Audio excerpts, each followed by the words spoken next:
Ah, fresh air. A wondrous feeling. Naturally.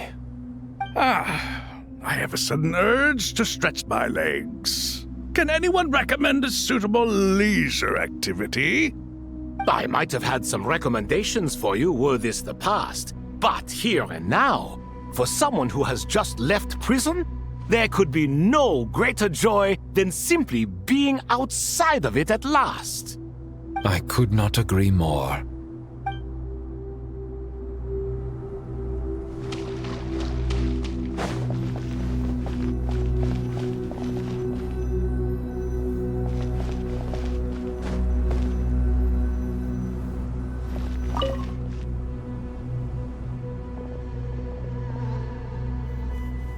You must be the ones tasked by the Academia with renovating Aru? That's right. Good afternoon.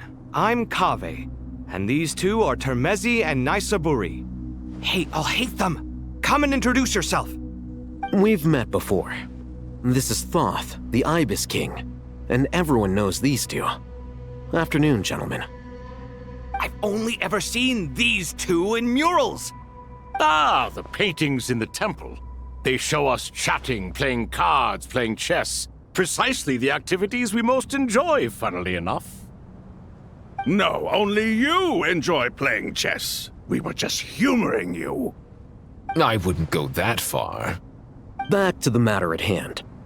A preliminary assessment by the Academia indicates that this project requires expertise in various disciplines, including the deciphering of ancient texts, mechanical engineering, the restoration of ancient ruins, and elemental theory. The most capable minds in their respective fields are here before you. If there are no objections, we'd like to begin our work. The artisans who built Aru for Al-Ahmar gave their very lives to create this splendid work. Follow their example by giving your utmost devotion to this project. I didn't know that. We'll do our best, of course, but we certainly won't be sacrificing our lives. Such brazen words. Humans these days are a far cry from their ancestors. What little respect you show for King Deshret. No, that's not what he meant. Please, don't mind him. He shares your sentiments, just not your, penchant for hyperbole. Assuming that's what you were going for? I just think it's important to manage expectations. Forgive my lack of courtesy, but we simply can't sacrifice our lives to the gods on completion of the project like people in the legends of old. Here's a first draft of the project proposal for your perusal. Please let us know if you have any requests. Normally, I'd have made it look a lot more visually appealing, but we were really pressed for time on this occasion. I hope you'll forgive me if it's a little rough around the edges. Naturally. If my fellow ministers deem this meager display of respect sufficient, I suppose I can consider agreeing to their proposal. Why are you so preoccupied with the ostentatious displays of respect to Al-Ahmar? We should be trying to make things easy for them. You never know. We might have to rely on these young people to look after us in our old age. Exactly. This is Aru's mainframe. Be reminded to use it with great caution. We certainly will. Thank you for your assistance. You may attempt to lay out punishment should you so desire, though I'm afraid it would be futile. You and I both know that certain components of Aru can only be operated by humans. King Deshret always believed in humanity. Still, the reason that Aru's modules are designed that way is not so much because he trusted them, but more because he was wary of you. Is that true? No wonder human artisans helped to build Aru then. He actually required human assistance to create his greatest work. Naturally. Have you noticed that the Goat King keeps giving superficial responses? It's like he's just going through the motions and leaving the real debate to his colleagues. He understands the art of perfunctory speech. That's what earned him his position as the Minister of Ministers. It seems the rumors about King Deshret being a poor judge of character are baseless after all. Excuse me for being blunt, but it sounds suspiciously like you're putting yourself on a pedestal and mocking me. You're mistaken. And while there's nothing strictly wrong with making every conversation about yourself, it's not exactly a positive tendency either. You? Whatever. I knew it'd be like this working with you. All right, let me past. I need to look at this console. It's your job to activate it after all. Let's begin. Everyone, please proceed with the external checks and preparations as per the procedures outlined in the engineering plan.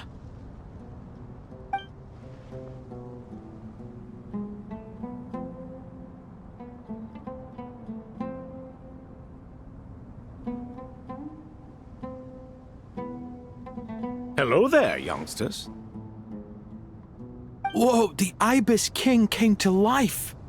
What do you mean, came to life? I've been alive the whole time! You did say we could start our research, right? Are you having second thoughts now? I've reviewed the proposal. The work you're planning to carry out on this grand device is ambitious in its scope. You have ample confidence in your abilities, I take it? I wouldn't say I'm feeling hugely confident, but given how bad things are, I'd rather at least try something than sit around waiting to die. You are the top scholars of your day. I trust you are aware that there are countless links between Aru and the Akasha? Aru and the Akasha? But I thought the Akasha was the Academia's greatest technological accomplishment, created years ago by the Dendro Archon to help her people access knowledge. And you too? Do you not know either? You've read the instruction manual, right? You tell them. An instruction manual? The Akasha has an instruction manual? The Dendro Archon is a kind and thoughtful god indeed. It used to sit on a shelf in the corner at the House of Dana. Not the most popular read. If the manual is to be believed, Aru was in fact the original inspiration for the Akasha system. What? But there are so few records about Aru anywhere. And practically none of the scientific expeditions into the desert had anything to do with it. Ah, but this is something you could not possibly have known. You may have heard many stories about the desert, but what is the most important aspect of history? Consider this a quiz. Anyone from Vahumana present? I'm from Vahumana. It's, well, veracity. Precisely. And a large part of veracity is the chronological order in which events occur. I may as well tell you. In the beginning, Nabu Malikata, the goddess of flowers, descended upon Sumeru. The glory of the heaven was within her. She brought life, oases, and knowledge to this land. Then she created the Jinn, enlightened them, and ordered them to serve her. Two other gods also walked upon this land where wisdom flowed in abundance, and the three met beneath the great green trees. It was the first and greatest alliance. We should speak with reverence of this covenant between the three, which transcended both time and life. For they promised that in Sumeru, wisdom would be shared with all. All the great changes in Sumeru's history began with the goddess of flowers. For King Deshret's sake, she pried into the secrets of Celestia, and for this was burned to ashes by the flames of wrath. So grieved was King Deshret by her passing that he lost all interest in state affairs and devoted himself instead to the knowledge that she had brought back. It was after learning of the technology from that floating island in the sky that he first conceived of Aru. And so, the Akasha was inspired by Aru, while the basis for Aru itself came from Celestia's technology. Well, if the two share a common technological origin, then connecting one system to the other is an entirely feasible idea. Unbelievable. Have you no reverence at all for celestial technology? No, I do, but there's no time for that. The schedule is too tight. Blame it on the deadline. Perhaps you could try coming up with our cutoff dates. You know what it's like having to turn around 5 different drafts in one day? I wouldn't wish it on my worst enemy. Yeah, also, Sir Ibis, King, you don't plan on getting directly involved at all, do you? Yes, well, you strike us more as having come to give a popular science lecture. Or, wait, does this count as more of a first-hand witness statement? Neither. Anyway, this sounds like far too much work for me. Still, if Aru is so powerful, why didn't King Deshret use it for more ambitious ends? Because it was never fully completed. King Deshret had grand plans, but he perished before they could come to fruition. In the beginning, his wish was to create something that could rival the very world itself. The Lord of Flowers sacrificed everything for that ambition. What he desired, she bestowed, and thus was knowledge brought into the world. Her courage and sacrifice had to be honored with the most splendid of monuments, or King Deshret would surely have deemed it a grave injustice. And that monument, built from knowledge and technology, etched with a sacrificial and courageous love, even in its unfinished form, it deserves to be treasured. At that time, King Deshret said the following to the Lord of Dendro. Since we share an eternal covenant, I shall never be your enemy. Hence, the fruit of wisdom from the heavens is not to be devoured. Remember, it is not that I lack the power to become the enemy of wisdom. Yet you and she have taught me much and shown me kindness. For this, I cherish you both. In the end, Aru was only used to store a portion of the souls. It was but a primitive form of the masterwork the king had envisaged. His final hope for Aru was to return to the past, when she yet lived. So the point you're making is, King Deshret was both powerful and ambitious, and he only ceased his imperious ways out of affection for the goddess of flowers and the Dendro Archon. You could see this as an act of mercy, but you could also see it as the sentiments that lay between these 3 gods placing constraints on him. This was, after all, the foundation of the alliance between them.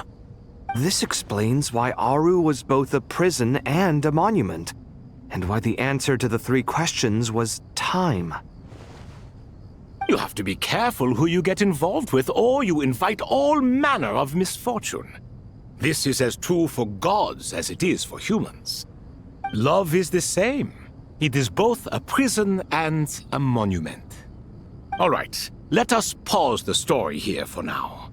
Seeing as you've been so diligent, I'll offer a little help. Who's in charge again? Is it you two? Ah, yes, me and him. Now then, close your eyes. Wisdom hides in the space between the tangible and the intangible. It is to convey the incommunicable through the simplest of mediums. By the power of King Deshret, I shall grant you a glimpse into the unseen secrets that lie at the threshold of existence.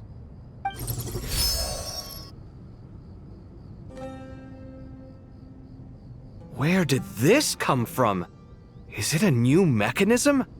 It looks more like some form of externalized information. You've rendered it visible? Just as the Akasha allows you to access a greater range of knowledge, the power of our king permits one to perceive ingenuities that do not belong to this world. This is no ordinary mechanism. It reflects the internal structure of Aru. Whether you choose to increase or decrease, keep or discard. Come, use these to achieve the outcome you desire. Looks mechanical to me. Better let me handle it, just in case. But wait, how do I get up there? Turn around. So that's where the elevator is!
Obelisks were used to record important information in the ancient desert civilization. Hey, Al-Haytham, there's some writing here I'll need you to decipher. I've sent it to your screen. Do you see it? Got it. It's a little blurry, but I should manage. Take a look and tell me what it says. Oh, and I'll send any other similar text directly to you from now on. Let's start with this one. It's a variant of an older script. Herein lie verses written for the Yellow Sands. Looks like cultural information from the age of King Deshret. If so, I suggest you delete it. Words thrown together merely for fun. I had no idea Aru kept a record of this. Well, as long as you're certain that this is strictly private information, that's fine. It is unimportant. All right, well, I guess I'll start now.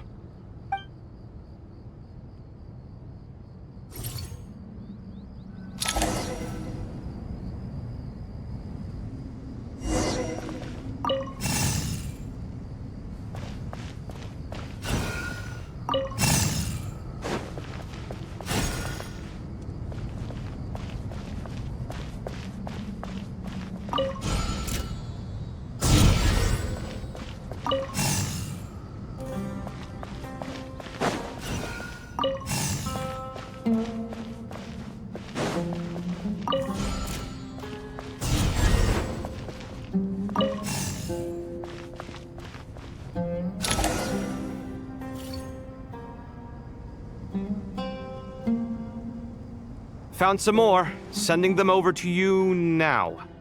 These are all reports about the Gurubad conflict. Can we delete them? I'd say so. Most of this information has already been archived anyway. What if there are details in there that Vahumana missed? What are we supposed to do if they come after us in the future? They'll just have to live with it. If we don't resolve these issues now, there won't even be an academia in the future, let alone a Vahumana Darshan. Yeah, you're right. Okay, done. There's some other similar monuments nearby. I'll check them out.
Another monument.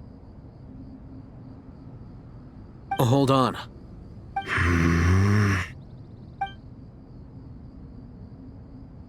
You're still reading it? How long is it? It records the development and governance of the Oasis civilization. Most of it concerns the Jinn, but it also contains records left by the artisans who built Aru. Is it important? Some of it.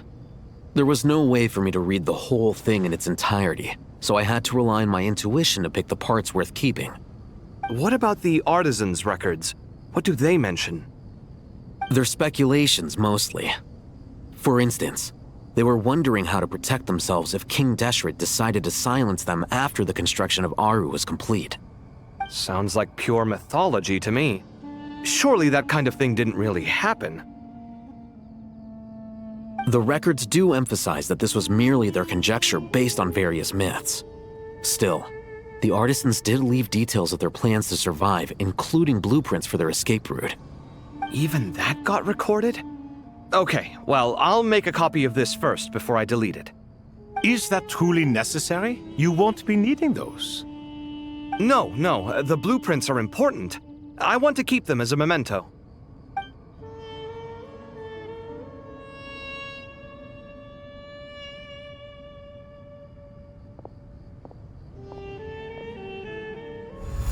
I think that should just about do it.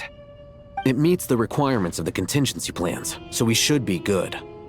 I gotta say, it's the strangest feeling, this cross between reality and the intangible. It's like drifting between life and death, or in and out of a dream, using my own hands to manipulate illusions that are forever out of reach. Chasing dreams in the most literal sense. Definitely a novel experience. What happens if my spirit just floats away? That won't happen.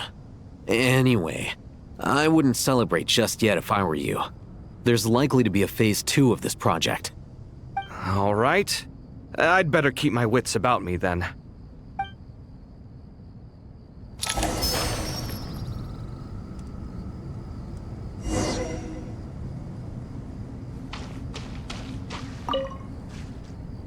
I expected that the outside world no longer respected the ancient gods, but even so, I do find the tone of these youngsters to be dreadfully impolite. It should hardly come as a surprise to you. I remember you saying the same thing last time. I assumed that was just a one-off. I did not realize it was the norm. Don't you think that young lad's matter-of-fact tone sounds familiar? It bears a rather uncanny resemblance to you, Goatee. Surely a sign that he is a man of rare intelligence. Ugh. The rest of them, though, much better. The blonde-haired one, for instance. So sincere. That's the kind of kid I can respect. Oh, really? Well, what about your disciple, Nefer? She's about the furthest from sincerity that a person can get. And now you hit the crux of the issue.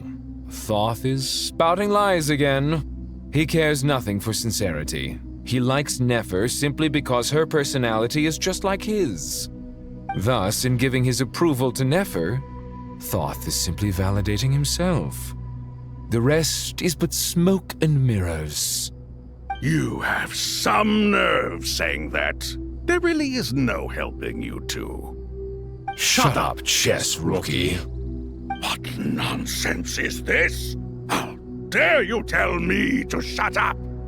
How can you engage in such banal chitter-chatter at a time like this?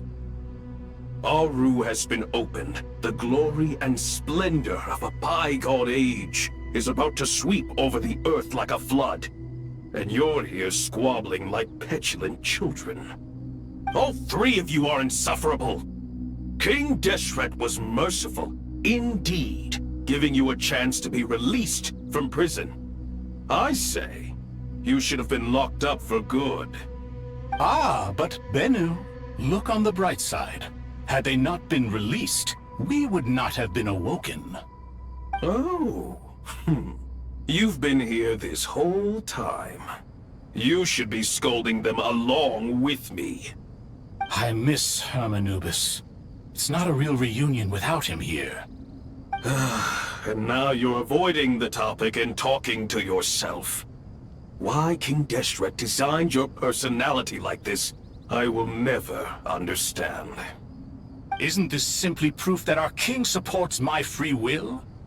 Oh, look at those two rust buckets. Suddenly, you two do not seem so bad after all. Here, here. If being stuck together for thousands of years fosters no friendship, I cannot say what would. Naturally.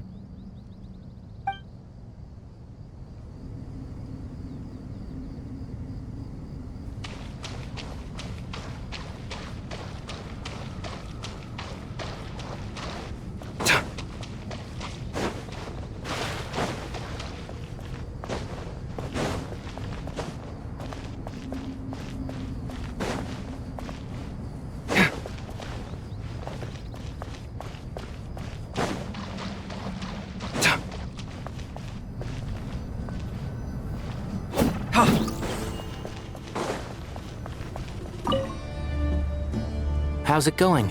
Are things progressing smoothly? Well enough, I suppose. You know how it is. The work itself is only half the problem. The other half is having to work with Al-Haytham. I'm sure the feeling is mutual. Honestly, though, I thought you two had already worked things out. As if! Turns out working closely together is the best way to expose any tensions lurking beneath the surface. Besides, I just think that some people never change. Agreed. Case in point, you didn't make sure I was out of earshot before you started complaining about me. Old habits die hard. Actually, this is for your own good.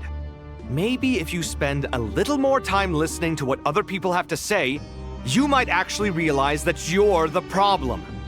Naivete is another old habit of yours. I had assumed that you both volunteered for this project like us forest rangers. But now I'm getting the sense that wasn't the case. Definitely not. We were assigned to it by Lesser Lord Kusanali and Nephis. As much as I'd love to be doing normal work for normal clients, these Titan projects are all that's on offer right now. Though I'm sure they wouldn't be roping us in if they had any better options. Just goes to show how short-staffed the academia really is. I'm sure you've prepared yourself mentally, but I still feel the need to advise you to lower your expectations. It might make the process of working together a little less intolerable. I know! Same to you! But if you already understood that, you should also know not to say the quiet part out loud. Why don't you come help me with my forest patrols? Might help you avoid any further disagreements. Good suggestion, but unfortunately, differences of opinion will always exist. Changing the nature of the work won't get rid of them. For once, I actually agree. There is zero chance of us ever resolving our differences. Zero! But even so, the work must be done.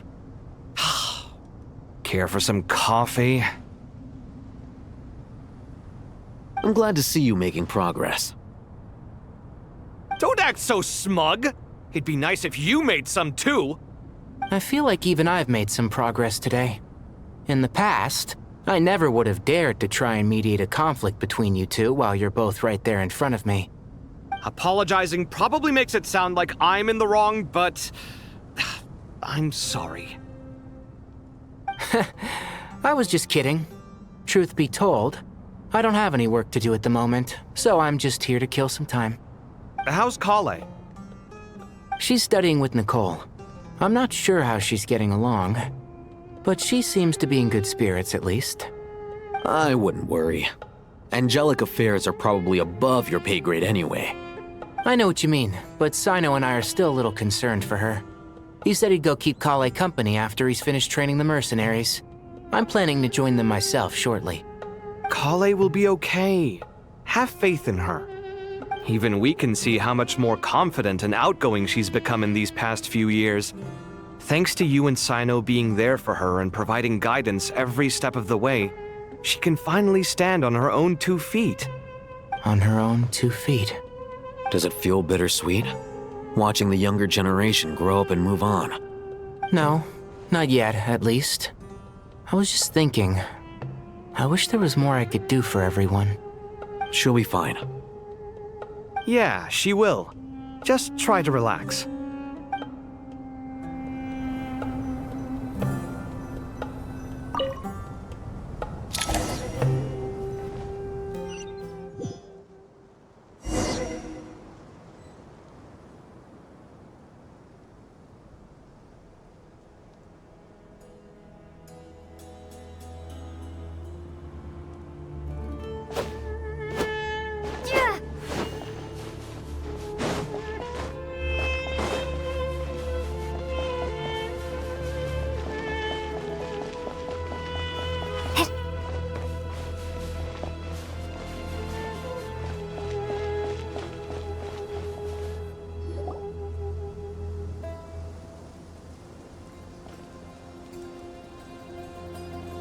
Traveler from afar, do you worry for the fate of Sumeru as well?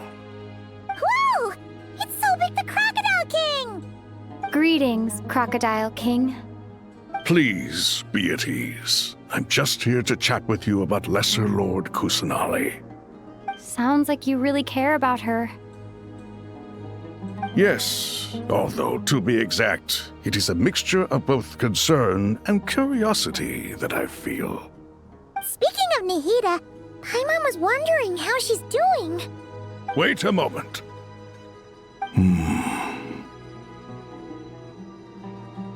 What is it? I tried calling out to a pep, but there was no response. This can only mean that she is focusing all her energy on taking care of Lesser Lord Kusanali. All the gods who served King Deshret seemed super surprised to hear that a pep agreed to help Nahida. Guessing she made a bad impression on you or something. Are you aware of the history between her and our king?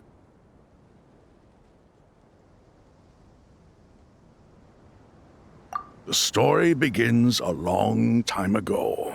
Al-Ahmar was always a wishful thinker where the Dendro dragon was concerned.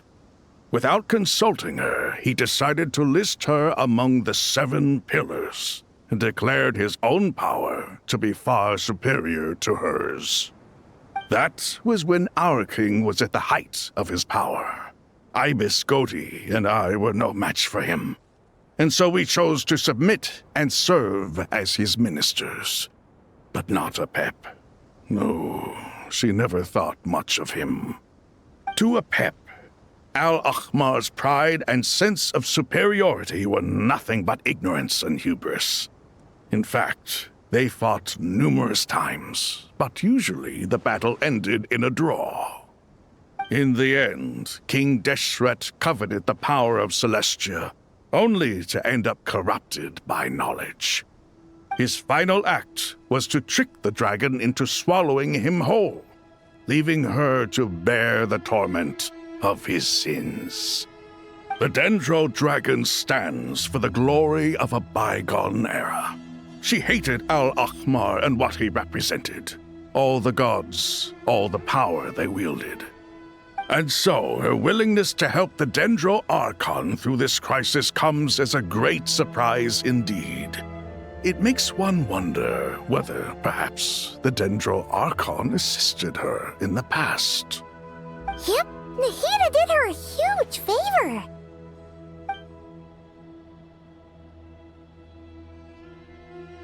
So Lesser Lord Kusanali put an end to the Dendro Dragon's many long years of torment.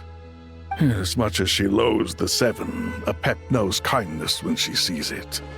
No wonder she was willing to make an exception. Yeah, that's the sense we got from dealing with her, too. She is not incapable of coexisting with other living things. Rather, she actively chooses to avoid coexistence. And this despite the fact that she symbolizes life itself. How ironic. All of this being said, I wouldn't expect too much from her if I were you.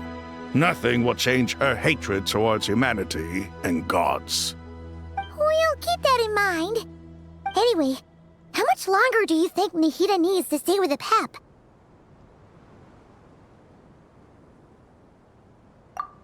we know? The Fatui might still be in the desert.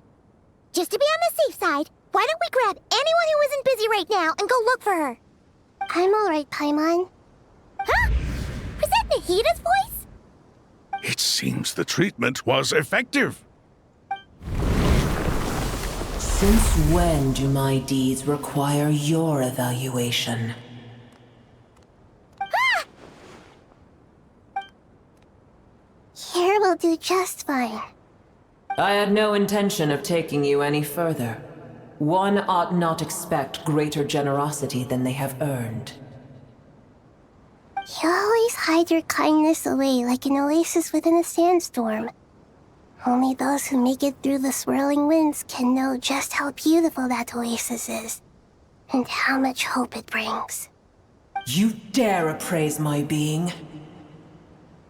No, I'm expressing my gratitude. I want to thank you for sharing your precious life force with me.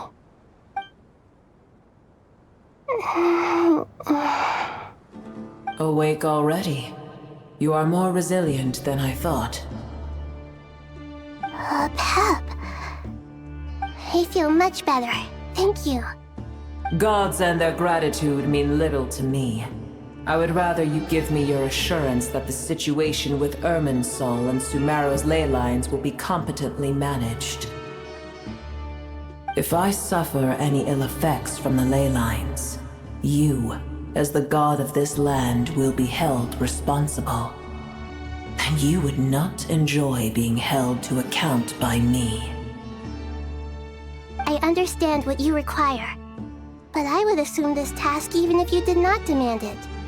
Sumeru is my responsibility.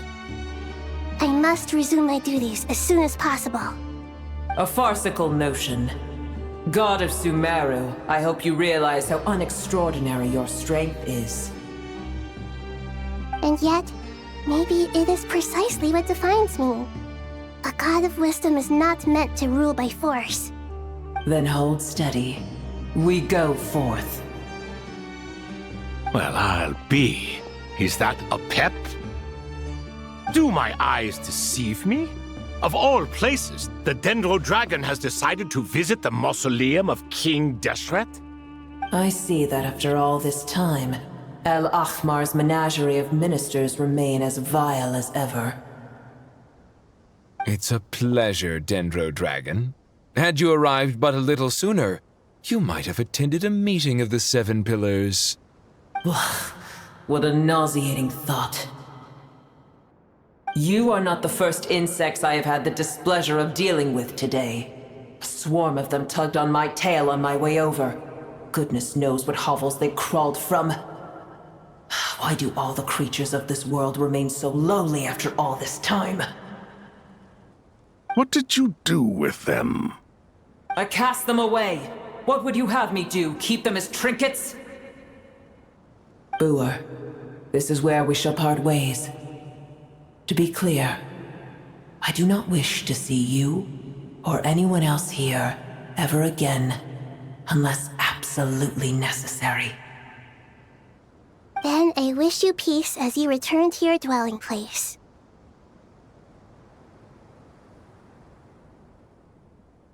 It matters not to me. Simply refrain from bothering me again.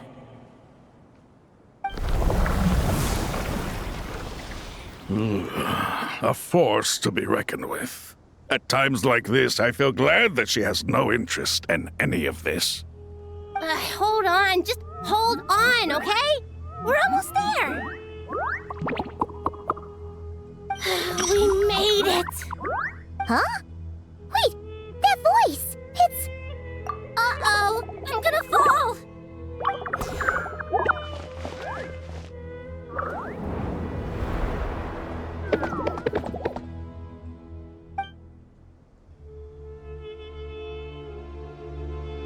Well, that's a relief. A pair of safe hands indeed. The Dendro Archon's familiars. They are the last thing I expected to see here. Huh? Wait, what are the Aranara doing here? Don't you guys hate the desert? Obviously I was worried about the Dendro Archon.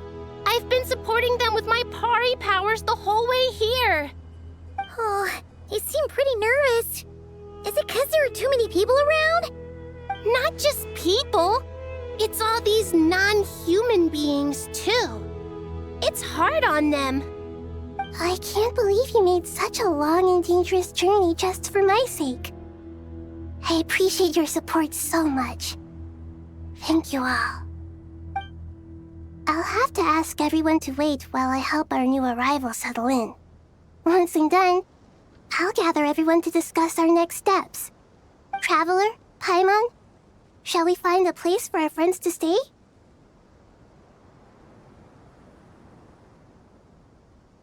Awesome! Let's go! Well, first I have some questions.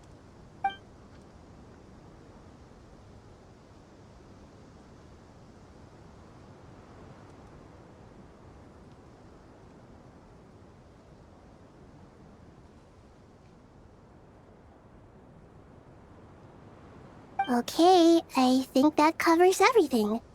Thank you. We can get going now.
Hello, everyone. It's only us.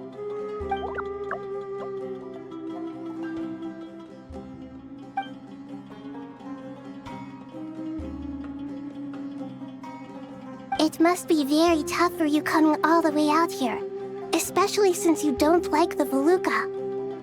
Is everyone back in Vanarana doing well?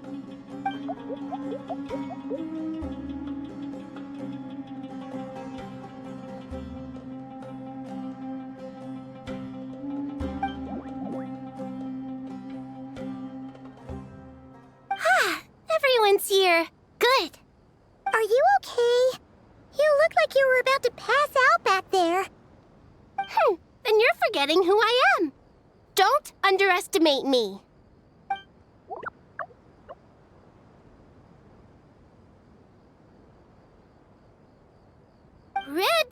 Oh, excuse me! Are you comparing me to Paimon?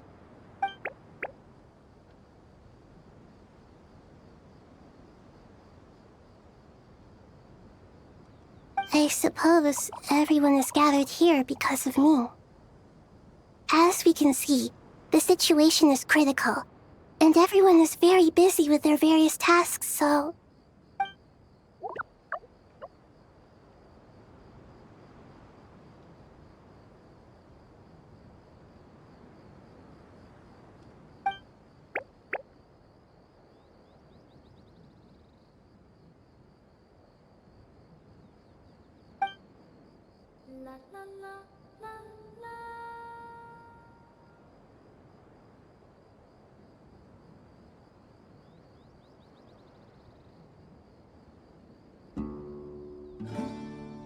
I can't thank you enough.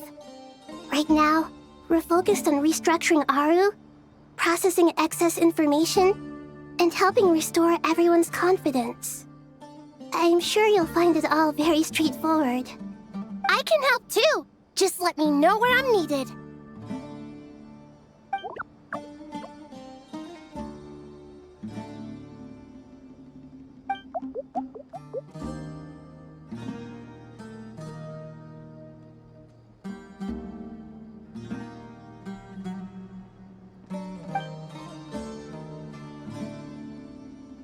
Up to no good?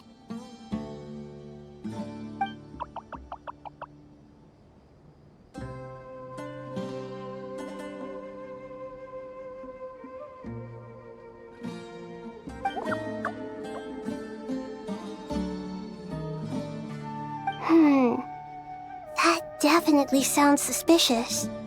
Traveler, Paimon, I have other work to attend to here that needs to take priority.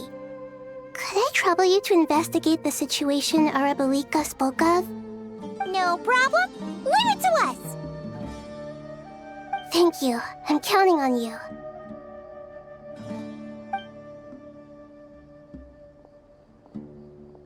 There's one other thing. If you are to work alongside the people of Sumeru, you will need to make yourselves visible to them.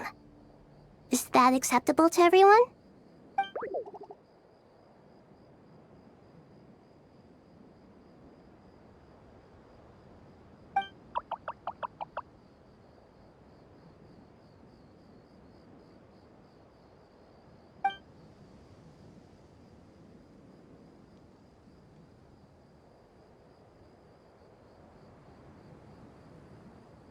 There's nothing to fear.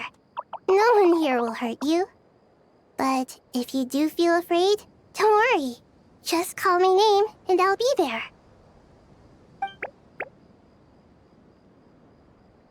Very well. Now, I shall bestow a small blessing upon you all. Whenever people see you and interact with you, from the moment their gaze meets yours, they will experience the most beautiful of dreams.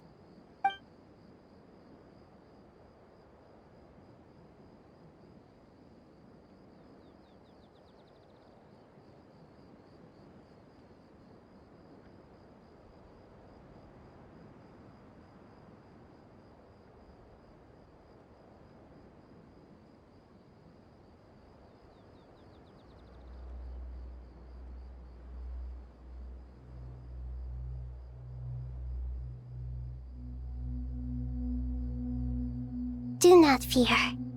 We will face it together. This too shall pass.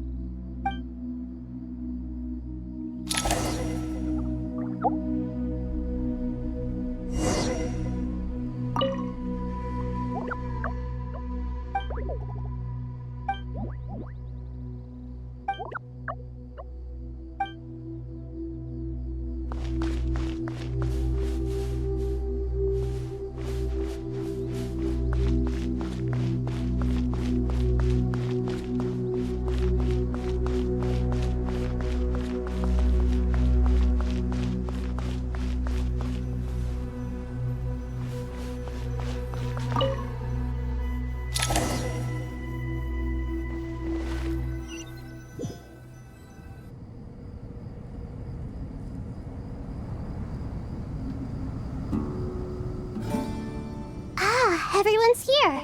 Wonderful. Dendro-Archon, you're back.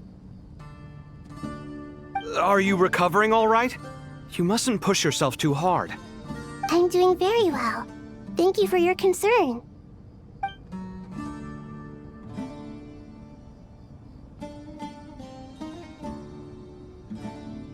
I see. Using the power of Aru to reboot the Akasha and gain access to Irminsul. It's a sound plan, although...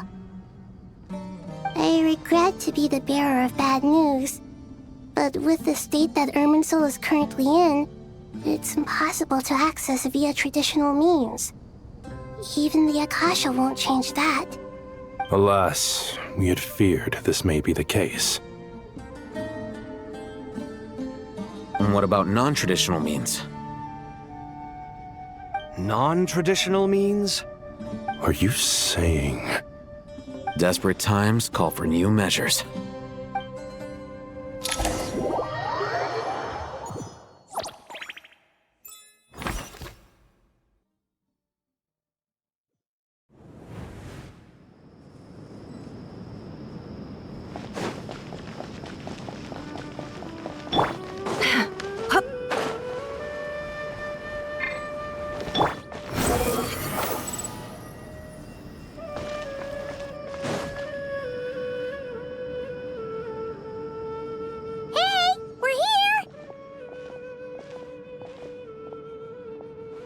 Ah, it's you. Is there a situation?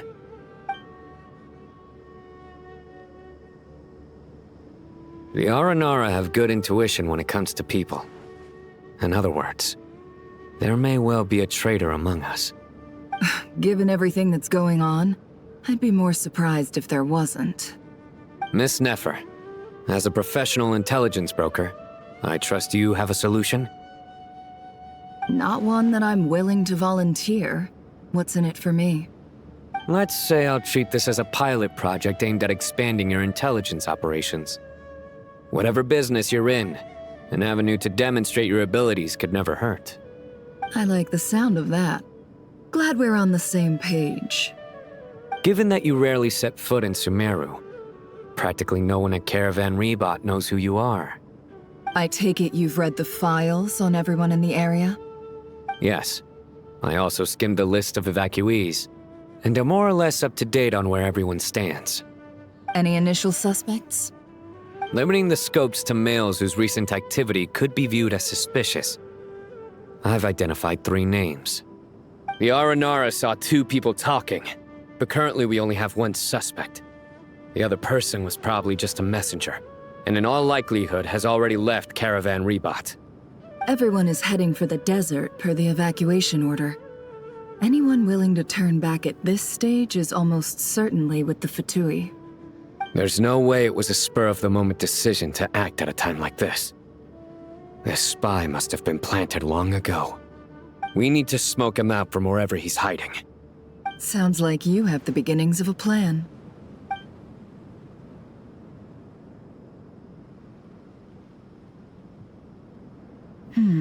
I see. Your suspicions are well-founded. I'd be watching him too if I were you. So far, we still lack solid evidence that he's been bribed. He hasn't made any recent purchases that would indicate he came into some cash. Then let's get closer to him to confirm before we make our move. I can handle it. I'm not based in Sumeru, so barely anyone at Caravan Rebot knows who I am. And you're certain you've never encountered this person in Nodcry? I'm certain. Besides, it's extremely rare for me to have had any direct contact with Sumeru mercenaries besides Jet. There's no way he could have seen my face before. Sino, stay out of sight and wait for my signal. If he raises any red flags, I'll bring him toward the main road. Understood. I'll take it from there. Excellent. Well, it's a pleasure working with you.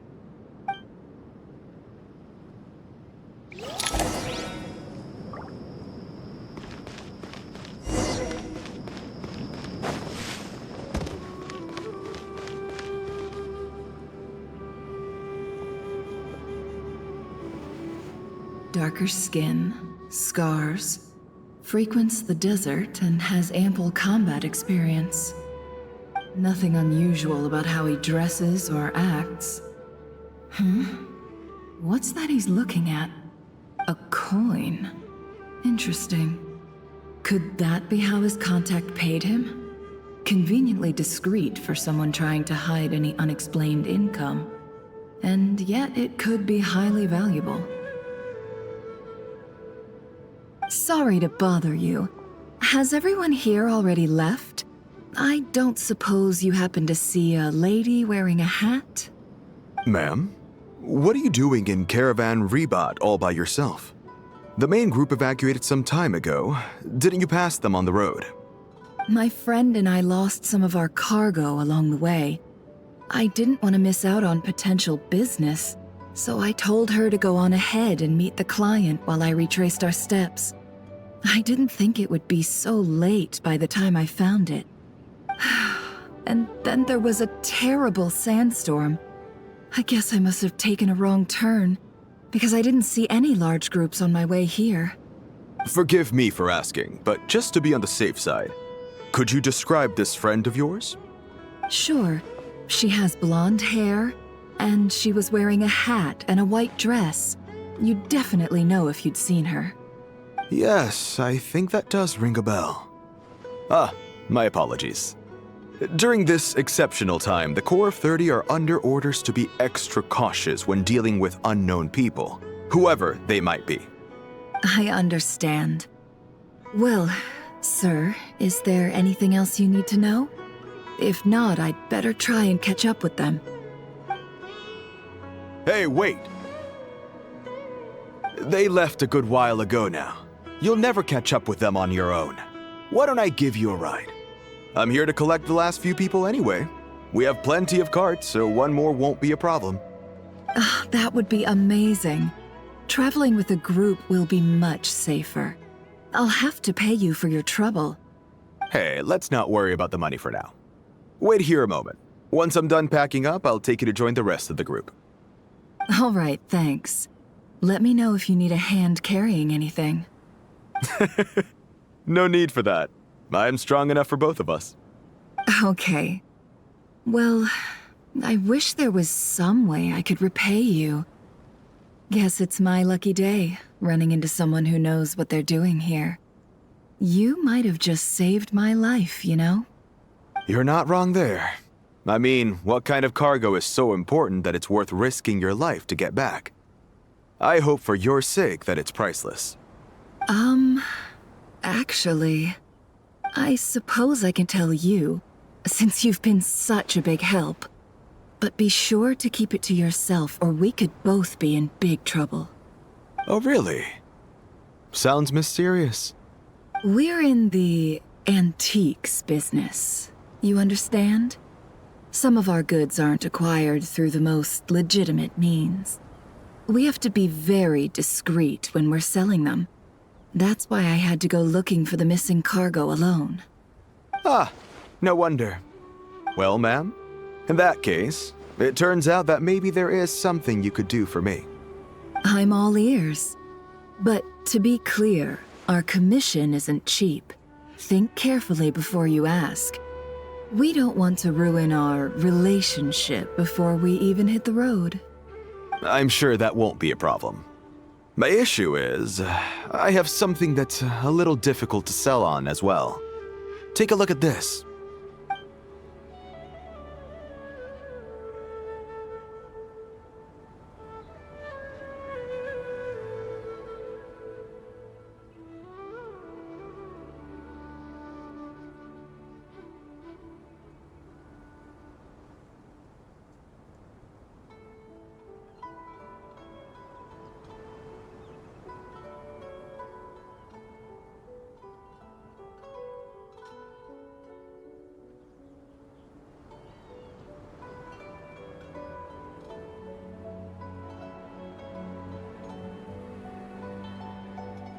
Pure gold. That's quite something. How'd you come across it? Dig it out of some ancient tomb? If you look hard enough, there are many treasures to be found in the mausoleum of King Deshret. It has no distinct Snezhnayan markings. That'll be why he's going with that story. And he clearly doesn't want to arouse suspicion, so he's on the lookout for an opportunity to make a quiet trade. Surely you have an existing business partner. Won't they take it off your hands? I hope I won't be attracting the wrath of my competitors by helping you sell this. The shop I used to work with is having cash flow issues at the moment after losing some money.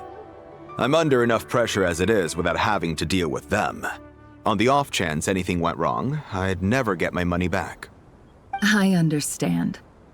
Gold is the last thing that traders with cash flow problems want to see. Well, in that case, I think we can work something out. As it happens, I'm just about done packing.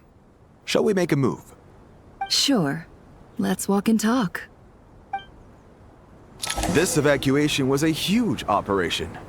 They needed a few people to stay behind and tie up loose ends. And I ended up being one of them. You're lucky you ran into us in time. I certainly am. I don't know how this happened.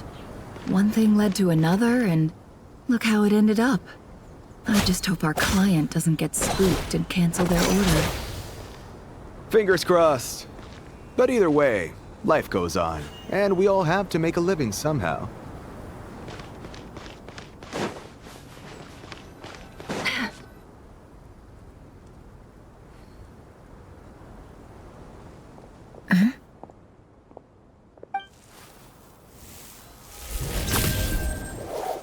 Hands where I can see them. General Mahamatra! No, wait! What are you doing?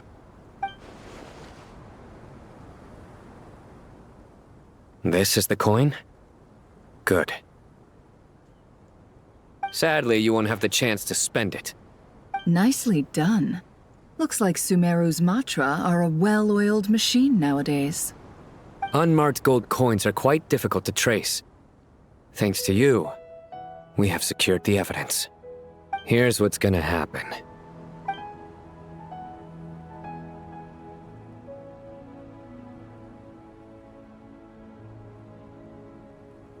Southeast from here, leeward side of the hill. That's where he's meeting his contact. Great work. Candace tells me your interrogation skills are highly effective. Hers are quickly catching up. She's improved a lot in recent years. Looks like it's over to you for the next step. Because I'm quickest on my feet? Because you know how to trail a target. Plus, it'll be easier to monitor their activity from the air. Fine. I'll be quick. One more thing. The Traveler just brought a message from the Dendro Archon. Once you're done with this, we're to meet up at the mausoleum of King Deshret. Got it. Will do. Are you sure you'll be okay on your own? Gee, I don't know. Maybe you should come with me. Okay. Then Paimon's coming with you. Really? You do know this is a stealth operation, right? Meaning, you have to be quiet? Paimon? Are you sure about this? Well, Paimon at least wants to give it a shot. Like everyone says, if you never try, you'll never know. Besides, being the best guide in Teyvat has to count for something. This should be a piece of cake. Fine. Join me if you want. But be warned, if anything goes wrong, I'll have to gag you and shove you into a bush. No need! Paimon will be super careful. Promise! Good. Then what are we waiting for? Let's go. Ah! Coming! Coming!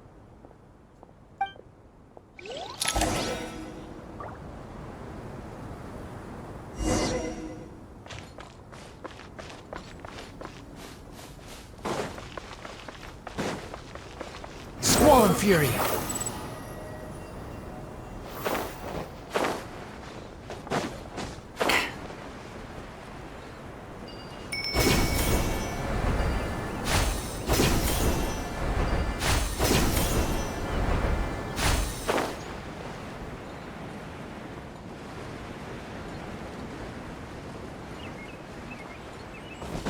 Behold!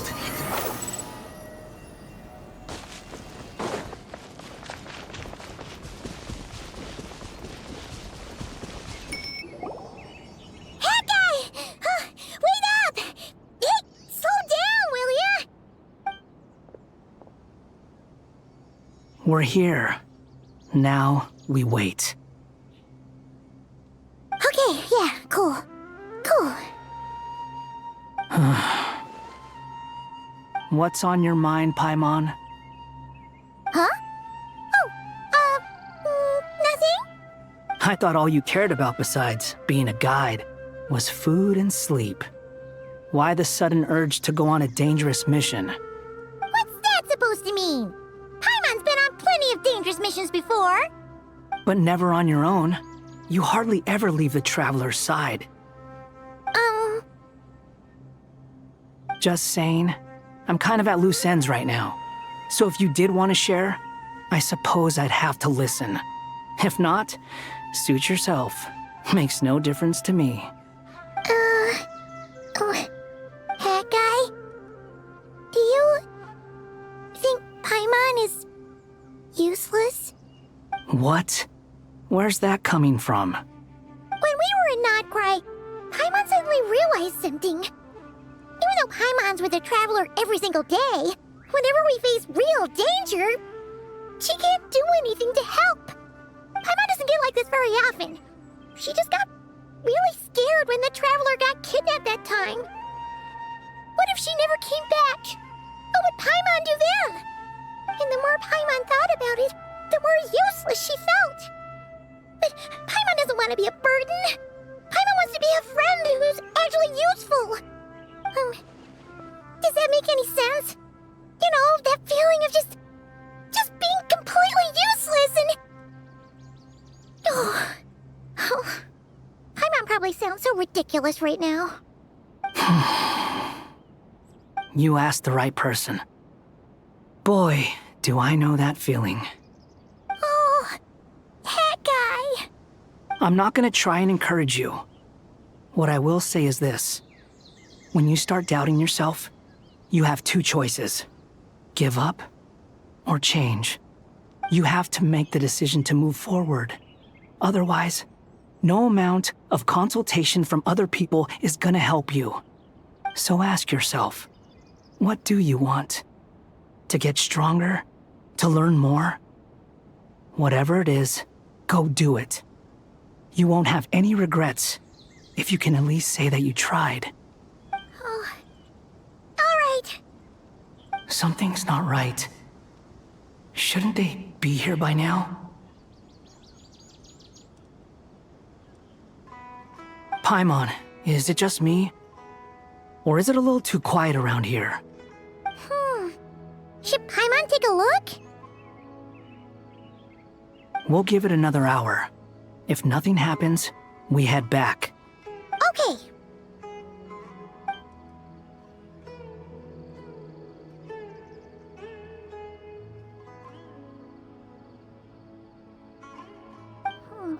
How strange. We've been here for ages. Where the heck are they? Have we been stood up? What is it? Did you think of something? Something feels off about this whole situation, but I can't quite explain why. We know for sure that the guy Sino caught had something set up, yet somehow his contact is a no-show. So, either the handler got caught, or, more likely, they decided to cut our guy loose. But how would they know to do that? Wouldn't they at least send someone here to check things out?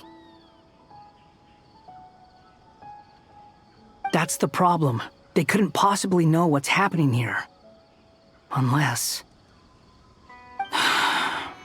This feels all too familiar. Come on, let's head back.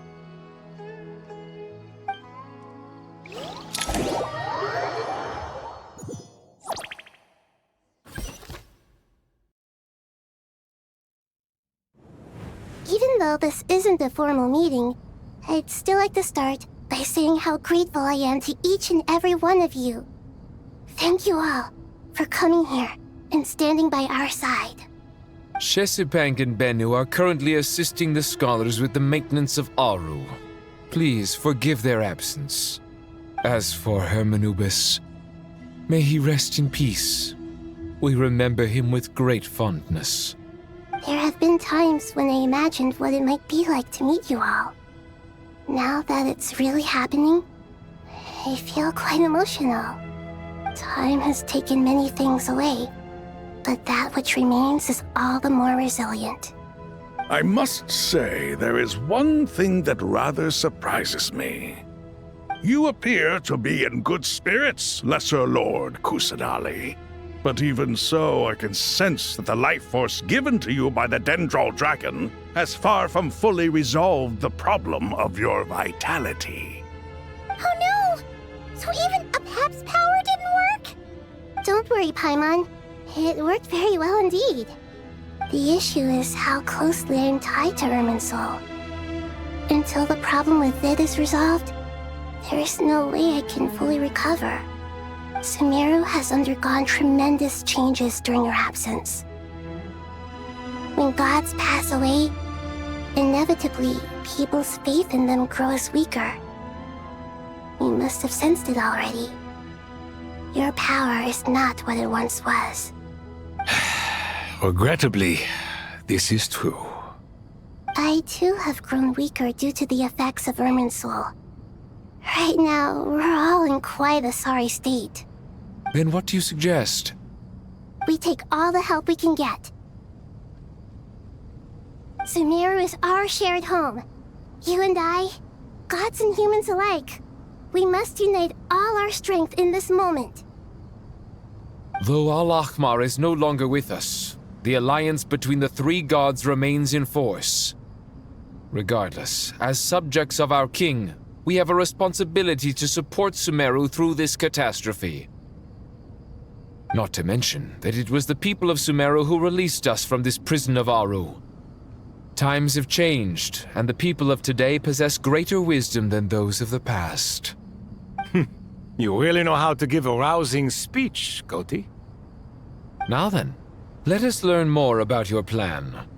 The brightest minds of the Sumeru Academia are busy opening and renovating Aru.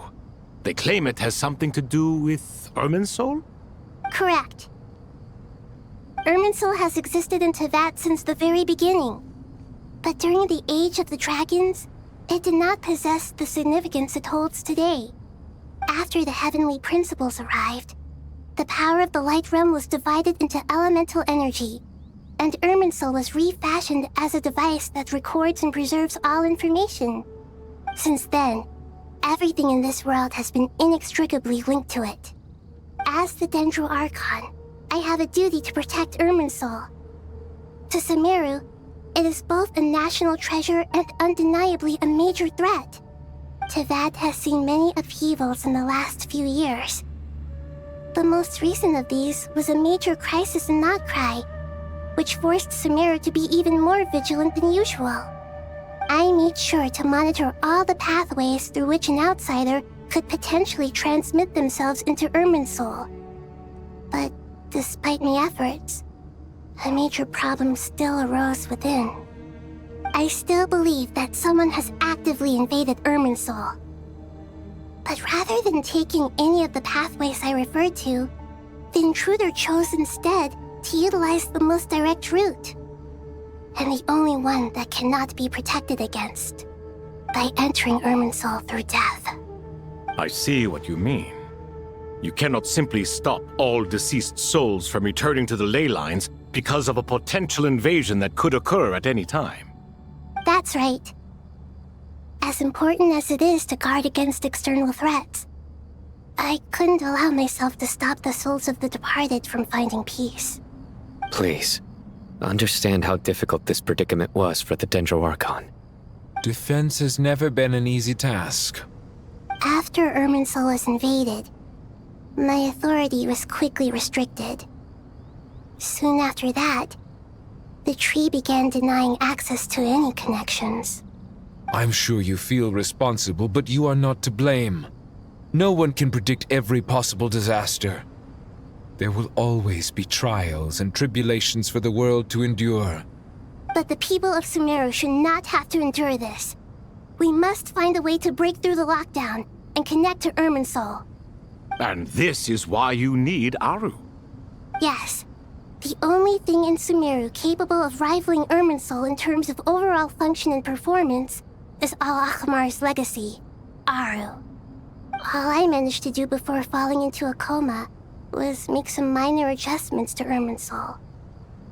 Using Aru is a last resort, and a move that comes with enormous risks. The scholar's initial plan was to borrow Aru's power to reboot the Akasha, then use the Akasha to connect to Irminsul and investigate. Unfortunately, Irminsul has suffered far greater damage than they first thought, rendering that plan futile. To rise to the challenge, we had to resort to more extreme and far costlier means. This has led to a number of new contingency plans. To reclaim Irminsul, our brightest scholars have made further modifications to Aru with multiple goals in mind. I thank you all for giving them your blessing in this endeavor. Human wisdom has clearly improved over the millennia. You have not only our support, but that of the Jinn, the Aranara, and the Pari. Together, we will do everything in our power to save Irminsul. By the way, when you spoke earlier of an intruder, it almost sounded as if you knew who you were dealing with and what they were capable of. Well, since you ask.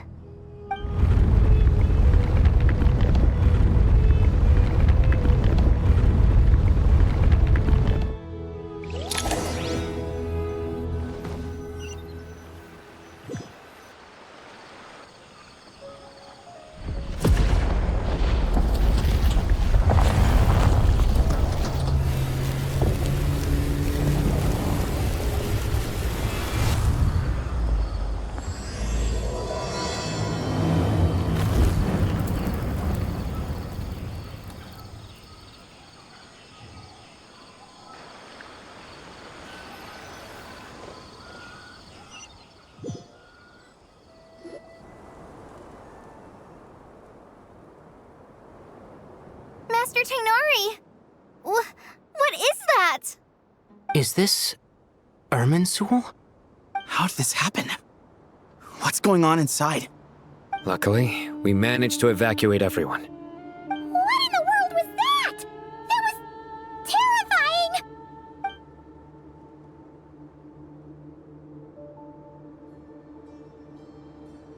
Oh my. I understand now, Dendroarchon. You make yourself quite clear indeed.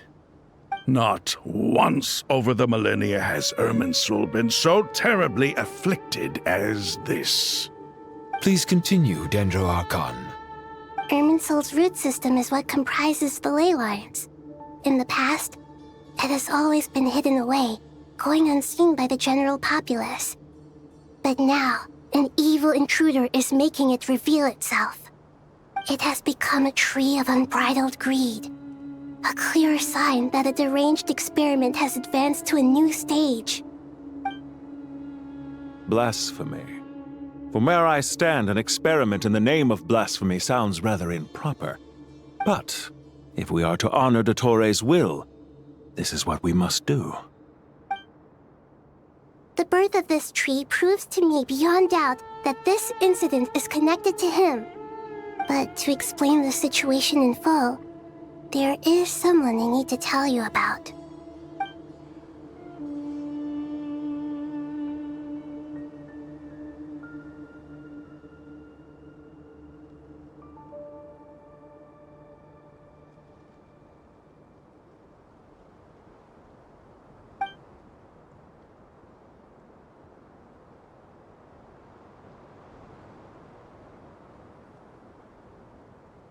Zandik. So it was him. I saw him in the desert once. A man of supreme arrogance. So this is where it has taken him. But didn't Dottore die and not cry? How is he still able to do all this? He must still have loyal followers amongst the Fatui. Even so, I'm still unclear as to how he has been able to wield such a profound influence over Irminsul. I can confirm that Fatui forces have arrived in Sumeru City. Furthermore, Irminsul seems to be undergoing some kind of mutation. Evil branches are beginning to grow. Things that do not belong to this world are slowly but surely materializing. Sorry, I couldn't think of any other word to describe it. They don't seem to be fully formed physical entities yet, after all, but they are gradually becoming real. A baleful tree climbing up into the heavens. Speaking of Dottore, I have some information on that front as well.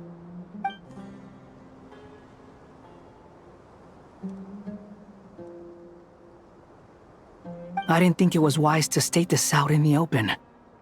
But my theory is, the mole wasn't cut off after he was caught. They wrote him off from the beginning. You mean the Fatui never intended to follow through with him? Then why plant a mole at all? It's hardly a conventional strategy, and the rationale behind it is pretty twisted. But as it happens, I know someone who works exactly this way. And when it comes down to it, his goals are very simple. He just wants to confuse people, so they can't figure out what he's up to. He's been a collaborator of Dottore from the outset. That fact alone confirms that Dottore is involved with this somehow.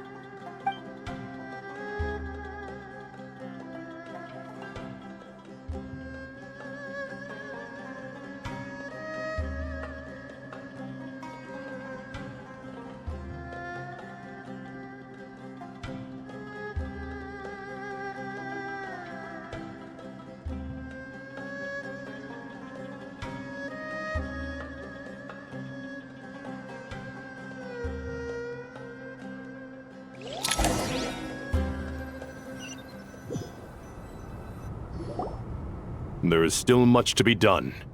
Everyone, please remember our core strategy. As per the discussions, the following groups must act immediately. Mr. Alhaitham and Mr. Kave, the next phase of the Aru renovation project must begin right away. Godspeed to you both. We'll give it everything we've got. The plan looks feasible, but the implementation will require certain resources. General Mahamatra Sino and his team will help to procure the materials required for modifying the terminal. No problem. I've already spoken with Sethos and Hat Guy, and they've agreed to assist me. This kind of thing is best left to the fleet-footed, right? Hat Guy? If it's efficiency you're after, we're the right people for the job. Following up on the elemental energy amplifier we discussed, Miss Dory, I assume you're the one most familiar with the status of this project. Aside from the Dendro Archon, of course. Yep, that's right. Leave it to Lord Sangama Bay. Got it. Well, I'd like Madame Farazan, Kale, and Nicole to support Dory on the technical side. You can count on us. Will do. Rest assured, I'll take good care of Kale. Dia, Candace, and Nefer, you'll be in charge of negotiating between the various parties. I trust you remember our goal. You bet. We can handle it. Good. I believe that covers everything. Tighnari will provide ad hoc support as needed, if that's okay. Poor Tighnari. Must be tough being Nephis' student. Getting bossed around all day, every day. Hey, don't try and drive a wedge between us, you old rascal. All it says to me is that Master Nephis has faith in everyone's abilities. While I'm nominally here as backup, I doubt there will be many situations where my help is needed. Exactly. Finally, Traveler, you and I will head to the border between Sumeru and Natlan. Once that task is complete, I'll be asking some of you to accompany me to the Eternal Oasis. The Eternal Oasis? I thought that was just a legend. So it does exist after all. Regarding your trip to Natlan, under normal circumstances, a meeting between our two nations would be a far more formal affair. Unfortunately, Sumeru is all but completely cut off from the outside world at present. So regretfully, we won't be able to give the Pyro Archon Mawika the grand reception that she deserves. My apologies for the inconvenience.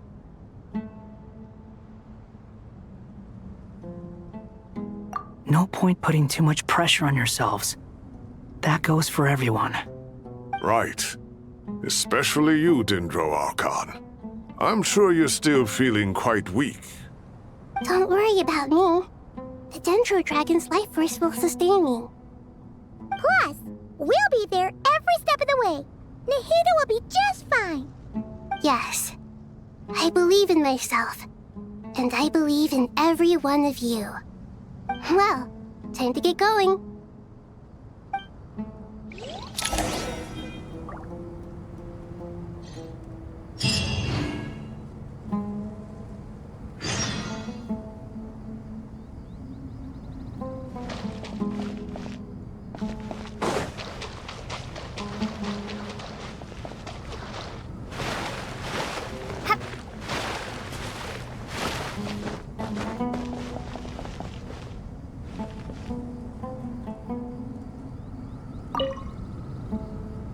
To what extent we can implement the final plan depends on how successfully the Akasha can be modified and configured.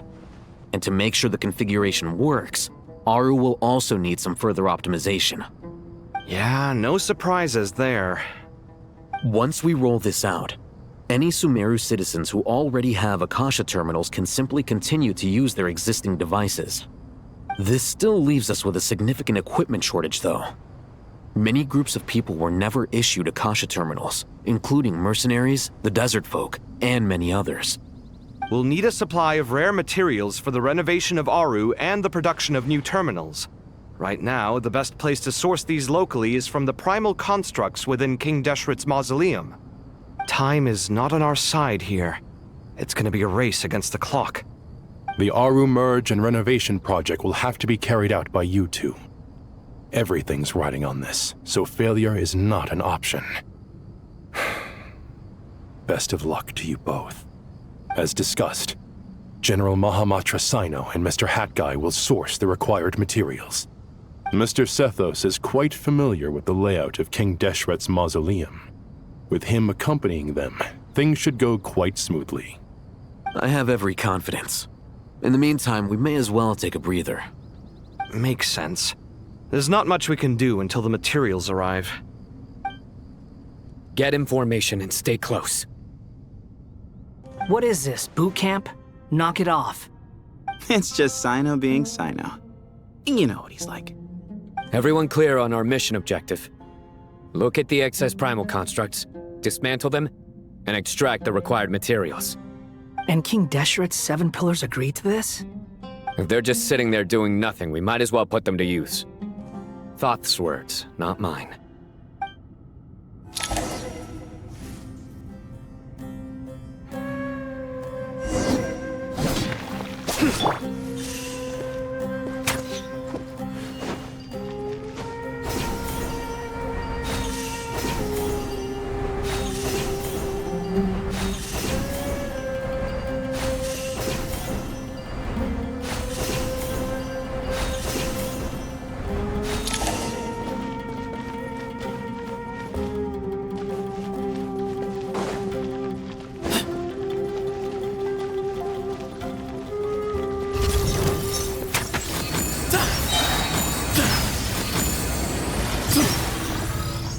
Excuse me? Unsightly insects! The wind rises. Upon the gale. You're dead! Way ahead of you!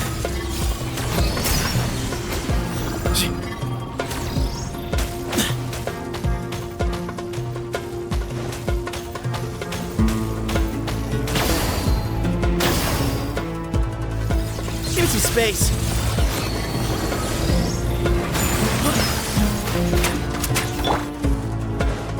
Futile! Through me, justice is served. You stand condemned.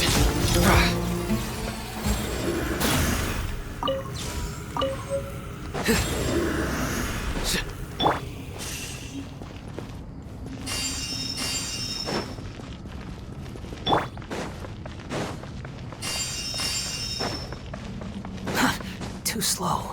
Quit following me. Behold!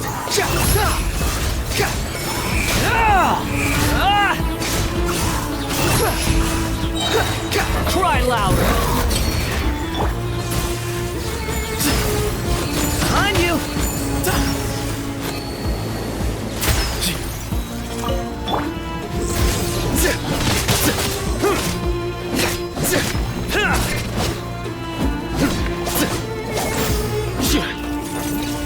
Nowhere to run! Excuse me? Behind you!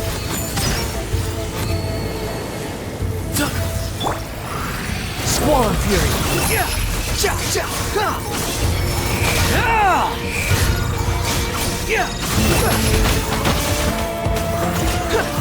Your sins weigh upon your soul!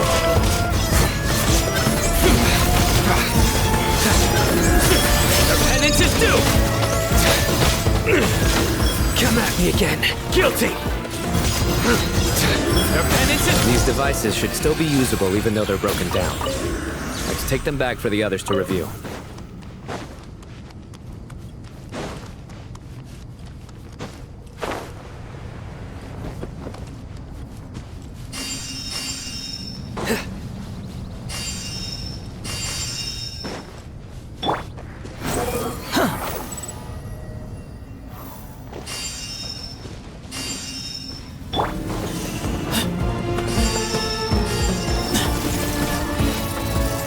Space.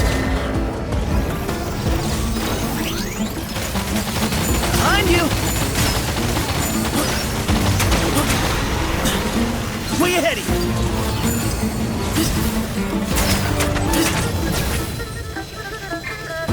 The wind rises. Ha!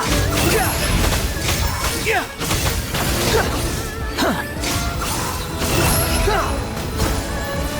Give me some space.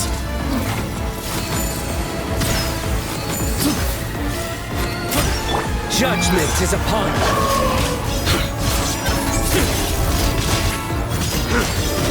Guilty! You stand condemned! How many do we need again? Enough to make an Akasha terminal for everyone who doesn't own one. I remember you telling me how revolutionary these Akasha terminals were. You've used one before, right? The Academia declared the Akasha to be the most powerful and comprehensive wisdom dissemination system in history. That should give you an idea of how powerful it is. Certainly sounds impressive. Neither Hat Guy nor I have ever had an Akasha terminal. Well, if it all goes to plan, that's about to change.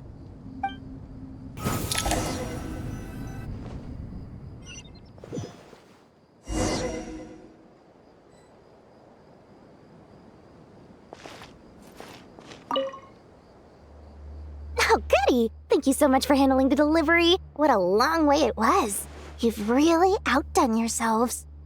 I'm well aware what a bumpy, dangerous journey it must have been. Now, I would have loved to oversee the process myself, but of course, those of us who know the plan can't leave the mausoleum.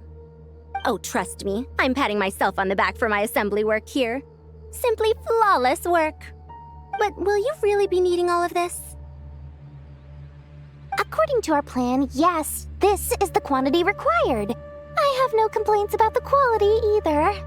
Only the price. So expensive.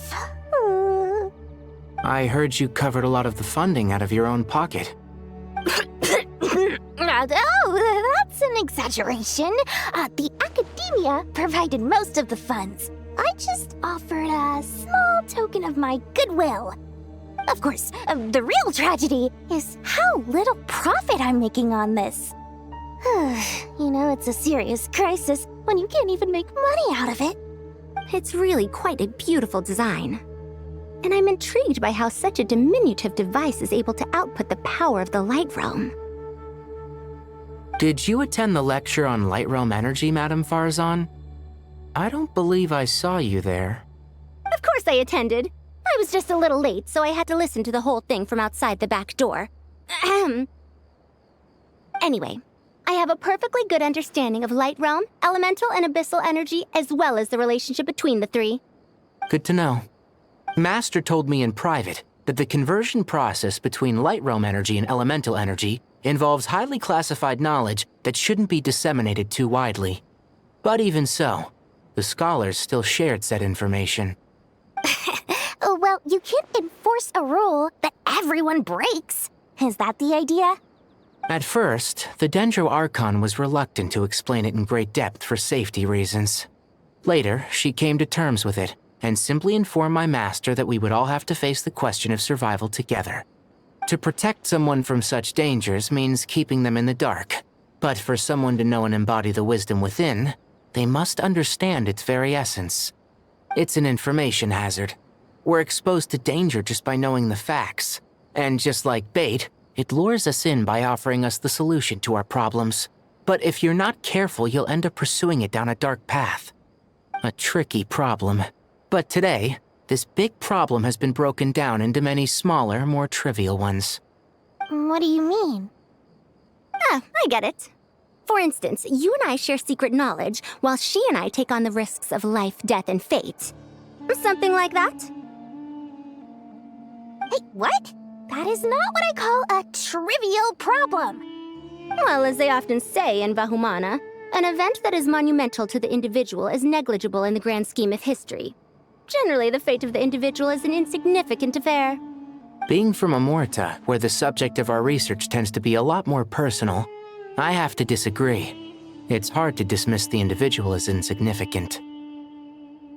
In other words, the big problem of survival has been broken down into many small, interconnected factors, and each one of us represents one of those factors. When the same secret is shared with a group of people, the same fate binds them together. Most people would find this unimaginable, but to us scholars, this is the path that has always beckoned to us. Sharing knowledge is a good way to fight against fate. I will always believe in that. All right, I think that's everything. Thanks a lot. But don't go anywhere just yet. I'll still be needing you to calibrate the equipment.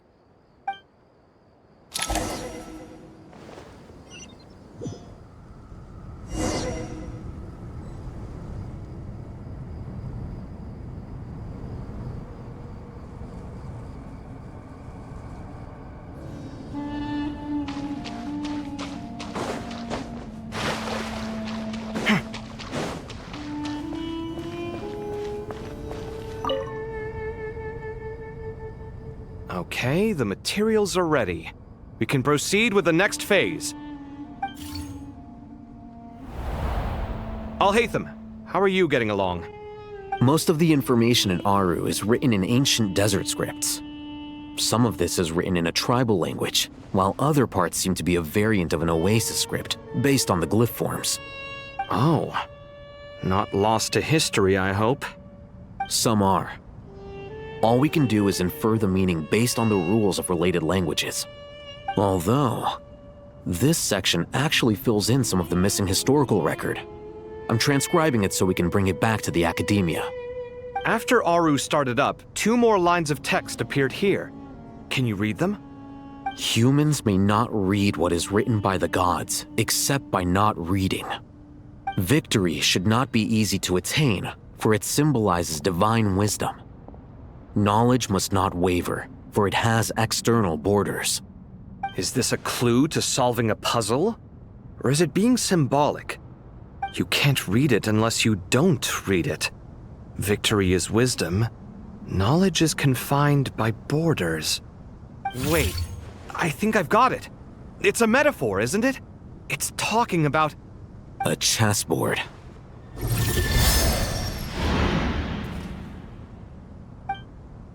You were right. The youth of today are skilled at solving riddles. Have the secrets buried in the desert not been unearthed over the years all the same? Since Aru is a place reachable through wisdom, this day was bound to come sooner or later. Oh, I've always been against overly cryptic sentences. Don't you get tired of reading and writing all that? Ah, it's you 3. Just in time. We've been delving deep into Aru, and now this board has appeared. I've heard this was how you'd while away your free hours. You must be quite the experts by now in that case. It is true. King Deshret's chess games are some of the most well-loved of all his wonderful creations. If you have ever been to Safhe Shatranj, you may well be familiar with the chess pieces you see here. Is this chessboard supposed to be another visualization of the interior of Aru, then? Naturally. Visitors, everything is ready. Only by completing the challenge on the board in accordance with the rules will you be permitted to overwrite Aru. 1 second. It's not dangerous, is it? Dangerous? Why, yes, of course. I should be the one to go, then. Wait for me here. Sounds like the self-confidence of our present company has rubbed off on you. Don't be ridiculous. I'm your upperclassman, and that means I have to look out for you. I appreciate the sentiment, but a game of chess typically requires 2 players. Besides, I'm sure they won't let things get out of hand. Keeping things relatively safe is in your best interest too, isn't it? Fair enough. I mean, you guys are controlling the difficulty, so please don't go too hard on us, all right? Ah, but Bennu said he wanted to put some respect into these whippersnappers. All right. Thank you. Obviously, we'll still try to be careful. This doesn't seem like ordinary chess. Is the goal to defeat the opponent? No, you must enter the board and pass the trials we have placed there. Ready? Let's do it.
The first trial is posed by me. I don't think this is gonna stop us. Ah, but the key to this game lies in working together. Otherwise, you will be deemed to have broken the rules. Looks like it's up to me. Marak, can you open it? King Deshret's favorite primal construct. Living on in suitcase form, of all things. Amusing. Ho! Excellent work.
Now is the time for my trial. Now, don't be nervous. I'll make it nice and easy for you. Really? Thanks in advance. We appreciate it.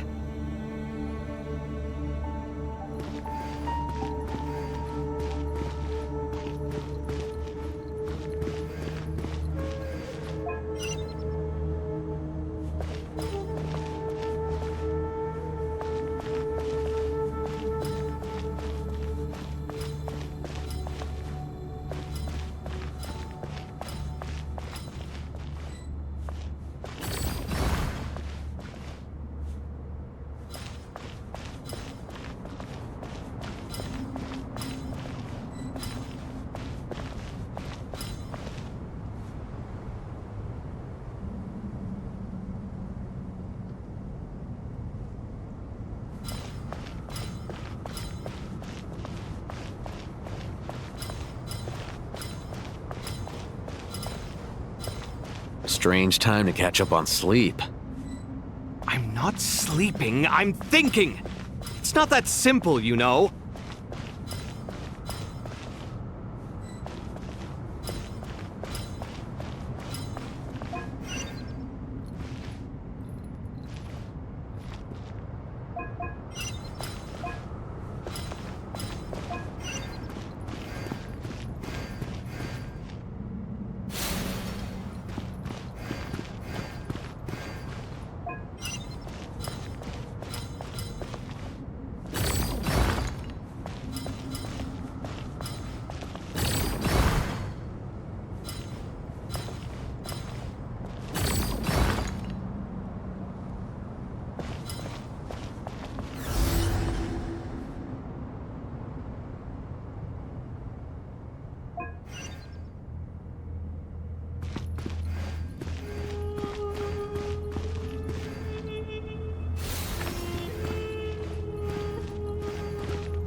Ibis King, don't you think this all rather inappropriate?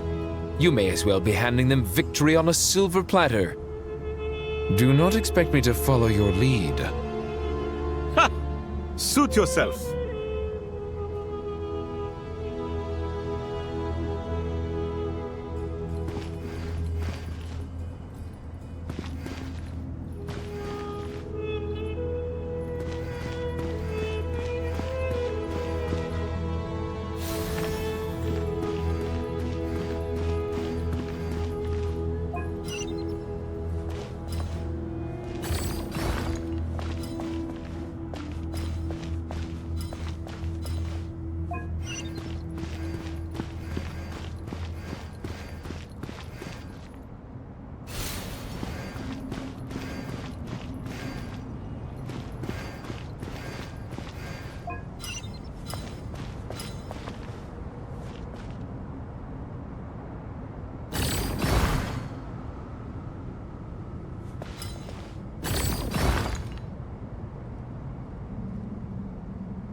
Ibis King, don't you think this all rather inappropriate?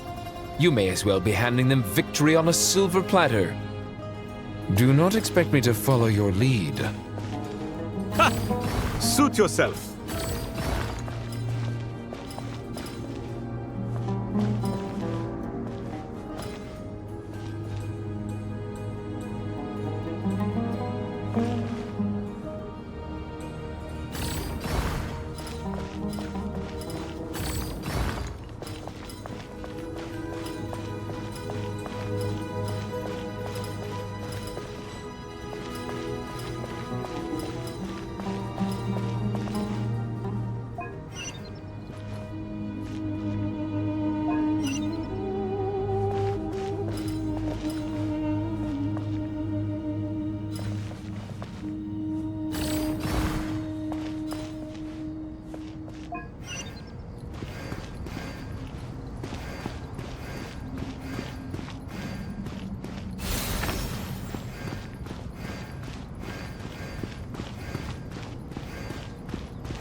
Alhaitham, what are you thinking?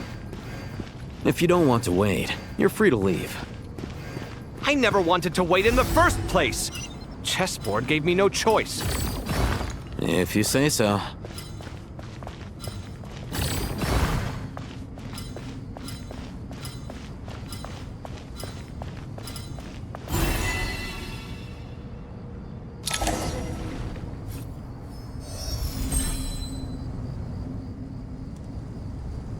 Done. Finally. It's over. But seriously, that was incredible! Standing on the chessboard felt completely different from standing on solid ground. And also... Oh, sorry. I'll save my thoughts for later. Thanks to the three of you for helping us out with this. Is it just me, or were you giving us quite a lot of guidance along the way? We made but a humble contribution. You lived up to our expectations. Bravo! Our aid was not given for naught. In addition to the existing functions, I'd like to ask you for another favor. Since Aru's interference shield can cover the entirety of the mausoleum, it should be possible to extend its range even further. Perhaps you can find a way. So, building upon the existing functions to... Ah! I'm with you! Imagine for a moment. What would the ideal outcome look like if this function were compatible with the devices? I agree.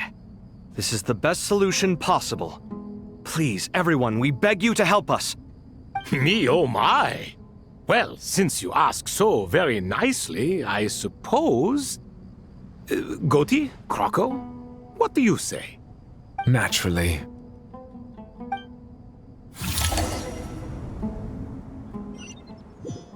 Time to go! Let's go find Nahida!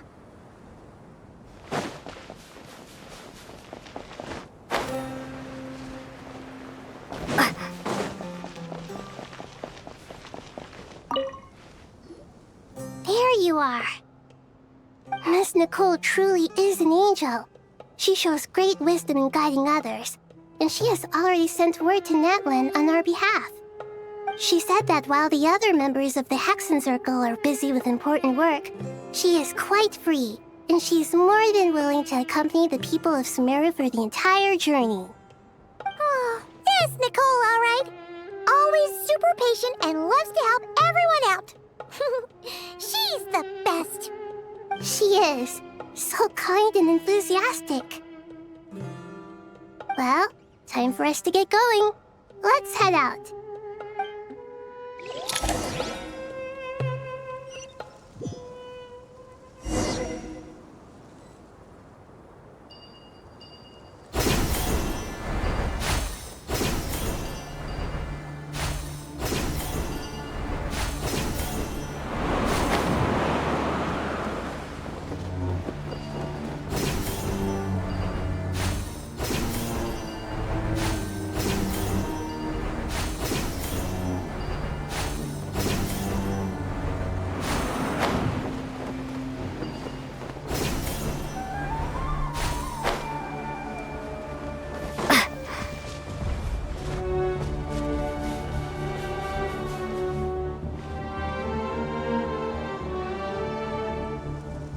This should be one of the closest places to Natlan in all of Sumeru. There's the barrier Nicole and Nefer mentioned. It completely cuts this nation off from the others. But why? Why separate you from the rest of the world now, specifically?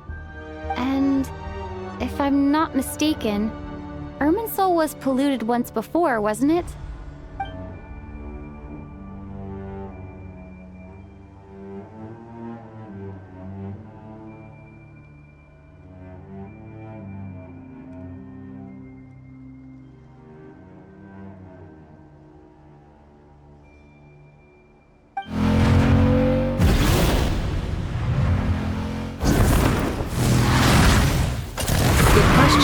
I'm wondering the same thing myself.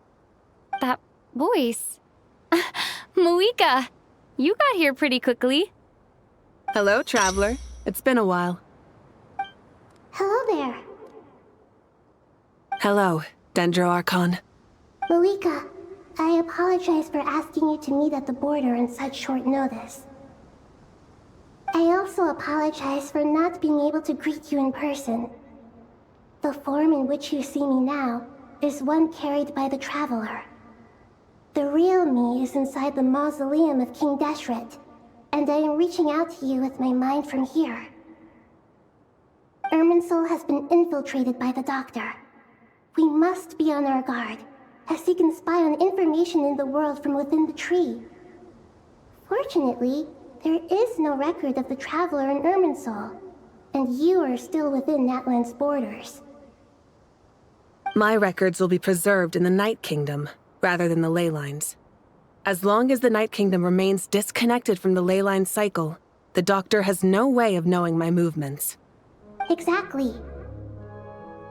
So by meeting each other in this way, the meeting essentially never happened. No wonder Paimon didn't come. You were concerned that her activity would be recorded by Irminsul. The Natlanese have heard about the situation in Sumeru. With the borders sealed off, merchants have been forced to stop their shipments. It's pretty serious, and you're the ones bearing the brunt of it. I'd like to address the question you raised at the beginning. I can offer a brief explanation, although it will sound rather cruel. I don't reach this conclusion gladly, but Irminsul predates the Heavenly Principles. It existed long ago, when the dragons of Natlan were at the height of their power. So even when the people of Sumeru became ill because of pollution, it was not a critical issue from the perspective of Irminsul itself. As long as it continues to function normally, the barrier will not be activated. But this time, the Doctor's invasion has directly affected the tree. That is what caused the barrier to deploy. The Heavenly Principles established a rule that when Irminsul is plunged into grave danger, a portion of power will be reserved to isolate Sumeru.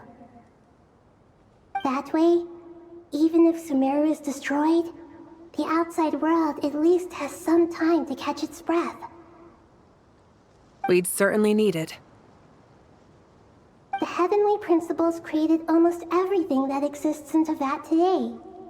To them, preserving the existence of the world and its inhabitants takes priority over protecting Sumeru. Meaning, protecting Sumeru now falls to you. Yes. My own power may be limited, especially compared to yours. But that doesn't mean that we're just gonna sit around and wait for the end. If necessary, I will utilize any and every means at my disposal. Nicole of the Hexen Circle didn't say exactly what this meeting was about, but after hearing everything you've said so far, I think I can guess where this is going. That's right. Nahida and I discussed it at length. We both know how presumptuous this is, but... You need the pyronosis, don't you? Yes, you guessed correctly.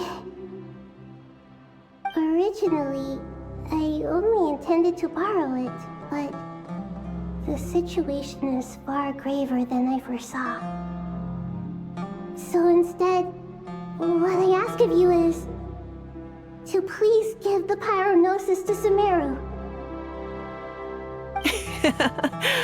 Why do you sound so nervous? There's no need to be shy. Surely a gnosis is pretty important to a god. I guess, but it's not as if losing it would suddenly render us powerless. But I'm sure you don't need me to tell you that. With all the nations you've traveled to, and all the gods you've met, you must have realized that by now. As far as I'm concerned, a gnosis is basically an elemental energy enhancer. But I don't usually use it. You know me. I like to think I'm pretty strong without it. Yeah. Not about to dispute that. So you see, you don't need to sweat it. Here, take the Pyrognosis. Uh-huh? Just like that? Uh-huh, just like that. To tell the truth, I've always toyed with the idea of giving it to someone who needs it more than I do. I know you accompanied Nahida here to try and increase the chance of success. It's a good thing you did, because your involvement is one of the main reasons you've managed to persuade me. Are you sure about this? Handing over your gnosis just because of me? I won't try to quantify it, but trust me. Handing over the gnosis to Tumaini is far from the craziest idea I could think of. Besides, even if you hadn't come here personally, I think I still would have agreed to Nahida's request. Irminsul doesn't just affect Sumeru. It impacts all of Teyvat. I know all too well how difficult it can be to protect the things you care about. So logically, morally, or however you want to cut it, helping you is the right thing to do. You don't need to tell me the specifics of your plan. Where the gnosis is involved, the tighter the secrecy, the higher your chances of success. Moika, my heartfelt thanks go to you and the people of Naplan. Don't mention it. But now for the hard part. How do I actually give it to you? The Irminsul barrier is right in the way. I have an idea.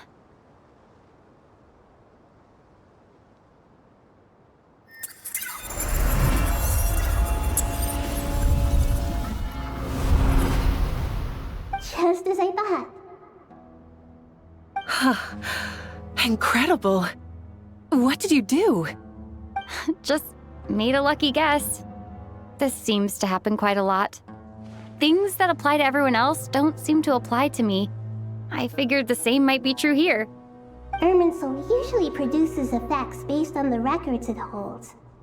Since the Traveler is a Descender, Irminsul contains no records of her, and thus has no way to impede her.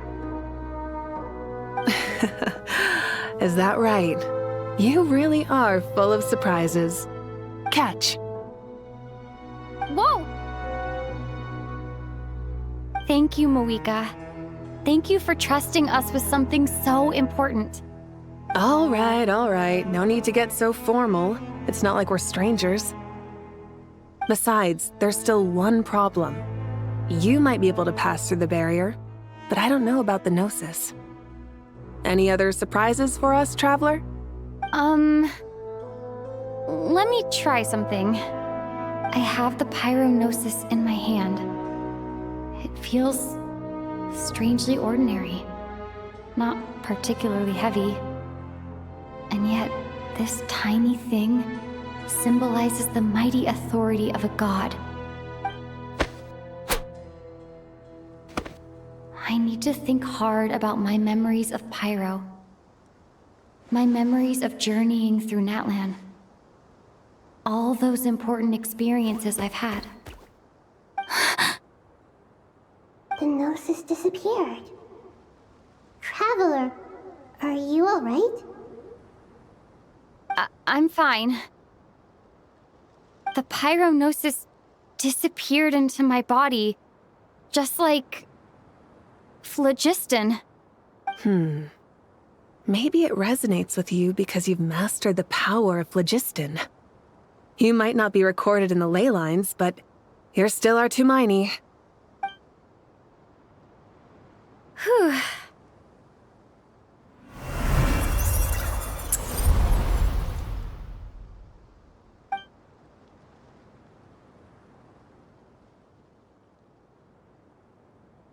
Please allow me to express my gratitude once again, Malika.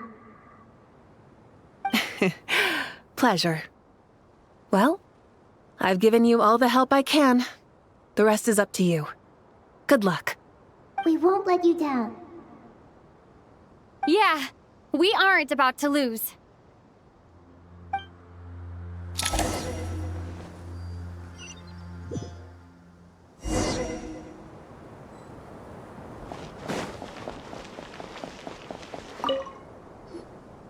Traveler, Paimon, how are you feeling? Paimon's a teensy bit nervous, but only a teeny tiny bit. Seems like she's gotten way braver over the last few years, huh? Of course. After all the adventures you've had with the Traveler, I'm sure you've gained a lot of experience and grown as a person. I'm doing all right. What about you, Nahida? How are you holding up? With the negative effects of Irminsul, I'm a bit like a piece of fruit that's been burrowed into by hungry insects and left to rot. I'd be lying if I said it was nothing. But please don't worry. We all know what we're getting into, and we've prepared as well as we can. I believe in everyone. I believe in you. And I believe in myself. Stoking the fire inside oneself is certainly one way to live, but knowing when to rely on one's companions is also a form of great wisdom. I've been quietly learning little things from everyone, like plucking tufts of fur from a sumpter beast. Me too. With the constant traveling, I'm always learning and growing. That's the journey of life. I think there's someone else here who would share that sentiment. Don't worry about what I think. I was just passing by and happened to overhear your conversation. What are you talking about, Hat Guy? This is the top floor. No one passes by the top floor. Says who? You can fly just like I can. I would have thought it makes sense to you of all people. I don't know why, but I feel a little more relaxed now. It shows that you feel comfortable laying down your burdens in our presence. It means that Sumeru is a place you can trust, where you know we have your back. And we feel exactly the same way around you. That's what it means to be friends.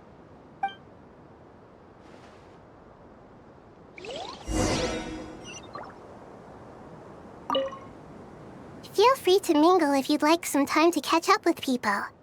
Just remember to get a good night's sleep when you're done. Tomorrow is a very important day.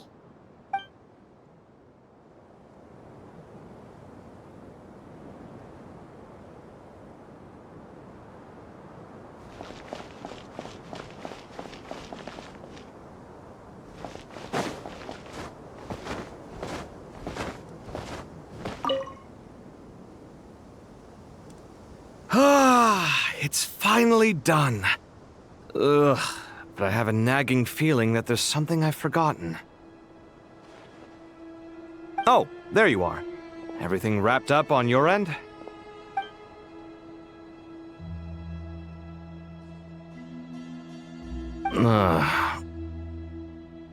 Okay, fair enough. That was a pointless question. We were working in tandem, after all. You must really be exhausted. Well, it's been a busy day for both of us. When work ends, you clock out. No looking back. Yeah, we're definitely due a break. Probably a little late to start drinking now, though. I'll stick with water. Here, this one's for you. Thanks.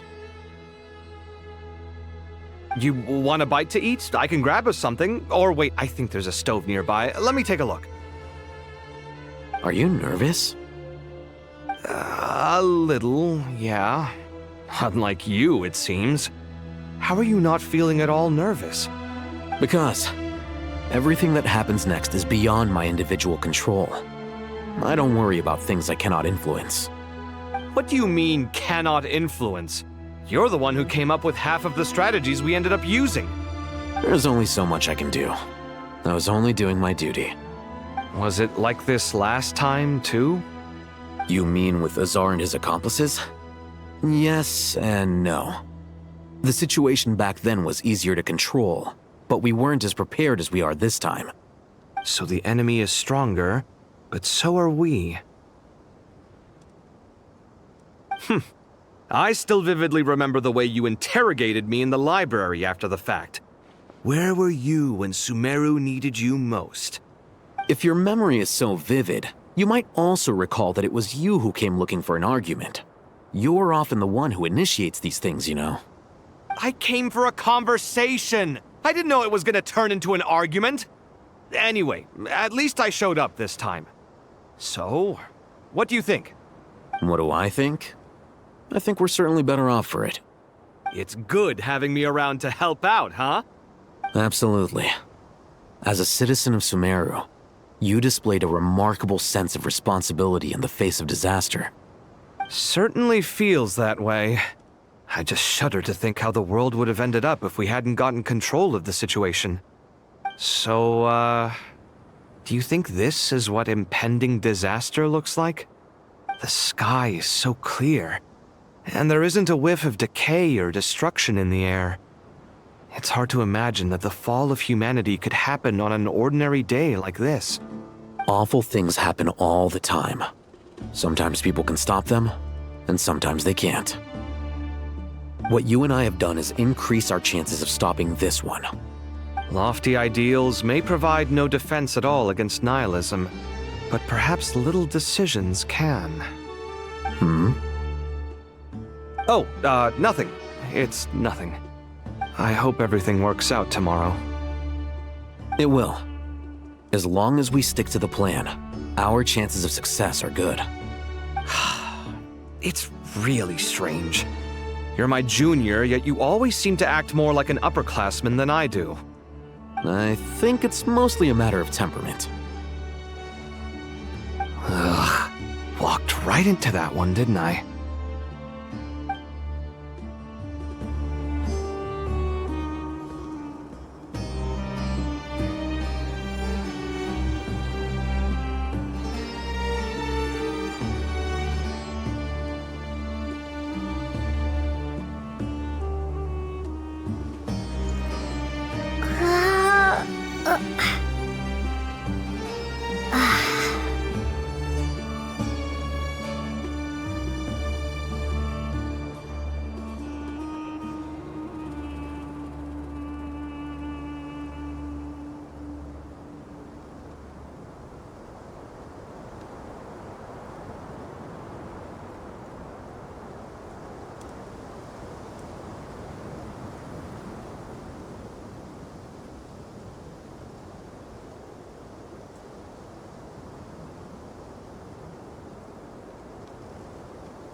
It's really strange.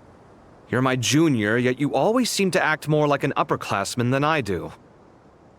I think it's mostly a matter of temperament. Ugh. Walked right into that one, didn't I?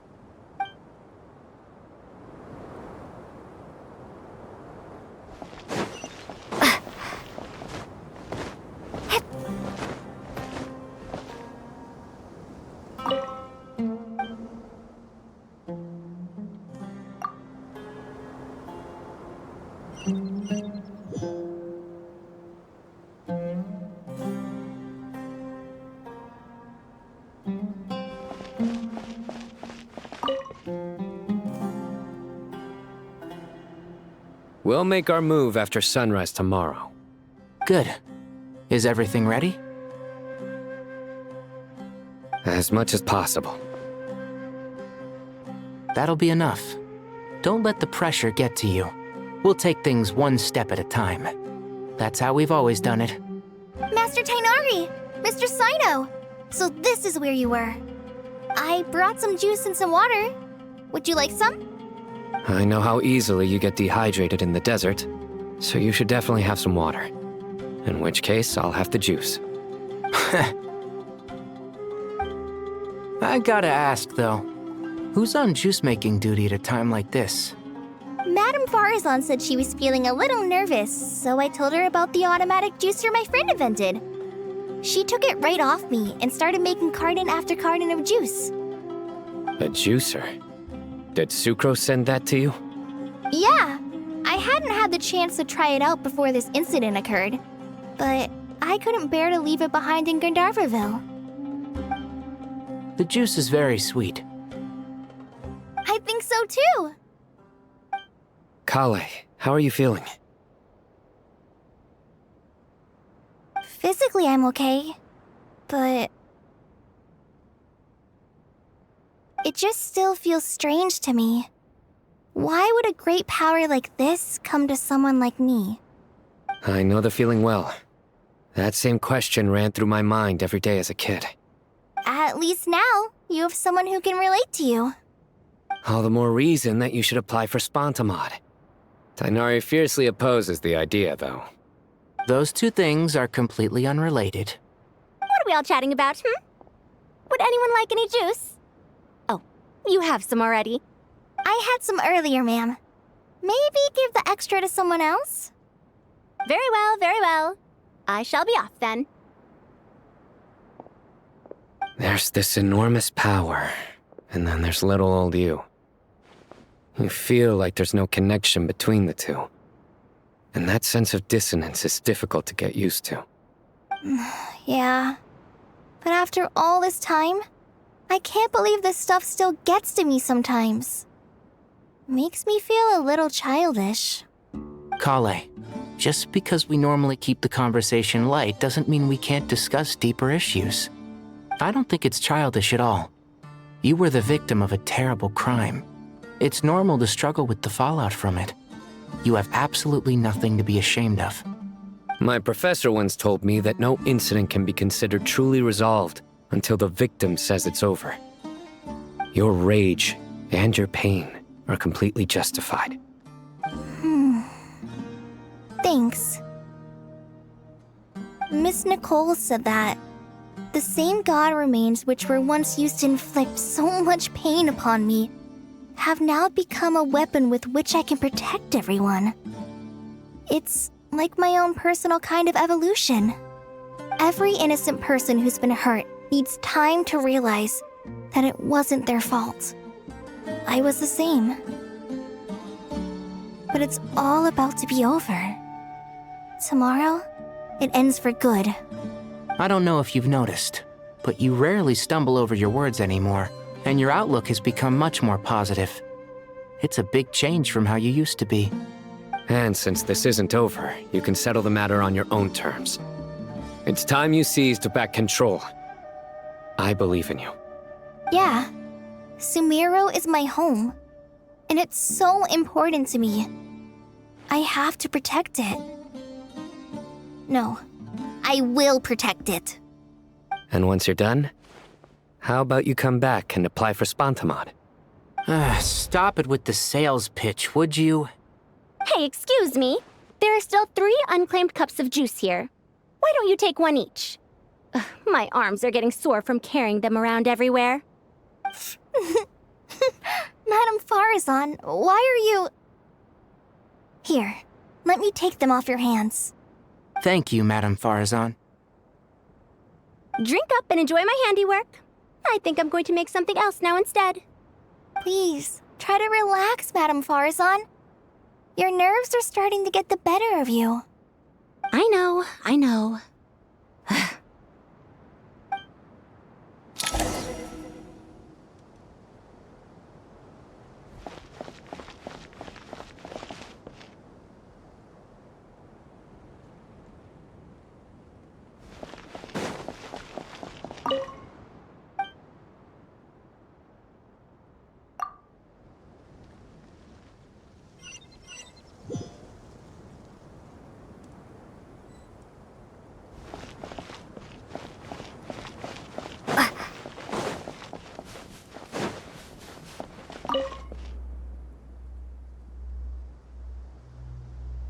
Something on your mind, Miss Nefer?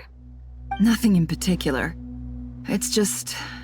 right now, the future feels strange and unfamiliar. But the future has not yet arrived. How can you say how it feels? Some people know that there's an impending disaster. Others remain blissfully unaware. Each group is imagining an entirely different future while walking towards the same one. But when they get there, they'll still find they feel differently about it. People are shaped by their circumstances. Different circumstances create people with different perspectives.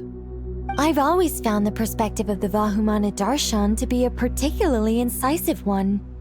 Even at the height of the crisis in Nodcry, people held diverging opinions. But things are different this time. Indeed. Regardless of faith, gender, wealth, skin color, or eye color, everyone in Sumeru knows what will happen tomorrow. The world has never been an especially fair place. Yet now, against all odds, a moment of unprecedented unity and equality is about to take place.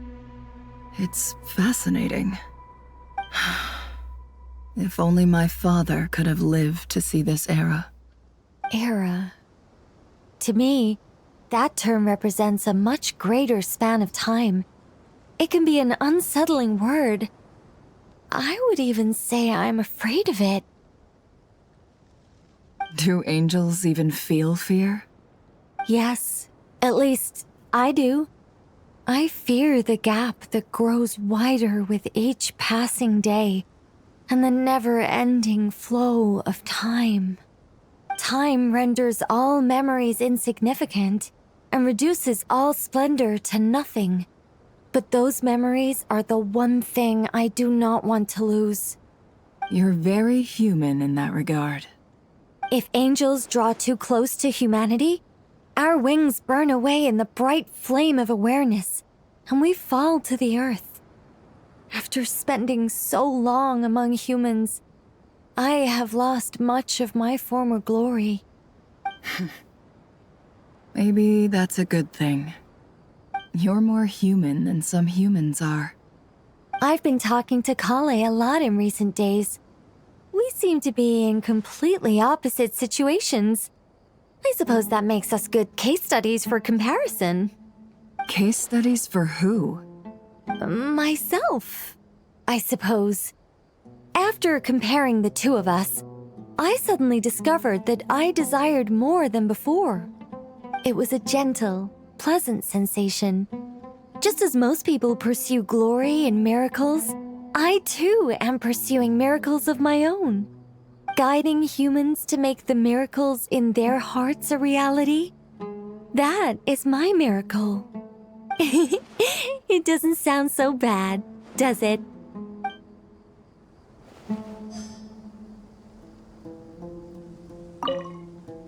It was a gentle, pleasant sensation.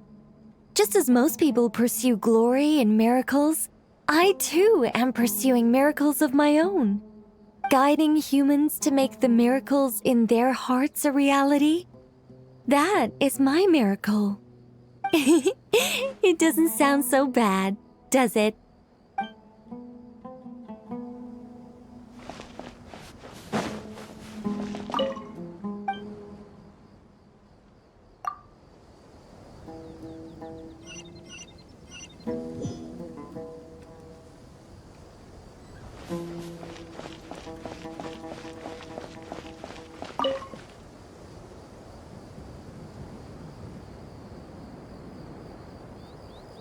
Look at the time. I should head back. I'm so sorry. I was in a hurry and didn't look where I was going. Are you all right? I'm fine. Wait, you're... Have we met? Not exactly. I think we may have crossed paths by the house of Dana before. Oh. You're Hat Guy! From Vahumana, right? You recognize me? The clue's in the name, Mr. Hat Guy. Fair point. It's getting pretty late. What's keeping you up? I could ask you the same question. If I'm not mistaken, all the workload for the Ratawa Histarshan wrapped up a good while ago. Well, I have something of a background in Satyavada life, so I was helping the Dendro Archon make some preparations. But I must have lost track of time. Did you find the experience enlightening at all? Honestly, it was tedious and uneventful at first.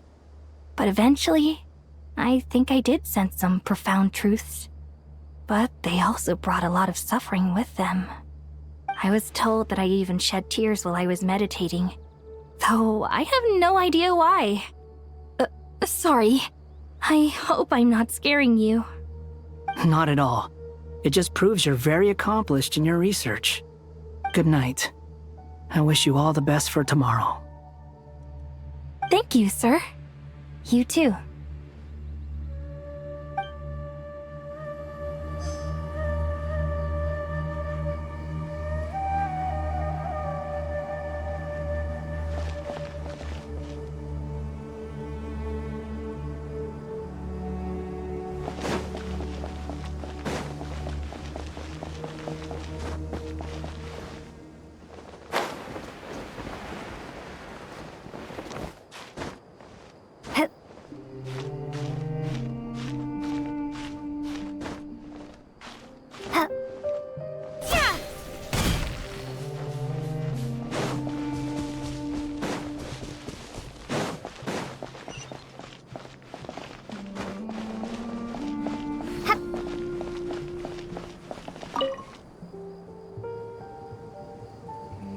Too bad we've got a fight tomorrow.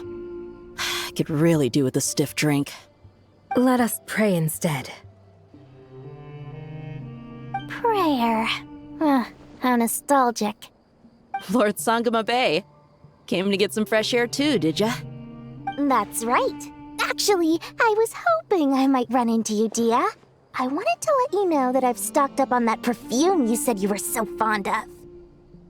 No, really? I'll take 2. Any chance of a friends and family discount? I knew you'd ask that. And I'm afraid to say that. Surprise! It's free of charge. That's very generous of you, Lord Sangama Bay. Does this mean you've made a fortune in Nodcry? Nope. Turns out it's not that easy to turn a profit there. I even ran some assorted losses. But anyway, that has nothing to do with why I wanted to give you and Dia a small gift. Remember that merchant caravan you two rescued in the desert last month? That was transporting my goods! No way! I had no idea that was your shipment. Explains the, eclectic mix of goods, though. Lord Sangama Bay's investment in the desert and generous stockpiling of goods has helped many people over the years. The shelters you funded especially have made life a little easier for the children and the elderly. Wait, how did you know about that? Oh, I see. Nefer told you, didn't she? Ugh, that pesky lady. Aren't intel brokers at least supposed to charge for divulging people's secrets? She and Candace go way back. It's normal for close friends to share things you wouldn't tell to everyone else. Sure, but why did they have to be things about me? That's how Nefer shows that she cares. She wishes for all of us to know what a generous person you truly are. It must be hard trying to make a living far away from home. Just because we can tell what kind of person you are doesn't mean everyone else can. Well, maybe her intentions were partly good, but I don't think that's the full story. I'm sure she enjoyed knowing how much it would annoy me. I'm telling you, Nefer's got a mean streak. Definitely with you on that. Does praying help you stay calm? Defending one's home is a just cause. My heart is filled with a mix of anger and hope. Anger. You know, being able to get angry is a good thing. It shows that you're in touch with the real world, and that you have the passion to pursue something you believe in. Oh, my lady? What are you doing out here? Just taking a walk to clear my head. And look where I ended up. Were you praying just now? Yes, Miss Dunyarzad. Would you like to join us?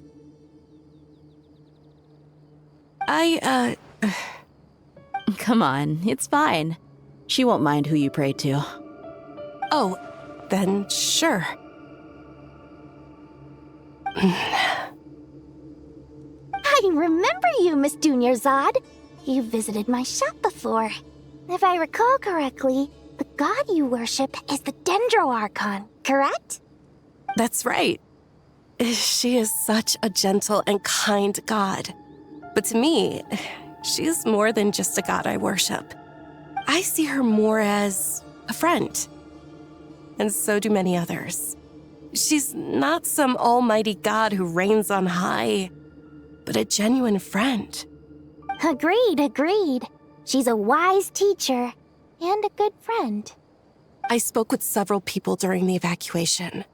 Everyone's aware that tomorrow's battle is one that ordinary people can join too. A battle to fight for our friends and our homeland. Oh, it makes me glad. I can finally do something for those who protected me. You've grown so much since we first met. Oh, a compliment? Ooh, more please. Thank you. My lady, you've always been a remarkably strong and ambitious person. It's indisputable. And that's not just a compliment. It's a statement of fact. What are you praying for? Our beliefs may not be entirely the same, but we both wish for the same thing. I pray that everyone will rise to the challenges ahead and return safe and sound. I pray for the safe return of all my companions.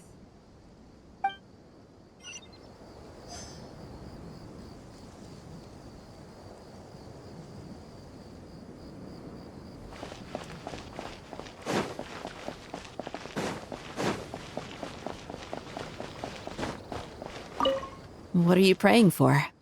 Our beliefs may not be entirely... I pray that I pray for the safe return of...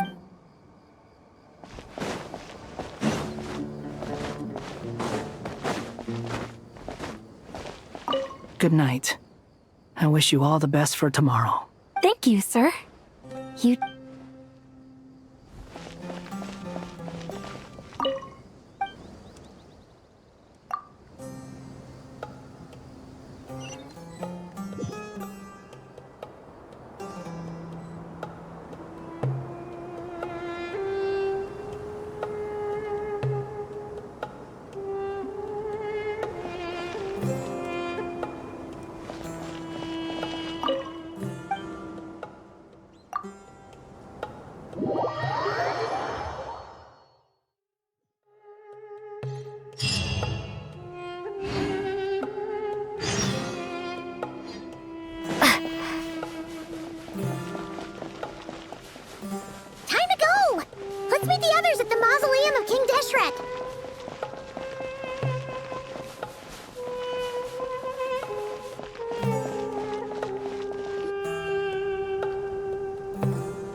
not felt this way in a long time. Standing up high, gazing out at the rolling dunes. One cannot know what freedom truly means without first losing it. The golden slumber truly lives up to its name as a dreamland. Though desert sands exist there too, no mirage, no matter how glorious, can compare to true beauty. Dendro Archon, what is on your mind? I was wondering whose counsel I should seek on the questions in my heart. What kind of questions? So many. More than can be put into words. As I once said to a friend, we look, we see, and we comprehend. But the question still troubles us. What are the many disasters that this world faces, but the sum of all irresolvable questions? The biggest question you should be asking is how to seize victory. Yes.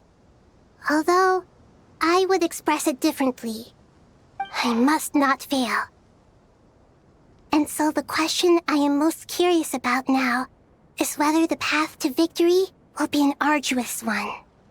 What we declare to be a young sapling, we may, in fact, find to be a towering tree, if we would only cast aside our ignorance and look beyond the veil of time to see her true form. Nahida! We're here! Just in time.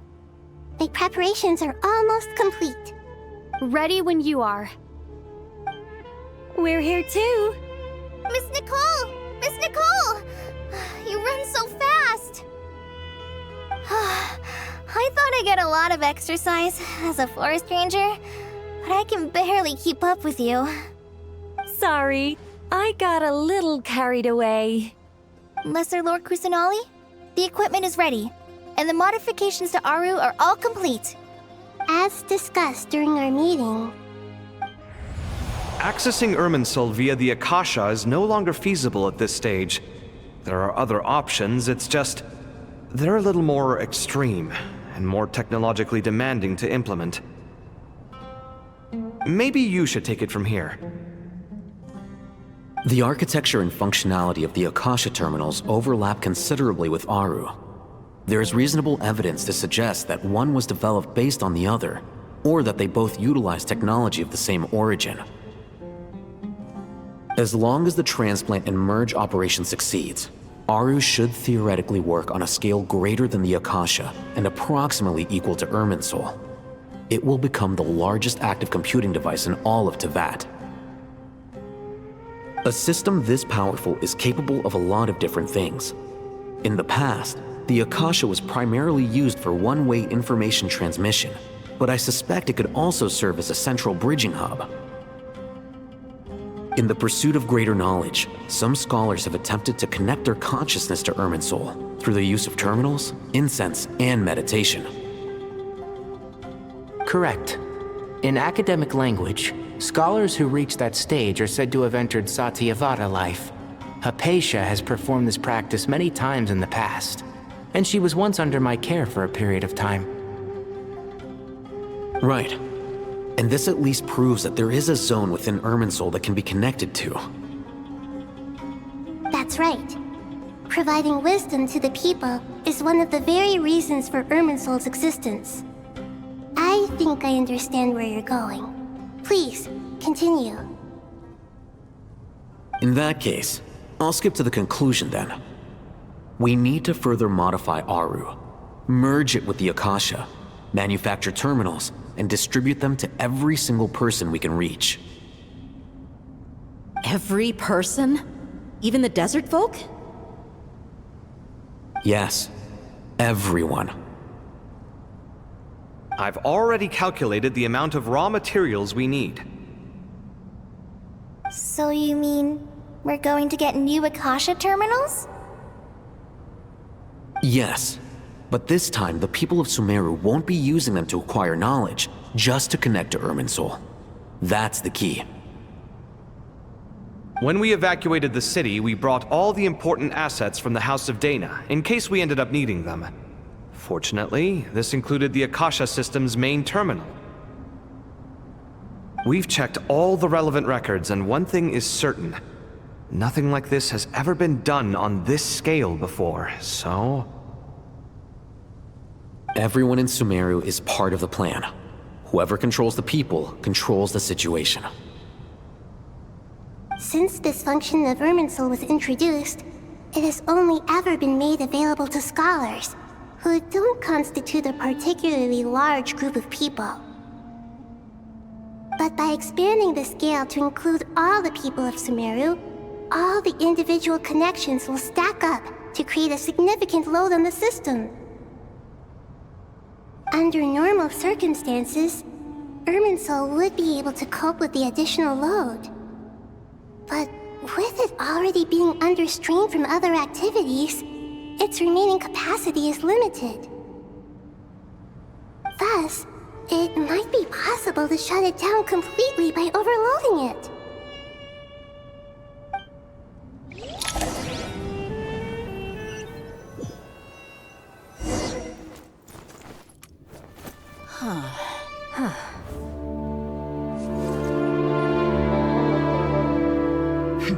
Counting down.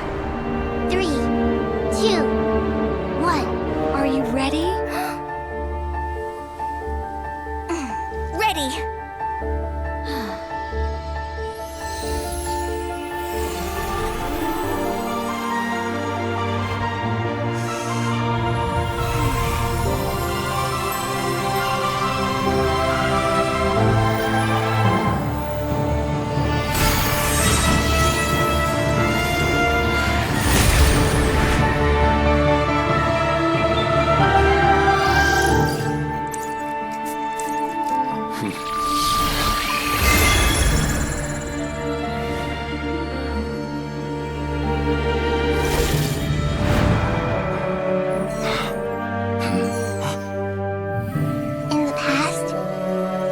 Sought knowledge, they turned to the Tree of Wisdom.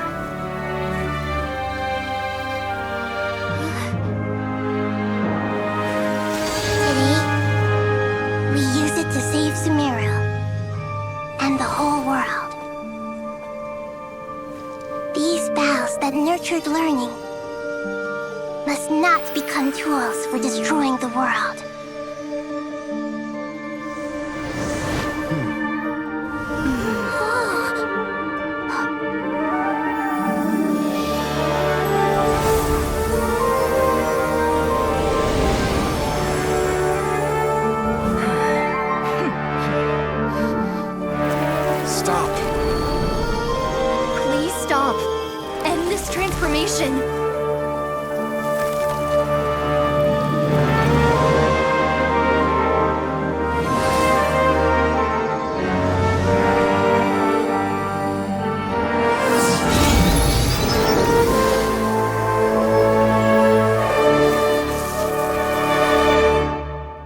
Shut down Irminsul just to stop me? You fools. I have all the time in the world.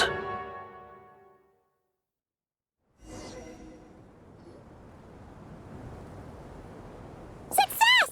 The evil Irminsul tree is stopped growing! Great!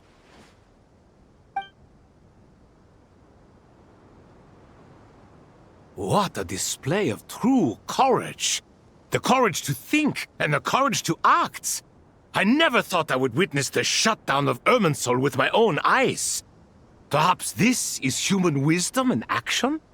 Indeed, only humans could do such a thing.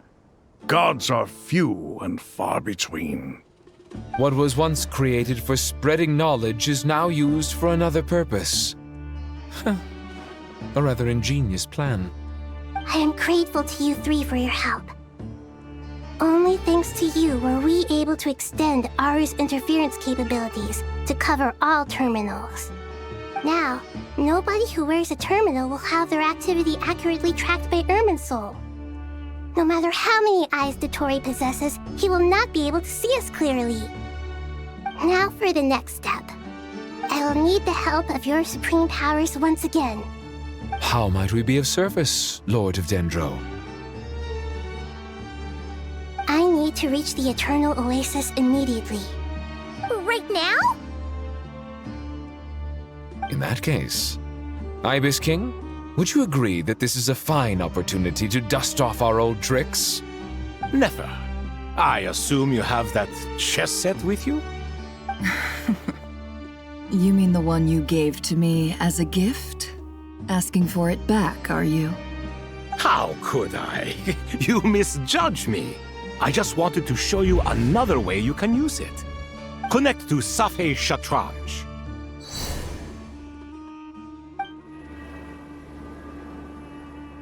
Safhe Shatranj? You mean that place in the desert? Thoth's chess set gains its power from the chessboard laid out in the desert by King Deshret and ourselves. All ceremonies conducted using the chess set must be activated via Safhe Shatranj. In other words, the chess set is an extension of the chessboard. In the past, moving a chess piece was a sacred and momentous act. Transfer initiated. Entering live combat mode.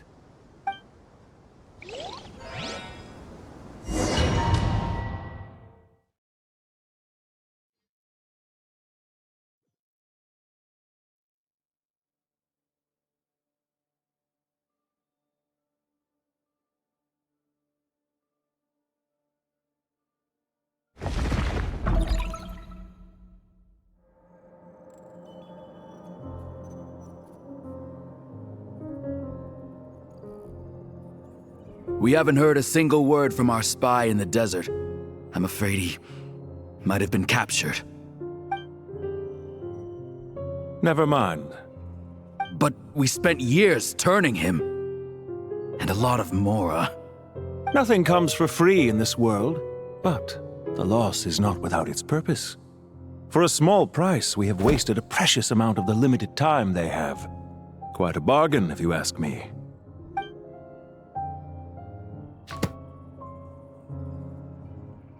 Understood.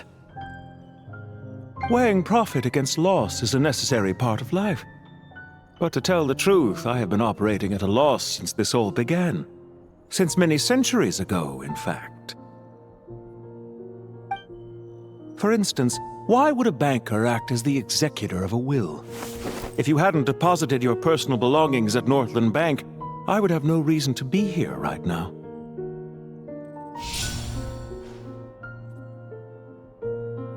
Dottore, I've placed your final data backup into the ley lines as per our contract. I trust we are now square for the safe deposit fees you paid. Is it not a little petty to split hairs like this, given our amicable relationship? I consider sound bookkeeping a matter of principle. Do not forget that you only live to see this day thanks to me. In fact, every day of your life since you met me, you've been living on borrowed time. Why, that's hardly a fair assessment. I will concede that my survival was perhaps at your whim, but I became a harbinger on my own merits. Managing money is not like other professions. Mine is not a role I could have acquired based on your recommendation alone, and certainly not one I could have lasted so long in without genuine ability. The information stored in the ley lines is quite comprehensive. Rest assured, I have not forgotten how strong your pride is. Well, I presume you have no sense of fragmentation while talking with me. How could anything possibly go wrong with such strict measures in place? The remainder of your soul was split in two, with one half sent to Nodcry and the other stored in the most secure vault of the Northland Bank. Though I must say, your disdain for the other segments is quite amusing. Zandik is you, and you are Zandik. Zandik created the segments, yet you, a segment yourself, reject him. That is, Zandik, created segments of various ages in his later years. To achieve this, he had to freeze time and part with a portion of his soul. But as constructive as it sounds, it erases my uniqueness. If each segment is equally me, then by the same token, none of them are truly me. A soul living forever in the past inevitably holds different views than he did in his later years. The same thing that completes me also restricts me. You too might ask yourself which stage of your life you want to be preserved at. The day your business failed? Or the day you were framed by a gang and sold off to a medical lab as a test subject? We needn't dredge up the past. This undesirable plan was eventually scrapped. Lesser Lord Kusanali was quite right. I needed an opportunity to eliminate myself. And after that, I concluded that there was no more effective plan than directly splitting the soul. Once the soul is transferred out, you will find that creating a physical body is far simpler than creating a puppet. The other half of your soul suffered a crushing defeat in Nodcry, you know. And yet in the process, I obtained the information I always wanted, did I not? Because now we finally know where the best testing ground truly lies. I once thought your ultimate goal was to ascend to godhood. But as it turns out, that was merely one of your experiments. Experiments take many forms. Most people are too eager for success, too fixated on the end goal. They forget that the experimental process itself is just as important. A suspiciously vacant seat, a new face. I trust you can put two and two together. The reason it doesn't exist is because someone tampered with the record. What can I say? After all your efforts, you really did uncover the world's secrets. So, is the new world you promised a lie? No, it never was. I am glad to be able to control Irmin's soul from within. Now I shall attempt to create a new world inside the existing one. Almost everyone faces the prospect of death. But not a single person has ever been able to experiment unrestrained in the afterlife through sheer force of will. I am the only one to have overcome this enormous challenge. Would I not be letting the world down if I didn't make the most of the opportunity to experiment? Clearly, the dividing of your soul did not affect the magnitude of your ego. Out of all the versions of you that have ever existed, this you is the most insane and the most radical. Is that why you chose to work with me? Which was it then? My insanity? Or my radicalism? Could I call myself a venture capitalist without a suitably ambitious plan to invest in? Yours happened to fit the bill quite perfectly. Well then, I must say, while I am surprised enough that you showed up at all, what surprises me more is that you chose to present yourself as my former subordinate, and not as the banker Pantalone. Why make things harder than they need to be? Exposing my true identity in a situation like this would only serve to destroy diplomatic relations between Snezhnaya and Sumeru. I daren't imagine the consequences. Showing up in the name of the original antagonist gives you the recognition you rightly deserve, while also being sensitive to Snezhnaya's predicament. It was an easy win. As for why I'm here, if you're suggesting that your credit is in the negative, I won't argue with that. Many people say that about you. I'd argue that a significant factor in your willingness to cooperate is the fact that you have but a few years of life left after my death. Living and dying together has a way of binding two parties together rather closely. Is it not true that a relationship should be judged by both the positive and negative returns it yields? So some of what I said actually made it into your head after all. It's true that I hope you don't die too soon, but don't you find that a strange thing for me to say? After all, you've already had quite a long life, especially for a human being. Let's not pretend that you're any more innocent than I am. Are we not the same in this regard? We both despise the existing laws of this world, and neither of us enjoy being under anyone else's control. Is it really so greedy to want the world to operate by a new set of rules? Of course not, my dear friend. And as I've said before, mutual interest is the foundation for the most reliable of relationships. You can attest to that.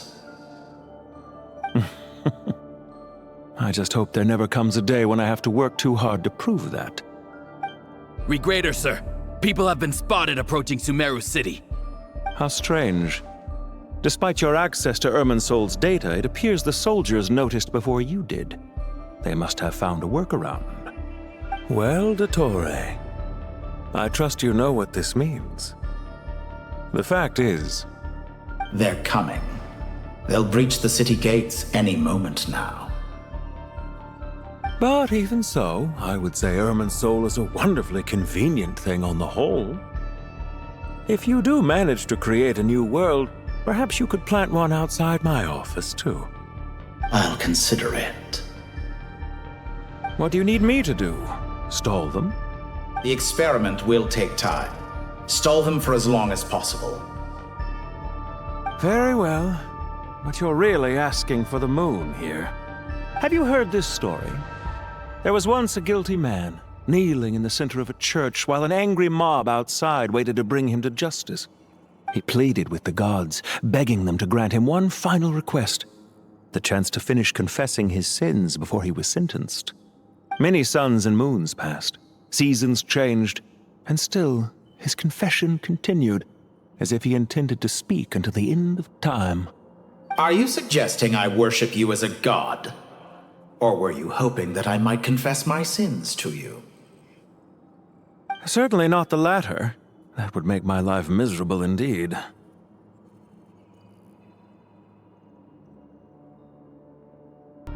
For someone who despises them so, you never seem to have any objections to me creating or becoming one.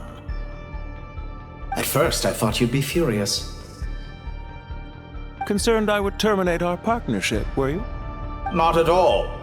You had reasons why our partnership must continue. Don't you find people's attitudes toward gods amusing? A god descends from the heavens and people worship it unreservedly, blindly following whatever rules are given to them. And yet, when they see an ordinary person gain godlike levels of power by virtue of their own hard work, they treat him with nothing but suspicion, even if he is a compatriot. Is that supposed to be a compliment? No. I was just thinking. I pity the man who would call you a compatriot. There's no need to be so self-critical. I know it's a little late in the day to be asking this, but how have you been keeping? I'm flattered that you would take the time out of your busy schedule to consider my well-being, Doctor. The part of your soul that went to Nodcry caused quite a stir, sending our organization back to the drawing board on numerous fronts. It was quite a headache for everyone involved. Dear me, I must have caused you no end of trouble. You certainly did. I had the rare honor of being summoned before the Tsaritsa with Pulcinella to answer for myself. A terrifying ordeal. Don't worry, I pulled through. At most, it's a public relations nightmare. I made sure of that. Now I'm curious. How did you explain yourself? Oh, it was quite simple. I just pinned the blame on someone who wasn't there to defend himself.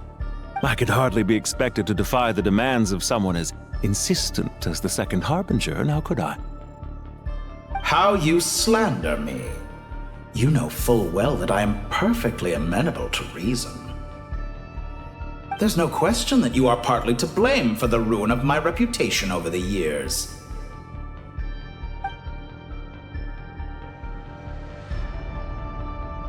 Do you have anything lined up for when this is all over?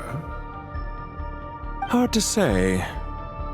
Field work always takes quite a toll on me, as you know. Once I'm back at Snezhnaya, I'll start with a well-earned cigarette. Why are you so eager to ruin your lungs after I went to the trouble of replacing them for you? If you have an issue with it, feel free to try to stop me.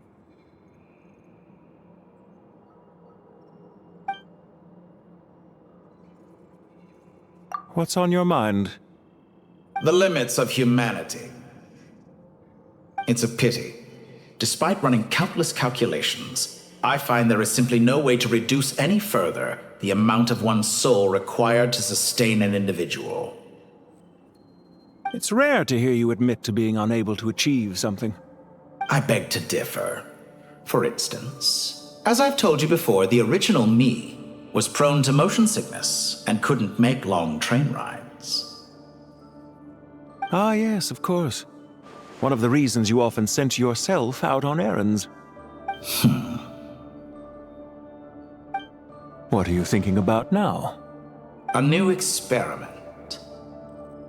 In the event that my soul was depleted, say we extracted my data from someone else's memories, yours for instance, and then combined it with your intact soul as the base material, what would we create?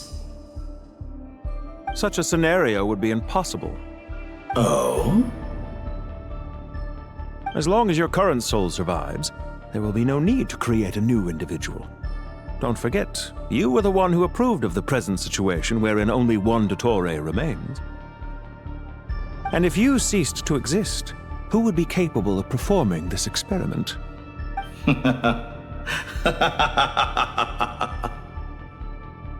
Since the day I met you, you've always excelled at talking your way out of a quandary.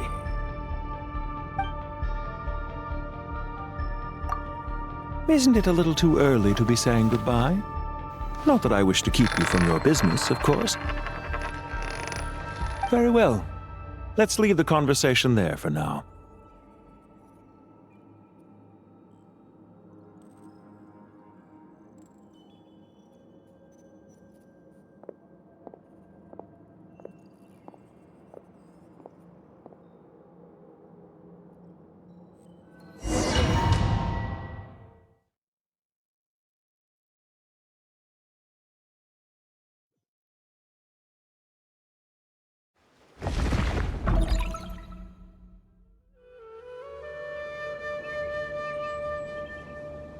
The power of King Deshret's 7 pillars is truly remarkable. With just a chessboard, you can move an entire unit across the material plane. Yeah, sets us up for a much easier fight. Really makes my day. The last time we stormed the city, it involved a lot more running around. I wonder how many people can say they stormed a city twice in their lifetime. I was just thinking that. I've definitely had more than my fair share of unusual experiences in my life. This is my first time here, actually. We never usually leave Gandharvaville. I hope this will be my last time. Does everyone have to chime in? Can't we just fight? What an amusing comment, my dear lady. Yet humans often alleviate tension via small talk, do they not? Whoa! Why is Candace's shield talking? Because the image on her shield is one of me. And I, of course, can appear wherever I wish to. Huh. Well, la-dee-da. Isn't that fancy? Could I get in on this? You wish for your gauntlet to speak? Why, certainly. Ahem. I think you'll find that it is I whose image is carved hereupon. Thanks. Definitely feel stronger now. You're welcome, my lady. I am glad to lend you my power. Sino, what's the situation? There are troops stationed at every entrance. As we expected. A frontal assault will suffice. Everyone, stick to the plan. We'll take the main entrance. You head for the House of Dana's side door. Move out.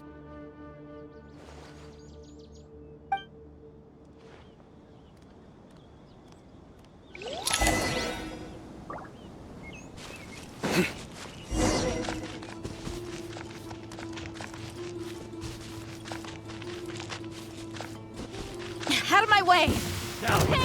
Take this! Watch out! Get lost! Thank you, Jet. You gotta be more careful. If you're not ready to put your life on the line, you can't be certain of defeating your opponent. She's right. Keep your wits about you, Rana.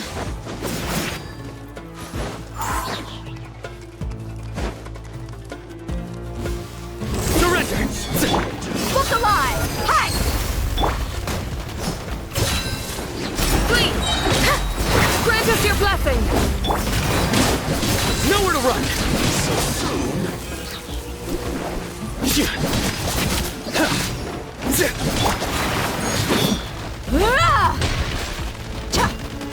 Let's get it on! Ha! Yield!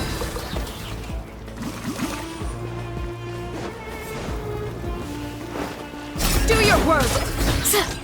We shall prevail! You asked for it!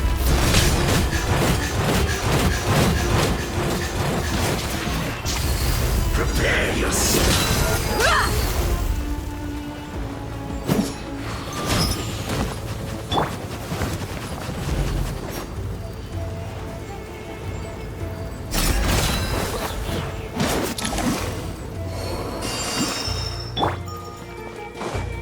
Take them out and secure the harbor.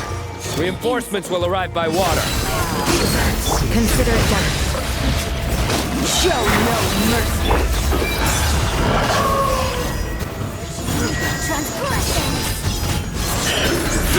Their penance is due! This is her majesty's gift! This body belongs to ice and snow.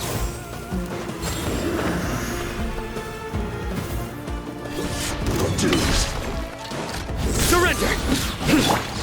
Look alive! Hi! Gloves off! Yo!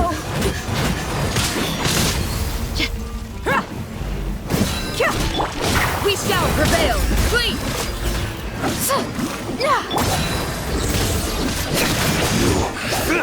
You judgment is upon us.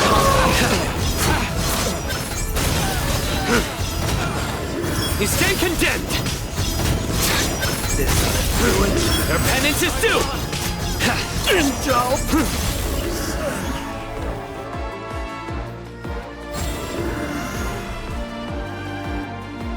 Waterway secured.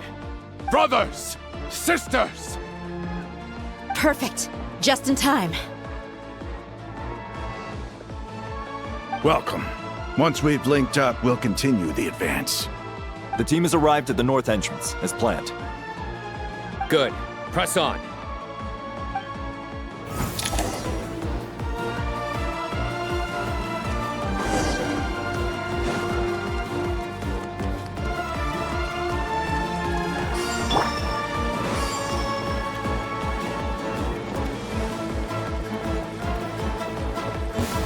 There you are! Let's get it on!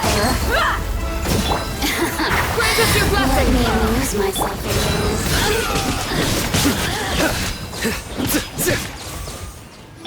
They're dead meat!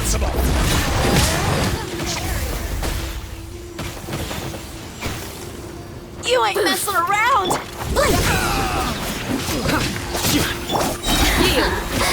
Let me amuse myself a little.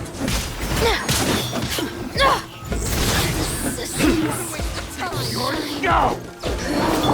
We shall prevail! Do your worst! Through me, justice is served! Couldn't! Guilty! You stay condemned! Stronger than I anticipated. Guilty! You stay condemned!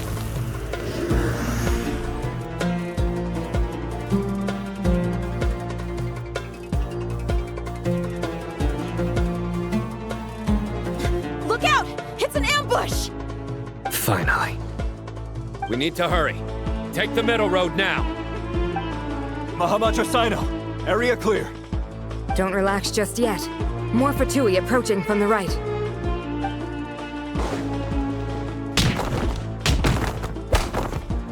Irminsul cannot track our movements. If necessary, we can split up. Don't worry. We'll wipe them all out. As you can see, our people came raring to go. Good, good. How are things with the Traveler? Can Tainari keep her safe?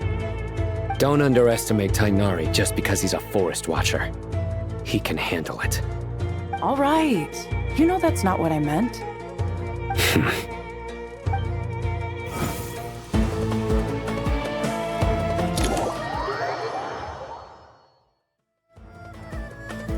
Sino and the reinforcements have drawn the Fatui's fire away. It's our turn. By using a cluster leaf of cultivation, we can pass through certain terrain silently. Good luck with that. We'll just fly up there. Huh? Oh, yeah! Paimon forgot she could fly! Ready? Ready.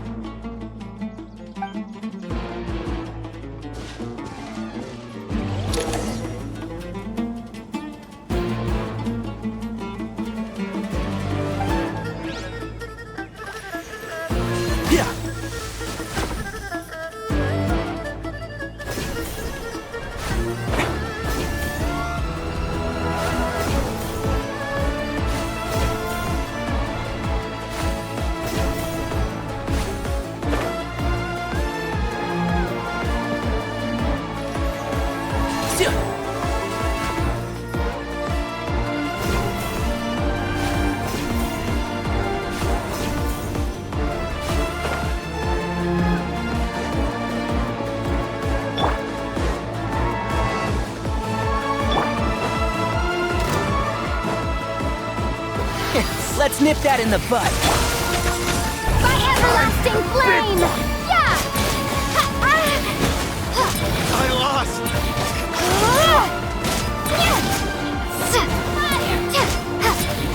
Squall Fury!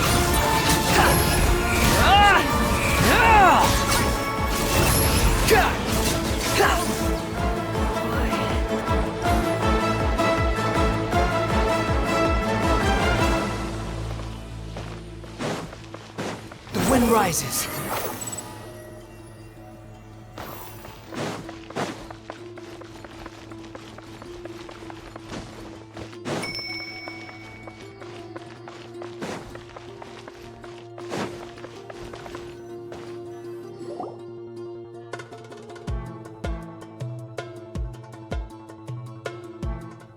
Fatui soldiers up ahead.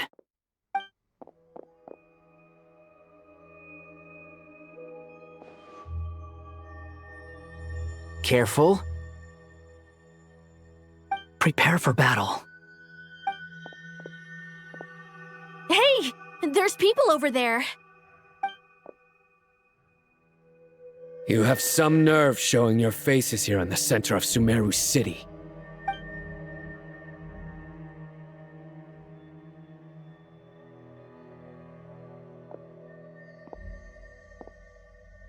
You're right on schedule. Well, this guy sure as heck isn't your average Fatui sergeant. They've stationed quite a few people nearby. It definitely looks like they were waiting for us. But something feels off. Everything about this guy feels too deliberate. I highly doubt he's just a subordinate of Dottores. And he's no mere sergeant. Whatever his rank is, it's high. Much higher than we thought. So you've been waiting for us. But it looks like you're geared up for a conversation, rather than a battle. Very clever, General Mahamatra Sino. I know you're the one in charge of this siege, and I look forward to making a deal with you. A siege? Sumeru City belongs to us! Historically, yes. But things can always change. We have quite a sizable force with us, you know. For instance... There's a Fatui ambush at the north gate. Can you handle him? We can for now. Yes, I'm quite sure both sides can hold their ground for the time being. The battle has not yet reached its climax. But what happens next? Do you enjoy watching bloodshed? Surely some of those here are people you count as friends. Once a war begins, some people must die. I doubt you wish that fate upon anyone you know. Wait a second. It's a trick. He's not even there. Silence! He disappeared. What was that? A ghost? Curses! He was never there to begin with. That was just a shadow projected there to lure us in. Enough talk! Attack! I apologize for being unable to accompany you at this crucial moment, but I am compelled to leave for reasons beyond my control. Please excuse me. Sumeru's General Mahamatra is quite ruthless. It's a good thing I wasn't there in person. Your illusion held them up for a time just fine. But now that they have seen through it, they will realize you were just a decoy. Decoy or not, what matters now is that they will be heading your way imminently. Not imminently. They are already here.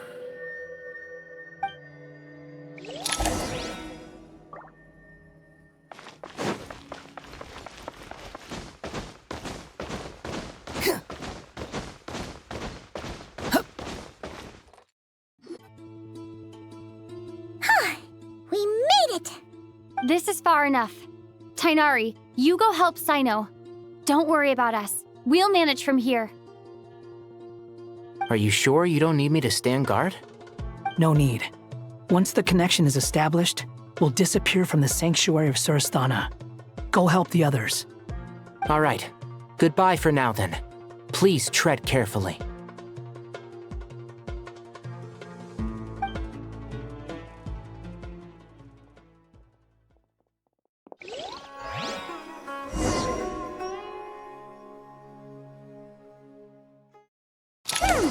Now where's the interface Nahida mentioned? Come on, where's it hiding? Found it. It's over here.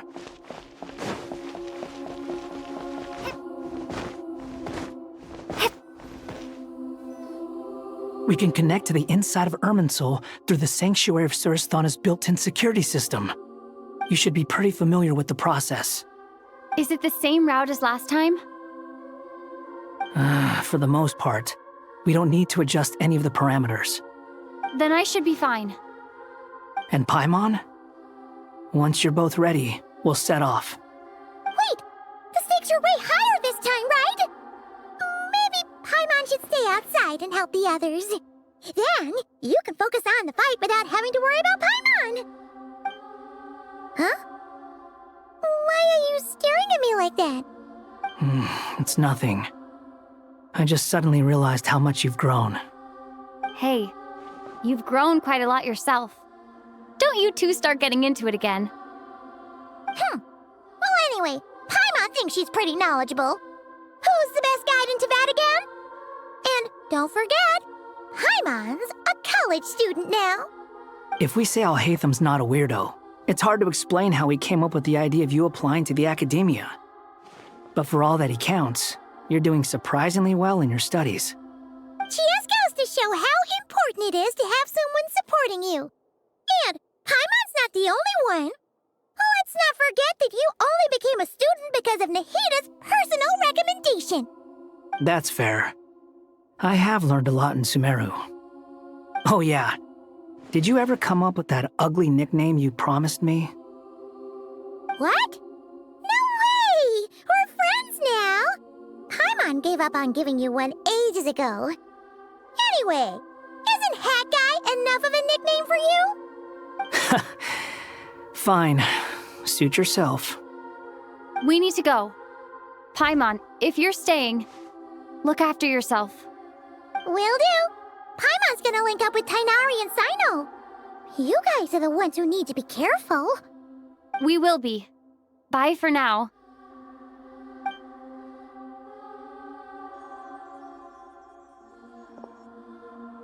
Initiating connection.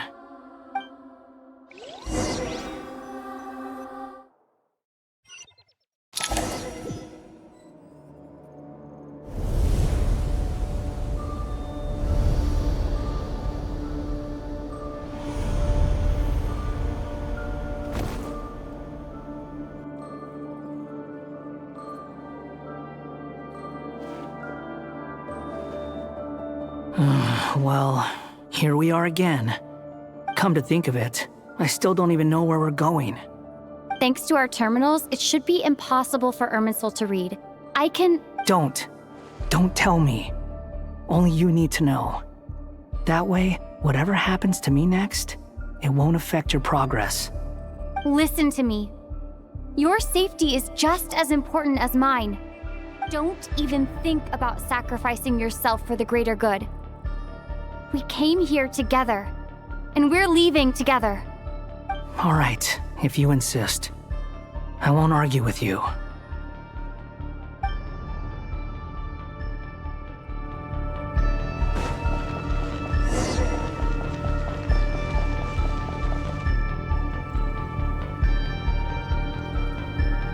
This place looks so different from how I remember. It's unrecognizable. It's a complete mess, like someone's turned the place upside down. Must be Dottoro's doing. Either he's searching for some information he needs, or... It's still changing. He has to know we've entered Irminsul. But luckily for us, he can't pinpoint our location. Be on your guard. Don't let him find us. The red parts have probably been corrupted by Dottoro's power. Don't touch them, or you might alert him.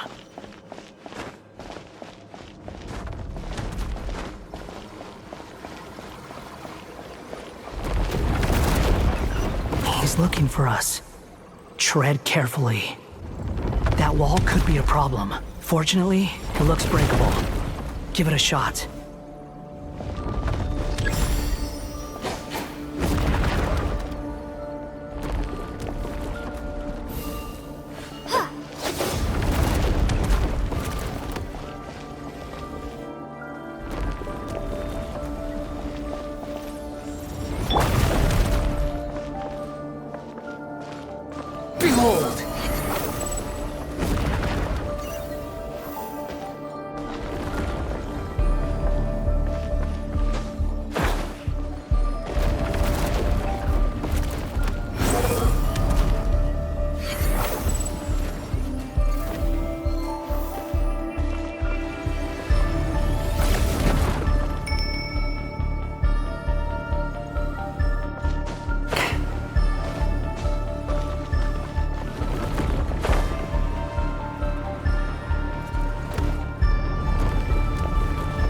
Rises.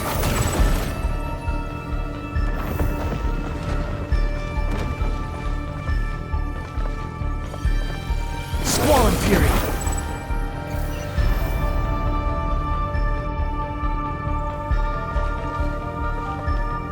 The wind rises.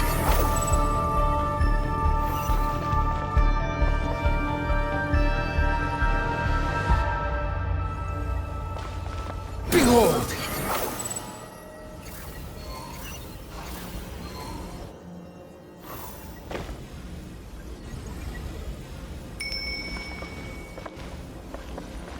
Squall and Fury.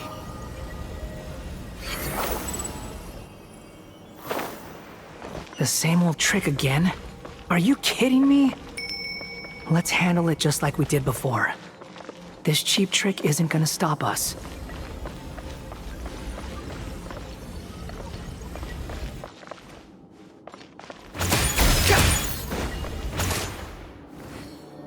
Oh no! It's... A trap! Is that why he was using the same trick over and over again? To get us to lower our guard?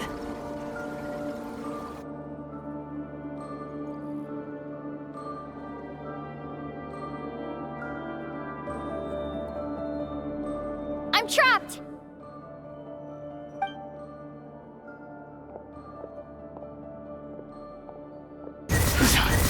Why won't this thing budge? Hello? Hello? Can you hear me? Nicole? Is that you? Yes, it's me.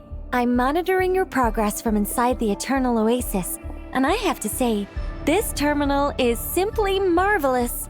It makes tracking you so much easier.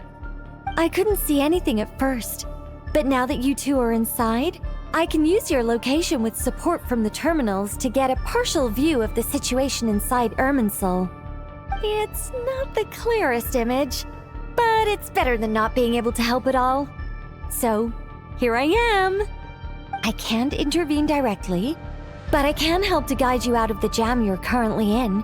So please, just follow my lead. Dottore in his current form is a blight upon both Irminsul and the ley lines. Pay attention to your surroundings. There must be sources of his contamination nearby. The corrupted information... Is that one of them? Precisely. Take it out. Good work. But we're not done yet. Stay close, and let's see if we can find any others like it nearby.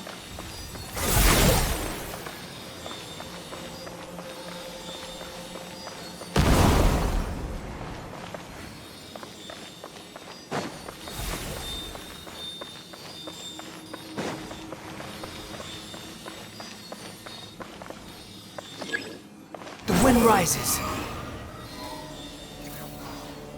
This must be another one. Agreed. Now... Wait!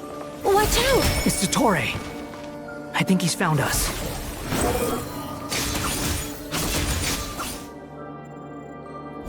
The seal is broken. Quick! Get out of there!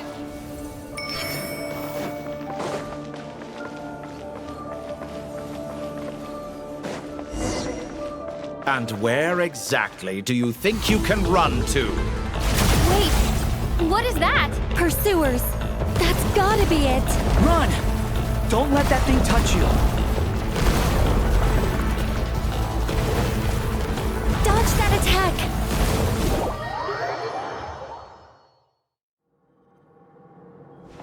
And where exactly do you think you can run to?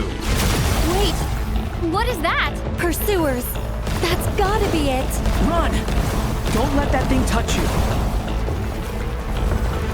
Dodge that attack!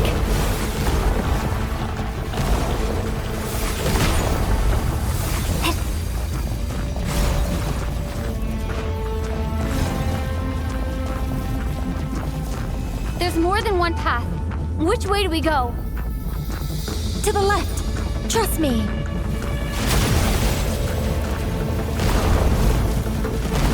Fleeing like vermin. What a pathetic sight. Hey! Watch yourselves. Stay focused. There's a cliff ahead. Jump! More of those corruption sources. Destroy them as you did before, and open the exit as quickly as possible. They're relentless. Is he trying to wear us down? You'll just have to destroy these too.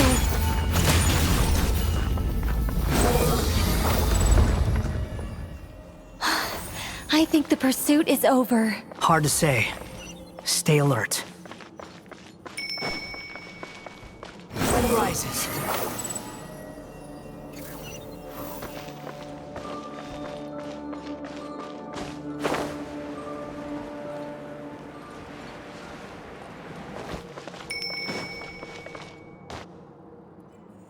Whew.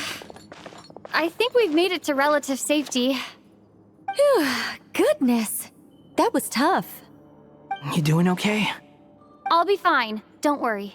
Take a short rest, and then... Nicole? Nicole! The connection's been cut. But that means... Look at you supporting one another. How very touching.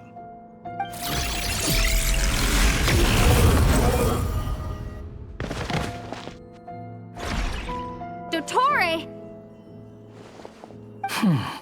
Took you long enough to find us. You're more useless than I thought. Oh, really? I think I deserve a little more credit for my methods than that.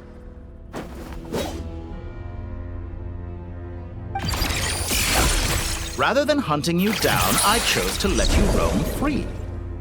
I indulged your presumption that I was unable to track your movements, played along with your clever little plan. Fleeing is for animals, but I rather enjoy watching you flee. Some things lose the will to run altogether as soon as you put them in a cage. If that's true, then why did you come looking for us? Because I wanted to observe you up close, of course. Don't misunderstand me. I'm not here for a fight. Is it so unusual that I wish to greet my old acquaintances in person? After all, it's been a while. Scaramouche.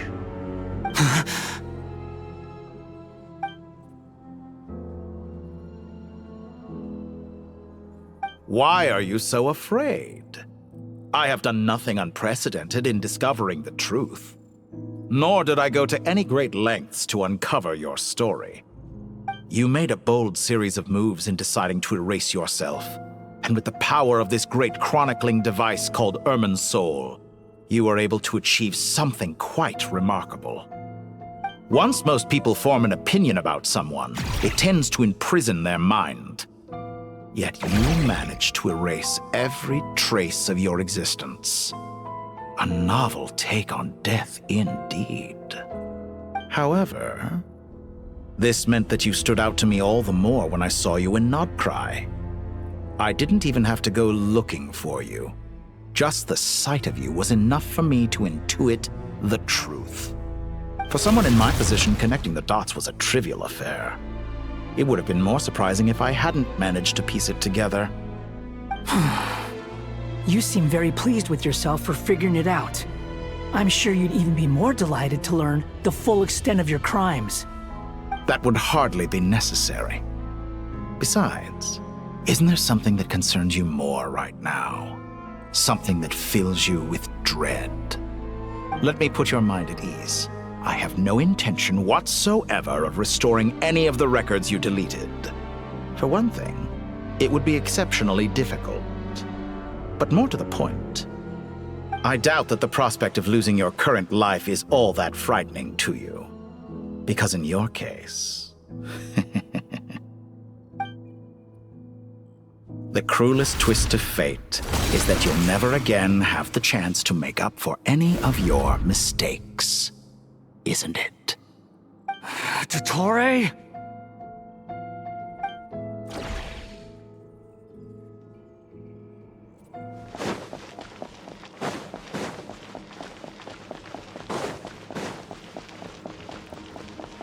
All here shall bend to my will.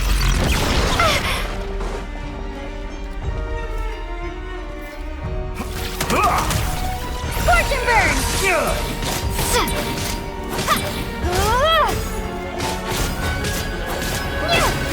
Squall Fury!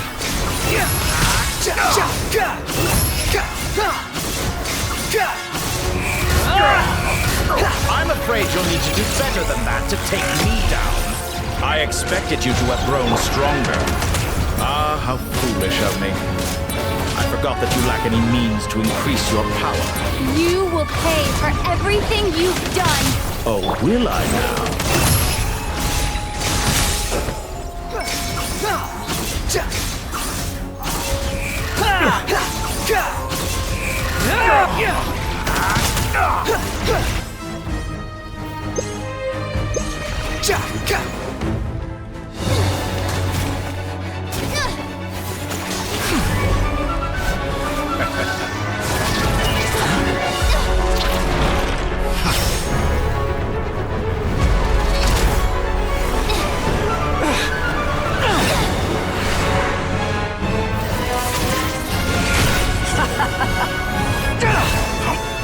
Does the prospect of death amuse you? I could ask you the same question! I'll distract Dottore. You focus on the mission. Got it.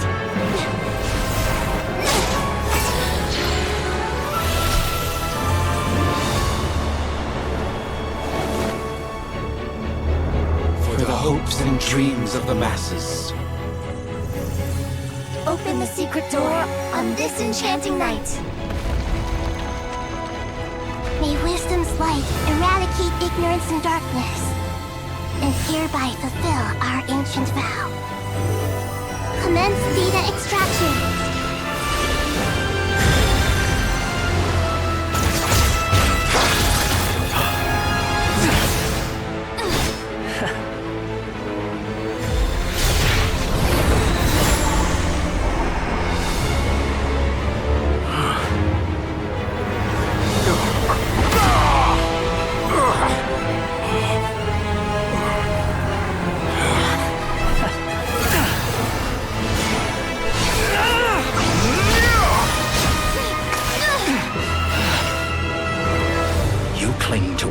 outdated ideals and stand in the way of progress.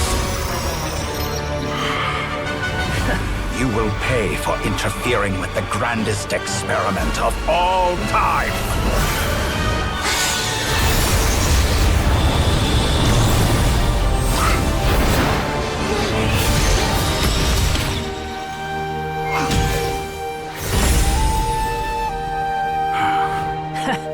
Good timing.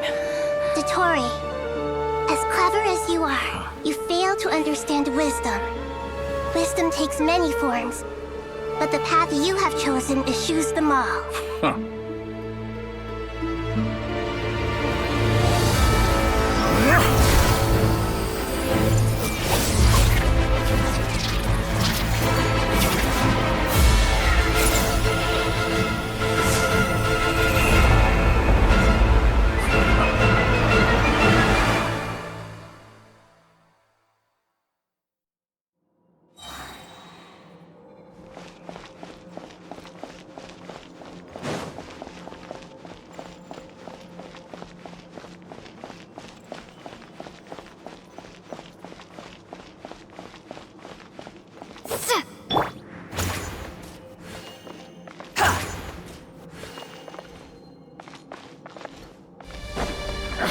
My strength is fading! Since you are within Irminsul, it stands to reason that any power you wield comes from it. You're extracting the information from Irminsul just to strip me of my power. I will find his weakness.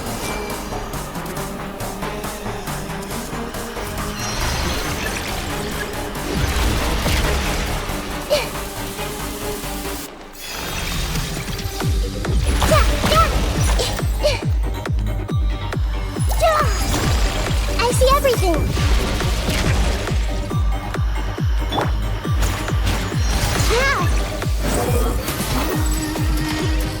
Admire your attempt to produce a new variant, but it's nowhere near enough!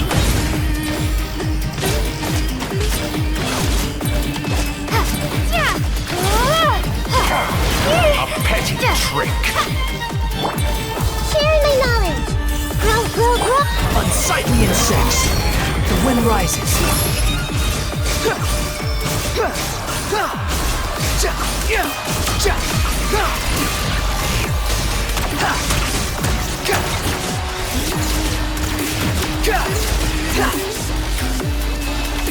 Quit following me. Squall and fury. Burn all before you! You're dead! I'm used to this. Search for it.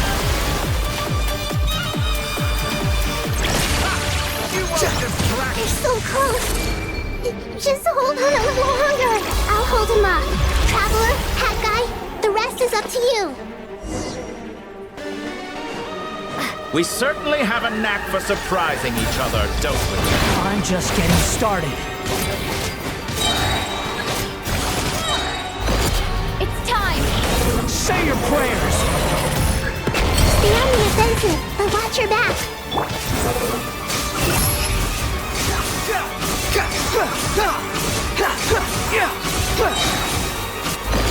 It's time!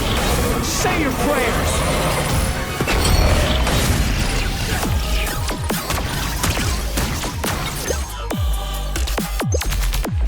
Let's try this. Muso no That's far enough! Behold!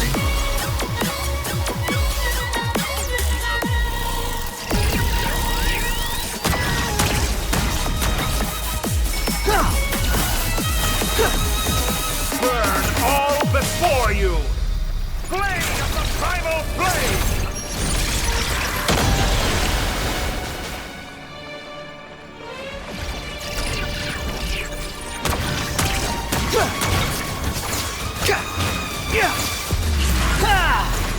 The wind rises. It's time! Say your prayers!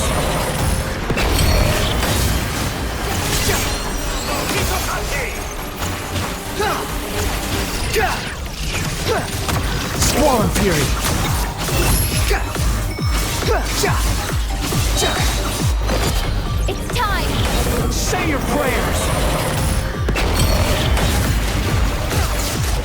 For you! Play of the primal How amusing.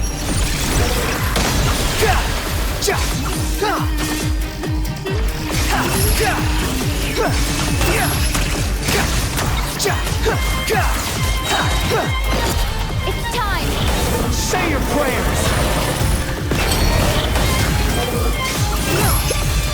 Finally, time for you to die. Excited? Time for me to die? How could I have reached this place if death was something I feared? The last gasp struggle of a dying man is a pretty pathetic sight. And I know it when I see it. We shall see about that. It's time! Say your prayers! Follow me. The wind rises.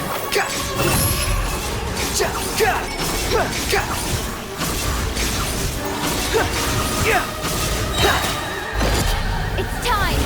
Say your prayers!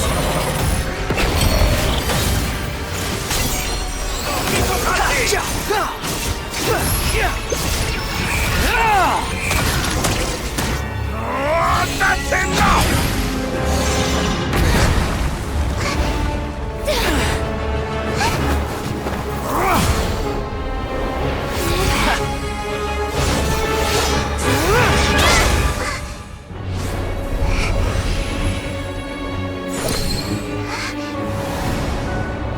It's all yours. Do with it as you see fit.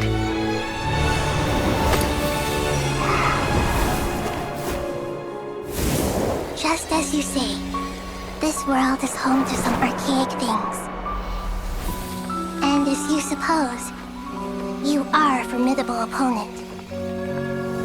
You have long coveted the secrets of wisdom. So now, I will demonstrate true wisdom in action. I invoke my supreme authority as the keeper of Irminsul. Command me or condemn me. But give your verdict now!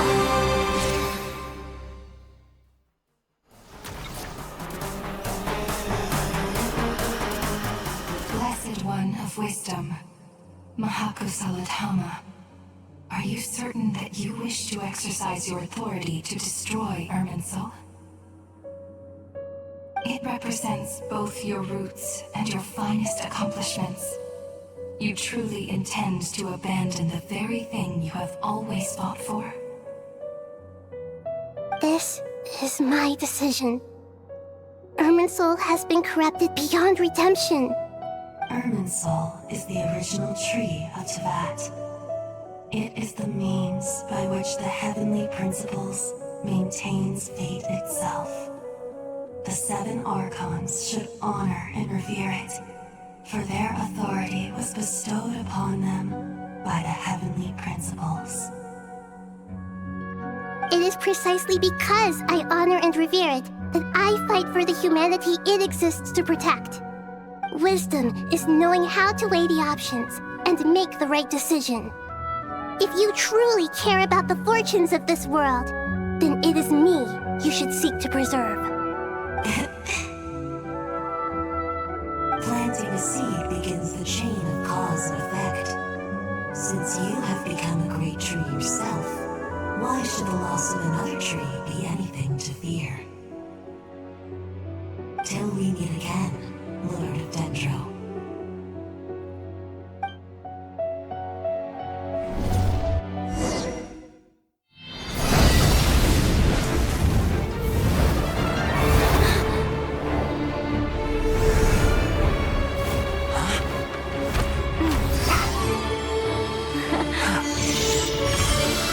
The first flame. The pure, cleansing fire.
shall we? Where were we? I was suggesting that you needn't perform when signing a contract. You're only sitting here because your bank demanded an evaluation of the trustee. So you told a story about a young scholar from a merchant family in Sumeru? I told a compelling tale, didn't I? The post-expulsion story is far more captivating. The human experiments or the elixir of immortality? The part where you die. Ah, yes. My favorite part. The 35-year-old Segment thought of himself as Dottore, reserving the name Zandik for the original specimen. Of all the Segments, he was the most selfish. After his expulsion, Dottore searched for a new direction. He joined the Fatui, studied Elazar in great depth, secured resources. He was rather fortunate in his career. Zandik turned to Conrian technology and successfully created his segments. But this was not immortality. Even with backup segments, his body would still age. Still, thanks to Snezhnaya, Zandik found the ideal base for his experiments. Then a perfect partnership materialized at a crucial moment. The year that both parties realized they needed more time. Fortunately, Zandik succeeded. In a miraculous turn of events, he gained the extra time he needed. I seem to recall it differently. All right, it's true. No matter how much elixir he took, Zandik remained human and continued to age. Then, on the morning he turned 85... Help me up! Call for help! Surely he would be rescued, Zandik thought. But to his surprise, no one helped him. Zandik was too selfish for that. Don't forget, you're one of us. Yes, and we're all waiting.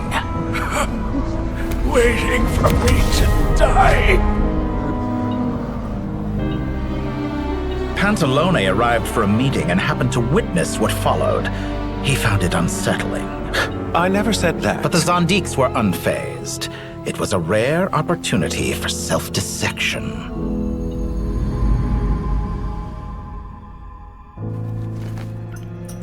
What does all that have to do with you depositing your data at Northland Bank? It has made me cherish my time in this world all the more. Fair enough. So you do have a sense of self-preservation.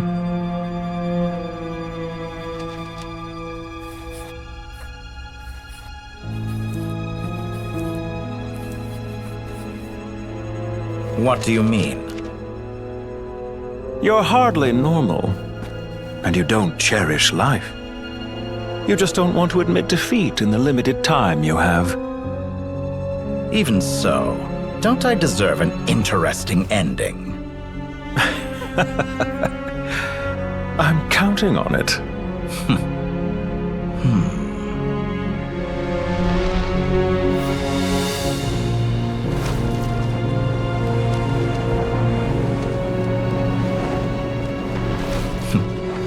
If nothing else, I expect my funeral will be a grand affair indeed.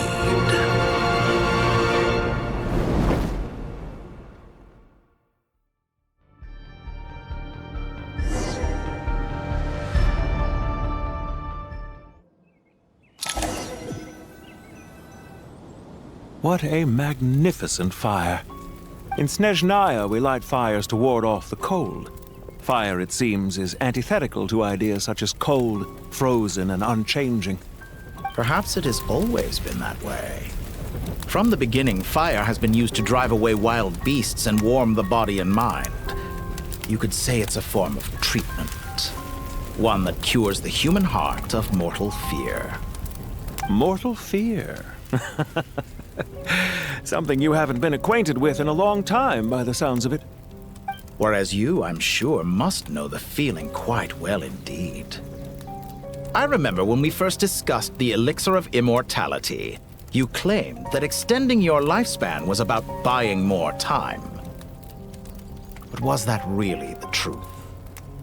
You fear the prospect of dying a wretched end in this world, don't you? Of course I do. I'm only human after all. And while you may have forgotten it, you cannot deny that you too were once human, Dottore.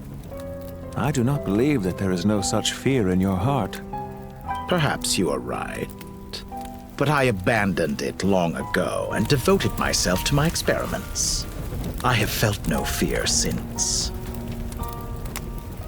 From the very beginning, I never thought you could win this game. But still you came, contract in hand, to honor our agreement. Because I am a reputable partner. And as we have discussed, experiments are about more than results alone. The process is equally important.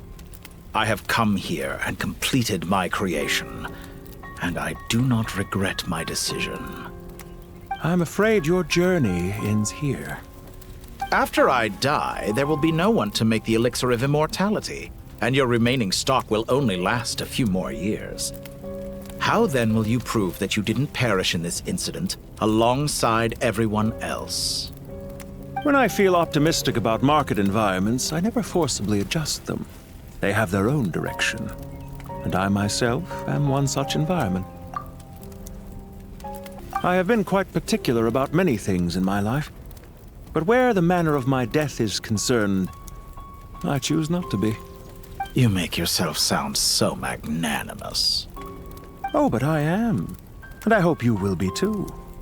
It may have been a long time since anyone told you this, Dottore, but I recognize that you are a truly rare talent. Ha!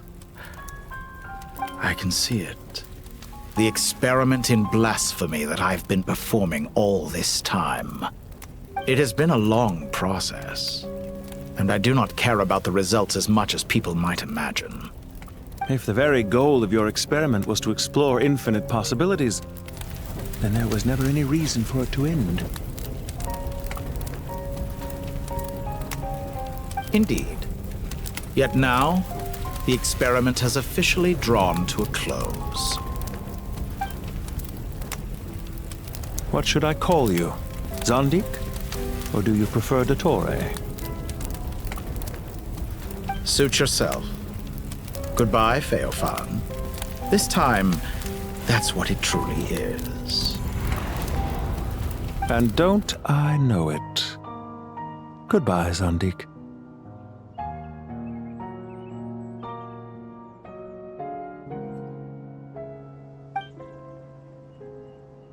I could have carried out many more experiments, but to me, Lord of Dendro, this outcome is certainly not the worst.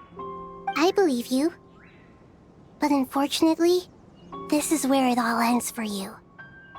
This experiment does not belong to you, nor do any of the results. Experiment? It sounds like you're trying to outdo me in my own field. Wisdom is conveying information in terms that people can clearly understand. You know exactly what I mean. Indeed. I can see no further outcomes. Ha. You have a formidable mind, and you are braver than I thought. Setting fire to the very thing your survival depends on. Your previous threat was empty, but this time, it is real. When necessary, wisdom can be as fierce as an inferno. Some of the flames that incinerate you come from within yourself. Perhaps you are right. You see what lies at the bottom of the human heart, and that is your wisdom. Here is where your journey comes to an end. All that is yet unknown belongs to those of us who will carry on living. It seems I have unwittingly been your arch-enemy all along. But now, it's all over.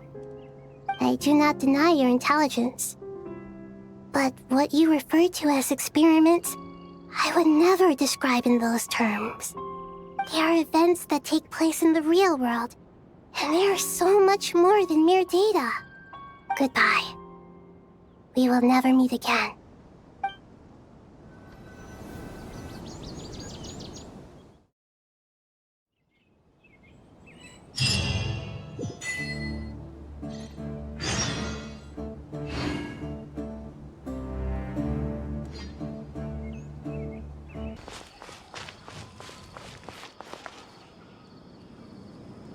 Well, that's the last of them.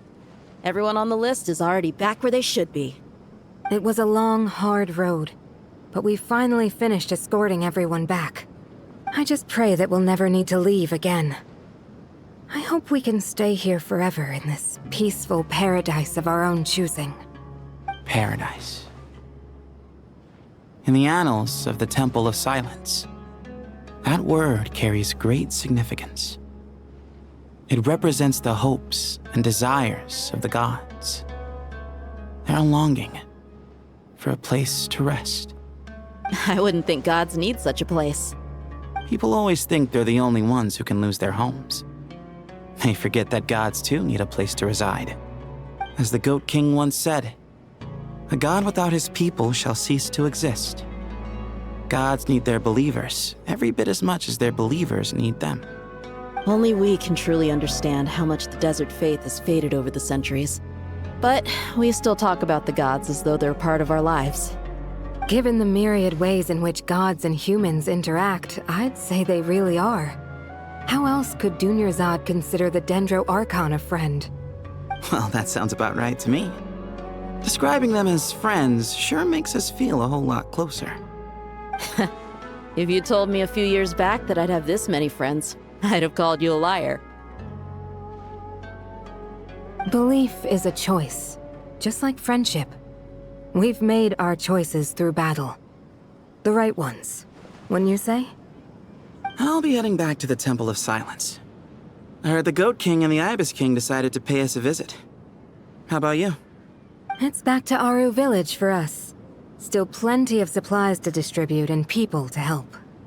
Until next time, old friend. As long as you can find the time, you're always welcome to visit us in Aru Village. Right back at you. Make sure to drop by the Temple of Silence the next time you're free. Word is that 2 of the other 7 pillars, Shezapank and Bennu, might also be dropping by. Since you're wearing the symbols of their power, it'd only be fitting if you came to see them for yourselves. Dropping by? That makes it sound like they're visiting a neighbor's home. Well, the temple was founded by Hermanubis, so I guess to them, that's exactly what it is. Guess that's true. All right. We'll make sure to find time to stop by. Stay safe on your journey home. I will.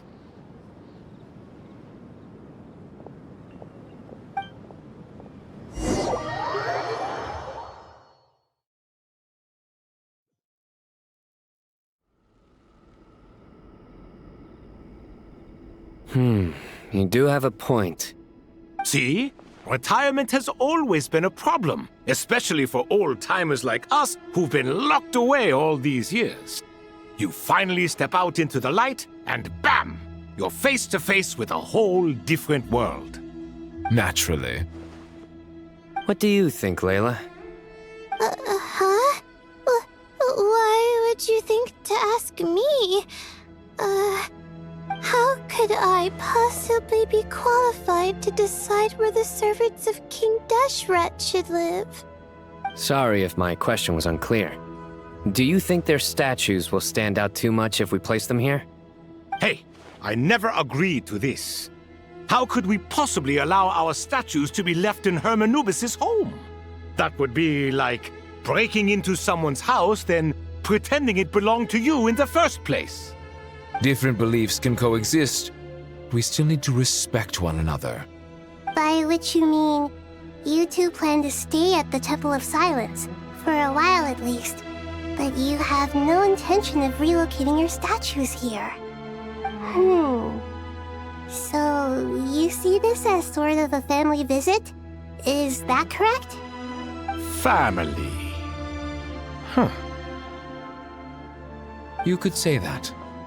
In a sense, Hermanubis would view this as his home. Just look at this place. Magnificent, is it not? The sad truth is, in the past, all 3 of us invested so much into misguided ventures. We failed to build what we should have, and wasted so much time instead. And what do you mean by that? I mean that for the most part, time spent associating with the likes of Sobek, and, let's say, Thoth, might reasonably be considered wasted. Why does that not surprise me? Go on. Anyway, given how much time we'll all be spending together, I'd say that the bonds we built will end up proving to have been a sound investment. Once Sethos, the current leader of the Temple of Silence, returns, you can discuss the matter of staying here with him. But judging by the expressions of everyone here, I imagine you'll receive a very warm welcome. This sacred ground houses untold knowledge, after all. What better place for the servants of King Deshret to appear in the mortal world? How about we share a meal together first? I imagine it's been many years since you last tasted fresh food. Oh, that sounds wonderful! After so many hundreds of years, I can only surmise that desert cuisine has become a lot more varied. Are we having a get-together? If you'd like, I can help prepare some food. After all, Lord Thoth, you helped me so much in the desert, and I still haven't properly thanked you.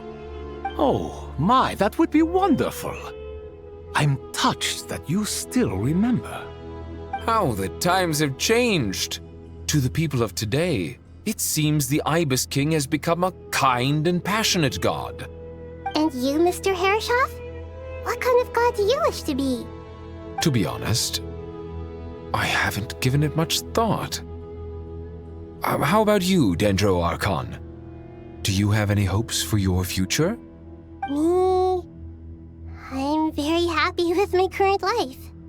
Forgive my bluntness, but you do not seem to derive your authority from majesty and might, like Lord Al-Ahmar. Clearly your approach has its advantages, but also its dangers, don't you think? I do, but projecting a majestic front doesn't really suit me. Besides, my relationship with others isn't simply one of a god and her people. Not putting on airs might earn you more adoration. Exactly. Besides, I really like parties where everyone brings their own food, and we all come together to share. You should join us. I'm sure you'll find it fun. Last time when we got together for a picnic near the Avidia Forest, it was quite the occasion. Seeing as you're already here, how about we hold the next one in the desert? Can we do that? Wouldn't Tainari have to transport a ton of drinking water? Don't worry, I can help out. Layla, would you like to join us next time? Me? Sure. The more the merrier. That way we... Don't take this the wrong way. I just think you should know. When it comes to passing the time, chess is more our thing. In that case, Dendro Archon, what do you say? If I were to compete against you, I can't say with certainty I'd win, but I certainly wouldn't mind giving it a shot. Where's Sobek? I'm sure he'd be good for a few rounds. Cards, cards, cards! I'll always prefer chess. I wonder what variant of chess we're talking here. Mr. Thoth, is there some sort of astrological significance to this game? Oh, I'm glad you brought that up. As long as the leader of the Temple of Silence agrees, we can search Hermanubis' place for books to teach you how to play.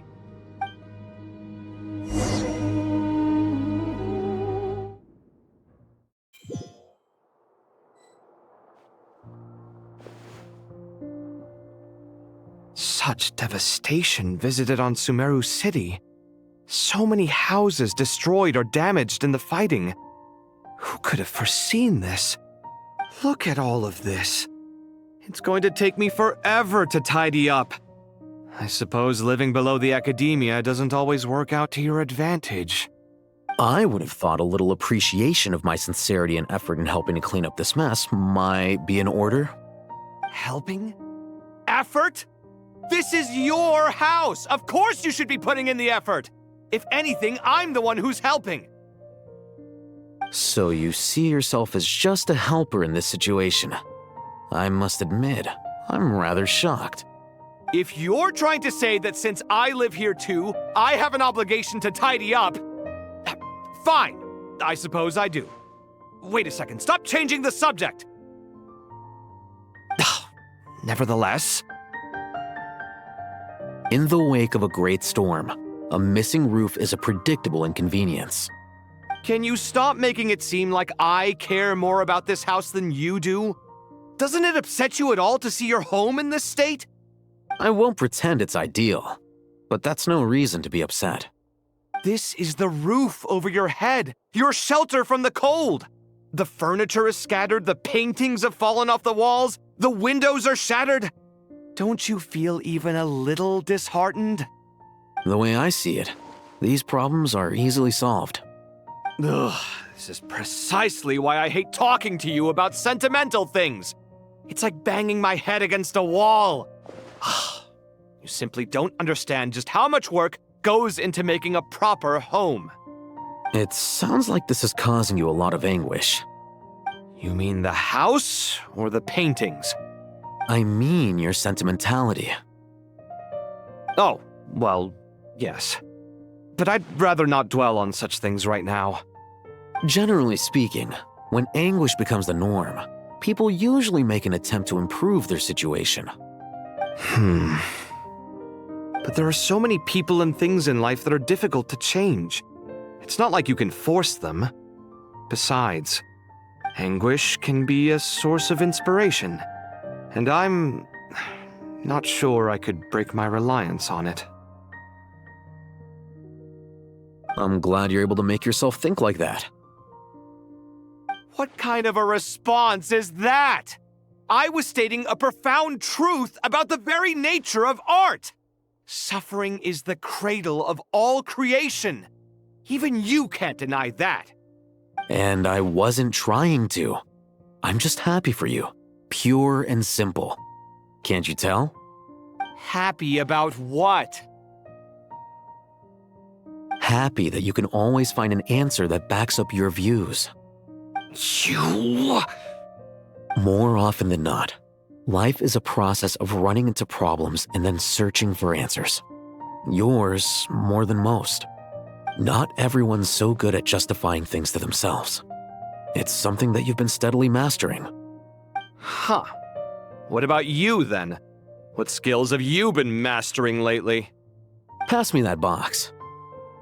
Huh? Okay. You may consider this my progress on the path to mastery. What? Wait a second. Isn't that box mine? Hey, it is! It must have fallen off that shelf. I'll hate them. Those are my paints and inks. Would you like me to put it in your bedroom for you? Huh? I mean, sure, if you don't mind. What kind of progress is this? Does he think he can bribe me? Not that giving me back my own things is much of a bribe. These books on the floor, they're a complete mess. And this one, didn't he say it was an out-of-print collectible? It's completely covered in dust, and some of its pages have even fallen out. Ugh, guess I should help him repair it. This one too. And this one.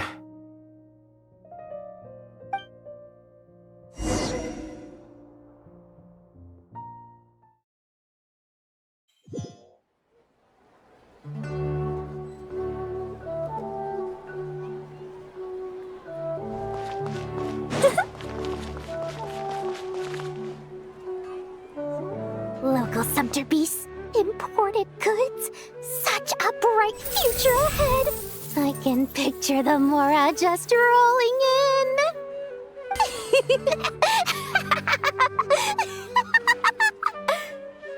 You do realize you sound like a choking cow? It's called being imposing. Can't you feel it? Are you not intimidated?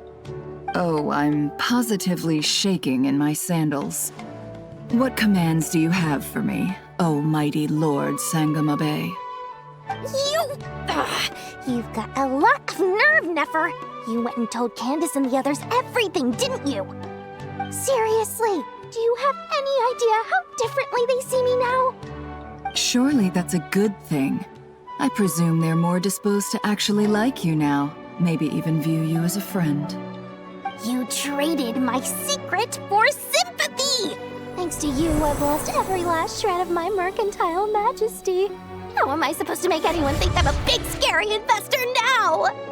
The dark days of Lord Sangamabe are behind you. Why not take this chance to make a few honest friends? Speaking of friends, since when did the notorious Lady Nefer gain such an admiration for holier-than-thou types? A moon chanter here, an angel there? Who'd have thought it? A coming together of fates, nothing more. No need to throw around accusations of admiration. Forget it. You're right about one thing at least. Making friends is never a bad thing for a merchant. So, I really took a loss this time.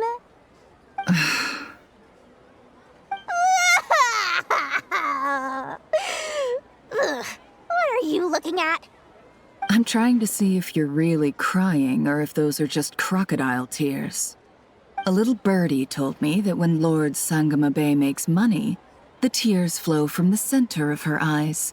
But when she loses it, they flow from the corners. Which is it this time? Ugh, you are so annoying. I'm not talking to you anymore. Nefer, thank goodness you're here. I've been looking everywhere for you. Huh? Well. If it isn't the House of Dana's very own librarian. What can I offer you today, Miss Katayun? Oh, no, I'm not here to buy. I'm here to bring Lady Nefer a book, and a fascinating one at that. We agreed to meet at the entrance to the mausoleum of King Deshret. One more thing, I bought this copy with my own money. It's not borrowed. Reasoning knows not time of day, but suspense always follows a blizzard. That's quite the mouthful. Huh? Isn't that the one that... It was all the rage for a while. People throughout the city were clamoring to get their hands on a copy. The names inside were all circled. Everyone thought it was a riddle. Don't bring up that book in my presence. I don't even want to hear its name.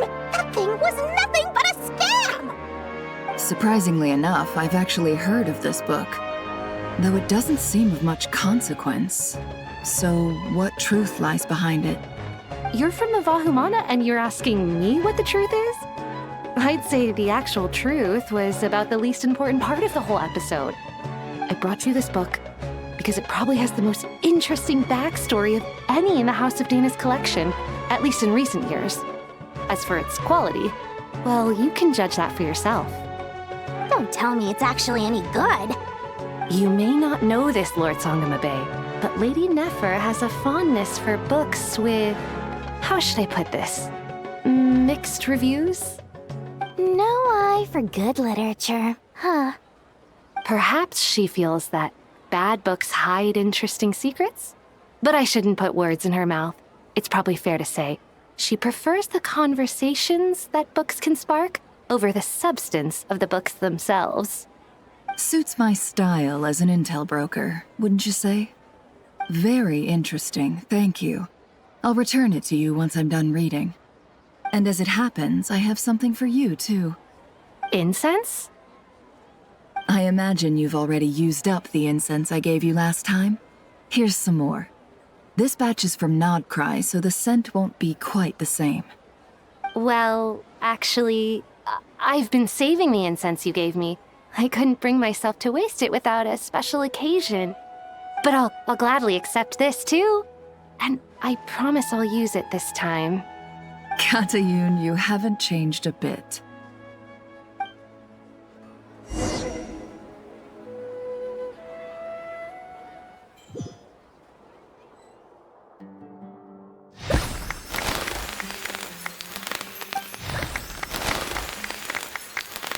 Congratulations, Kale. Well done, Kale. After studying for so long, you've finally become a full-fledged ranger. Sure hasn't been easy for you, huh? This really is fantastic news. All grown up. No longer a trainee, but an official forest ranger. Oh, the next step is to secure tenure in the academia. Thanks, everyone. It's true. I'm an official forest ranger now. Master Tainari, thank you for your guidance and support. I wish Mr. Sino were here so I could thank him too. Sino had a matter to attend to at the Temple of Silence. I don't imagine he'll be back for some time. But don't worry, we can celebrate together once he's finished. I'm afraid the party will have to wait. Kale still has some matters to attend to first. Kale? Is everything all right? No, it's not what you think. There's nothing wrong with my health. I just have a few things I need to deal with. I've made plans with the Traveler and Paimon to visit Mondstadt. Master Tainari and Mr. Sino will be accompanying us too. Well, that's a relief. Let's get together when everyone's back. I'm sure you'll be doing even better by then. Of course. I have a feeling you're right.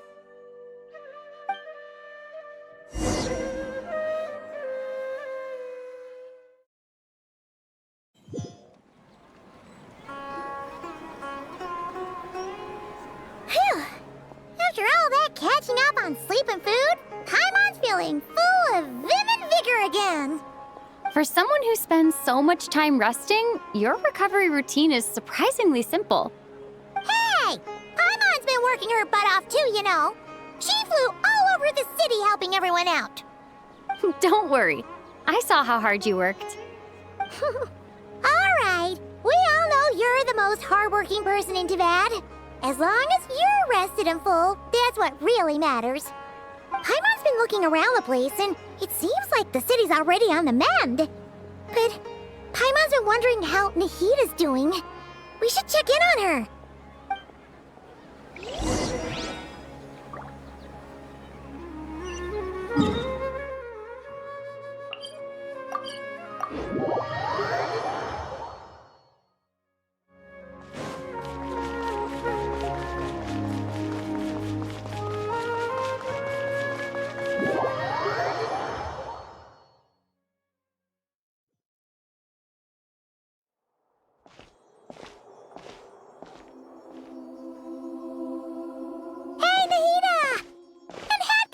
Too! Traveler, Paimon! What's going on here? Nothing much.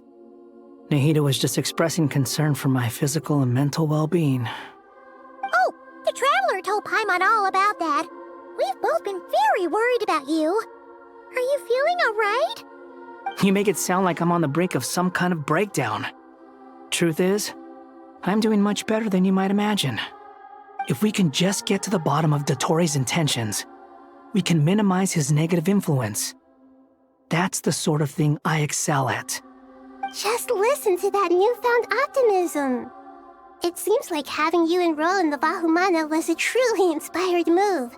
I can really see the positive influence. Observe, a classic Sumeru specialty.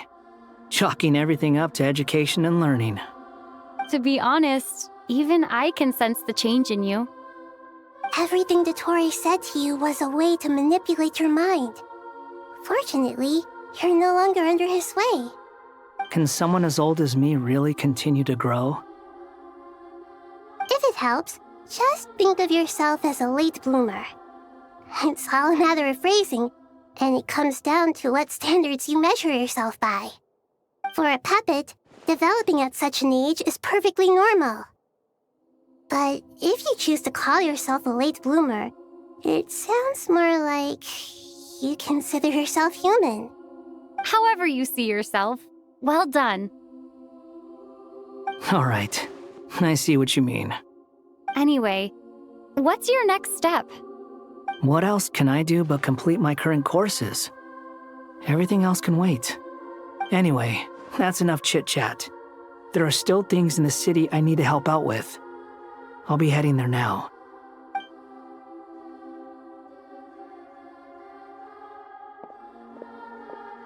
I'm so happy that Hat Guy is doing better than we thought.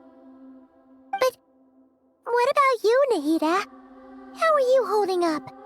The pyronosis burned down the corrupted Irminsul. The flames blazed for 7 days and 7 nights before they finally subsided. All that was left were the parts underground. Now, Aru shoulders the responsibilities that once belonged to Irminsul. The situation was contained before it got out of hand, so Tevat's most vital information has largely been preserved. Irminsul has a strong influence over you, doesn't it? How will you cope now that it's gone? There is no need to worry. Thanks to Nicole's extraordinary talents, my connection to Irminsul has been severed and transposed onto Aru. Angels can do things like that? They can. Such abilities are precisely what makes them so powerful. The goddess of flowers, Nabu Malikata, once claimed that she too could perform feats beyond the reach of mere mortals. In my eyes, much of what she went on to achieve reached such transcendent levels. Her and Nicole really are both fascinating and magnificent. So, does that mean your situation is stable now? Correct. Just imagine that Aru has become the new Irminsul, and the essence of my existence has been bound to it. The wisdom of Sumeru has ultimately converged into a single, unified entity. Should we ascribe this all to fate, or is it merely fortune? Whatever it is, the important thing is that you're okay, Nahida. Dendro Archon, Lesser Lord Kusanali. Oh, thank goodness you're here. Greetings, Traveler and Paimon. Sir Nevis, do you have something urgent to say? Yes, there's something I need to report. We've received a message from Snezhnaya.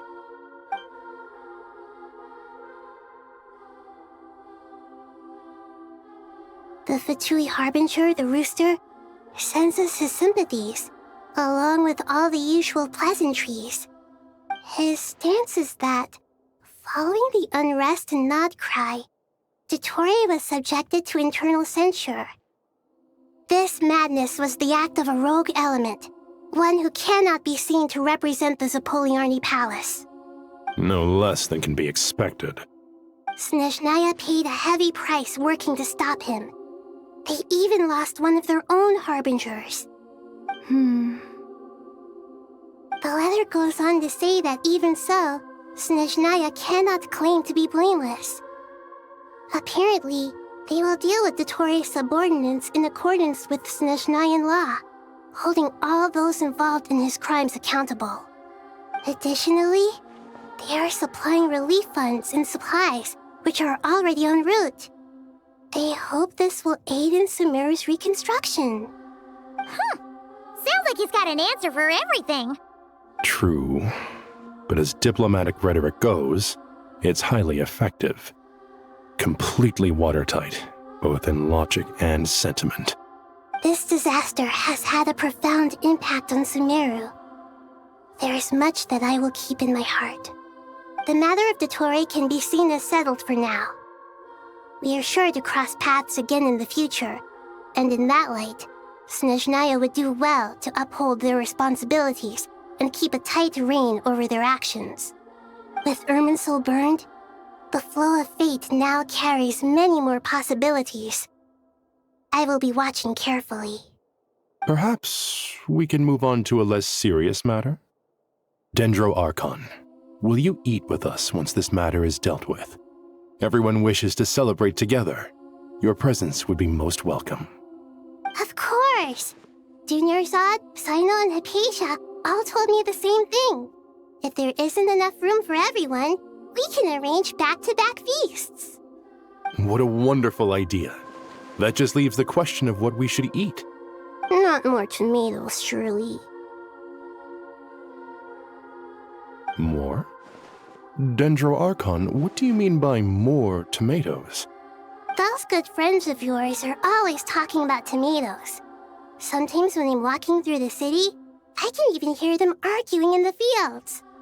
Since you see them so often, you must hear about tomatoes even more than I do. Tomatoes. Tomatoes. The word has a certain magic to it. Like the autumn fur of a sumpter beast swirling in the wind, sometimes flying up my nose. Tomatoes. What can we make with tomatoes? Wait, why tomatoes? Take your time, there's no need to rush. The Traveler, Paimon, and I still have somewhere we need to visit. You'll have plenty of time to think it over before I return. Does this mean you're going to Natlan? Meet them there in person. It will require a long journey. I know. But this is necessary. I must go myself. Traveler, Paimon, we'll set off as soon as you're ready. Is that all right? Sure. We'll be ready whenever you are. You'll hear no objections from Paimon. We should grab some snacks along the way, though. It'll be just like going on a long holiday. Wonderful. I'm looking forward to this so much.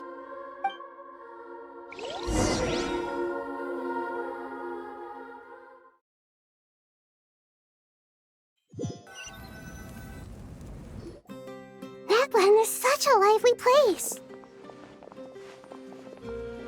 It's super cheerful and positive, too.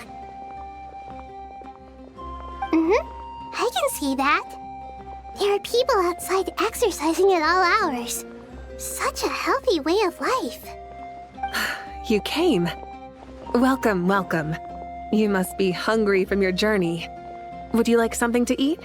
Oh, thanks, but no thanks. We've been eating the whole way here. We had a mushroom platter, sap's meat stew, butter braised chicken, hot asara pudding. Paimon's positively stuffed. All right. No need for all that detail. I'm starting to get hungry myself. Maybe later then. We can wait till everyone's got an appetite, then I'll head out for a meal together. Sounds like a plan. Let's find somewhere to sit down.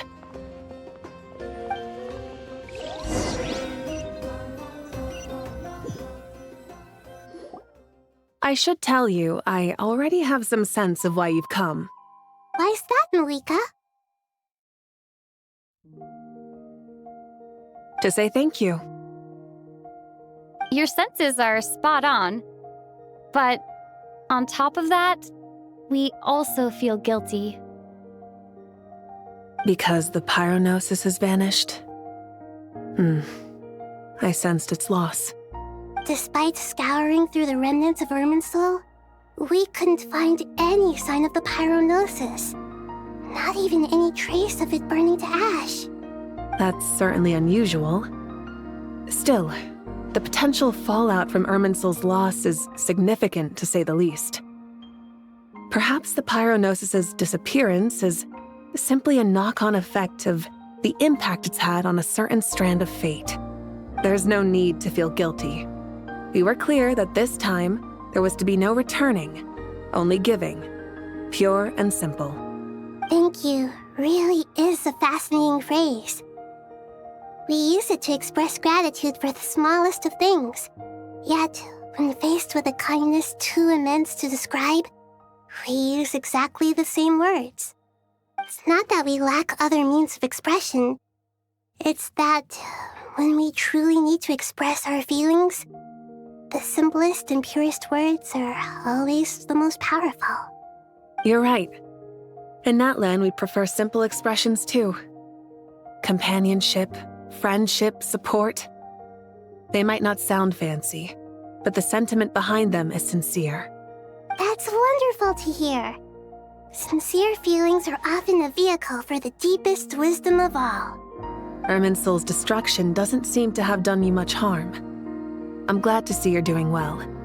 There's still a lot of work to do, but before we begin, we felt it was important to come here and speak with you. Partly to express our gratitude, but also because we felt that seeing you, in a sense, is like basking in warm sunlight. That's a nice way of putting it. I like that. To tell you the truth, though, I'm not a fan of somber meetings. So, since there's nothing more to say, why don't we go bask in some actual sunlight? The weather's beautiful today. What a great gonna lie back and soak up some rays.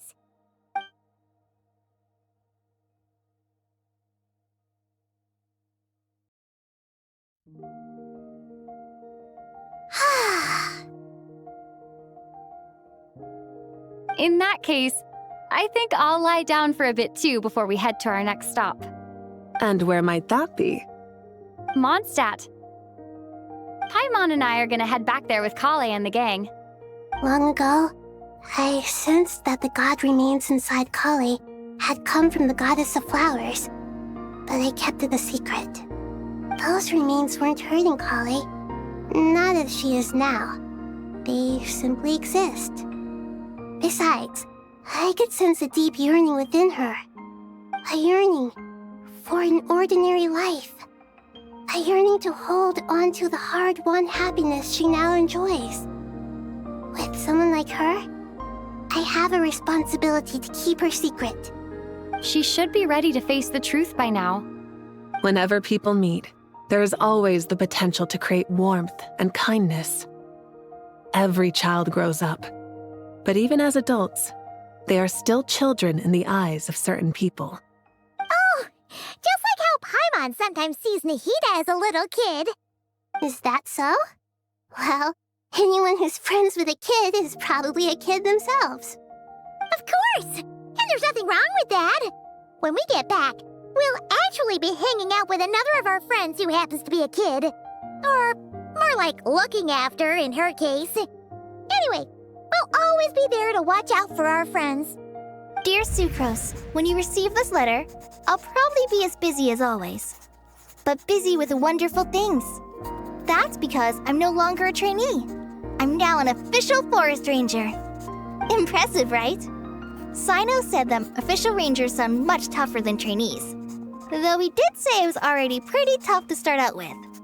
You probably heard that something big happened in Sumeru recently. Don't worry, it's all been taken care of. We're heading to Mondstadt soon, so if you're free, maybe we could meet up? Plus, it's not just me, a few of us are going. Hey, do you still remember that time we all got together? You know, when we all went to the Windbloom Festival? It'll be just like that.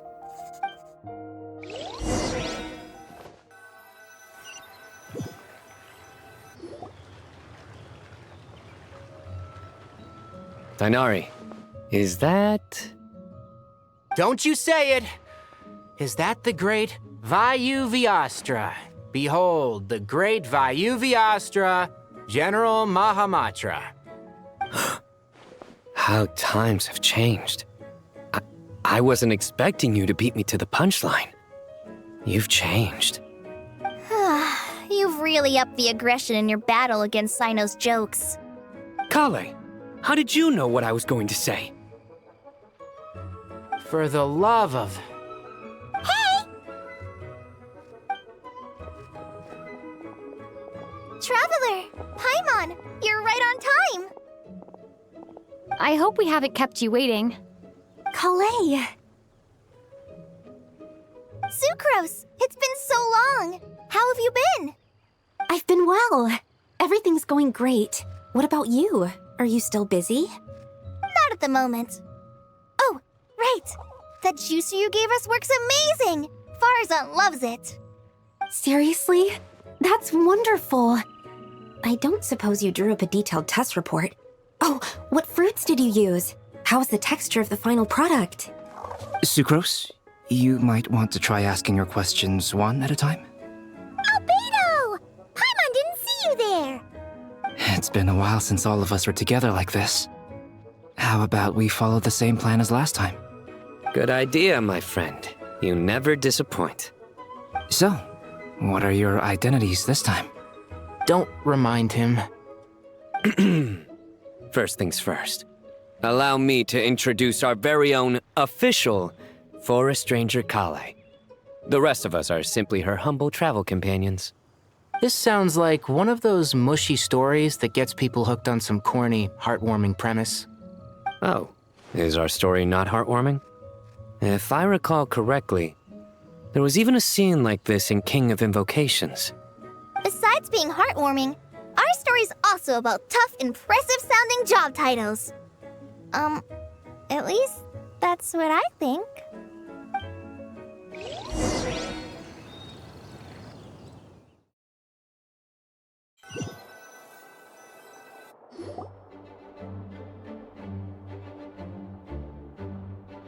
Oh, you're here already? I'm still giving Dodeko a little trim. I won't be a moment. A trim? Does Dodoko need haircuts too? Of course. It's important to know how to take loving care of the apples of your eye. All of these trivial matters get left to me. It's because I'm an angel, and angels are, in a way, the guardians of all Teyvat. Oh, right! Wow, that's definitely an impressive sounding job title. What are you writing? I'm just brainstorming some cool sounding lines. Oh, write them on these card backs. Of course. Clearly, my lines are pretty amazing, wouldn't you say? Miss Nicole. Kale? You seem a little nervous. I was just wondering, who was the person you mentioned who needed their wish fulfilled? Wish? What do you mean? Miss Nicole asked if we could meet up in Mondstadt once everything was over. She said a friend of hers had a wish that needed my help to come true. Well, you never mentioned that before. All we knew was that you'd arranged to meet in Mondstadt. But we thought it had something to do with the god remains. To be fair, everything I told you was true. Anyway, my friend is waiting. Come on, let's pay her a visit.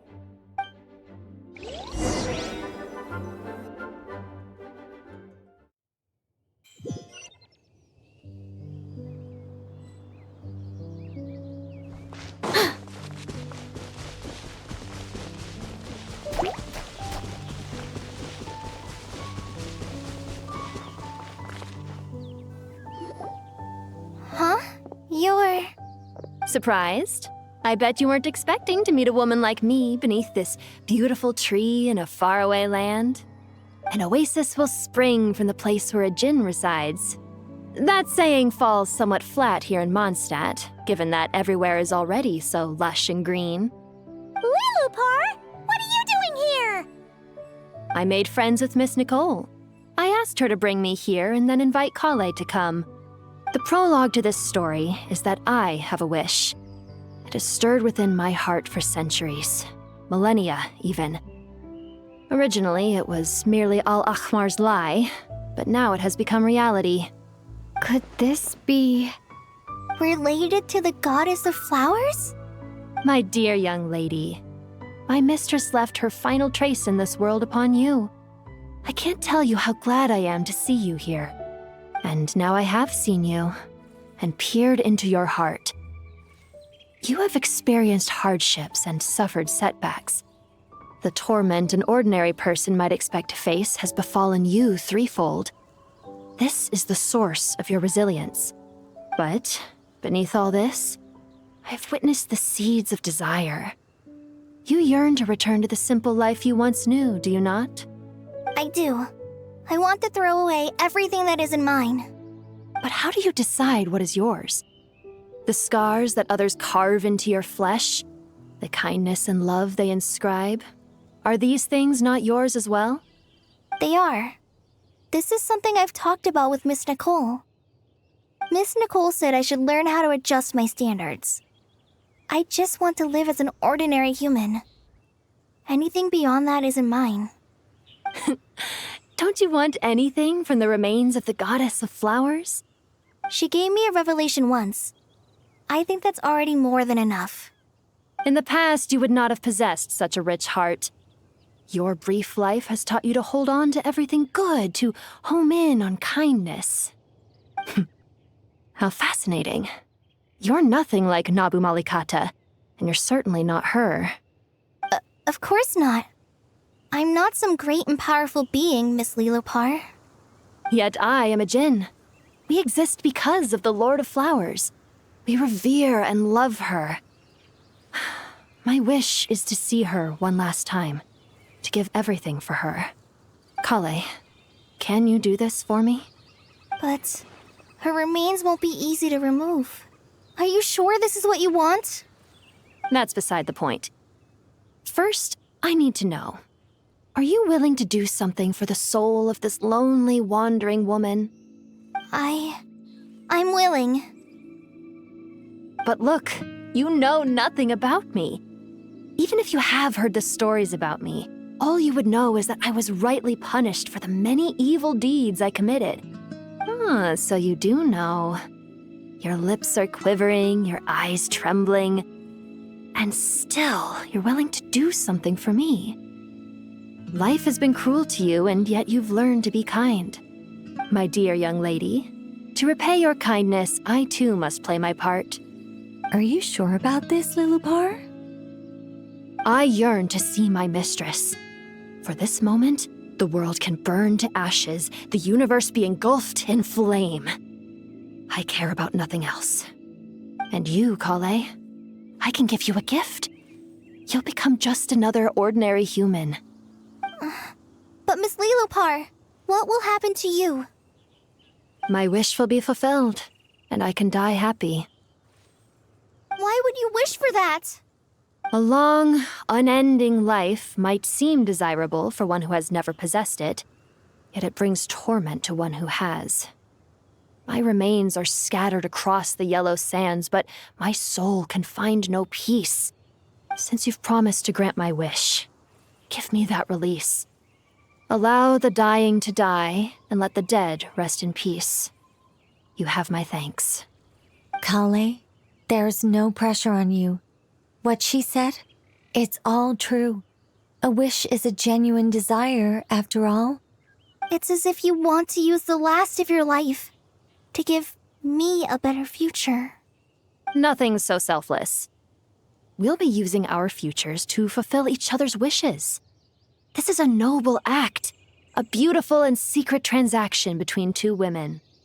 I understand.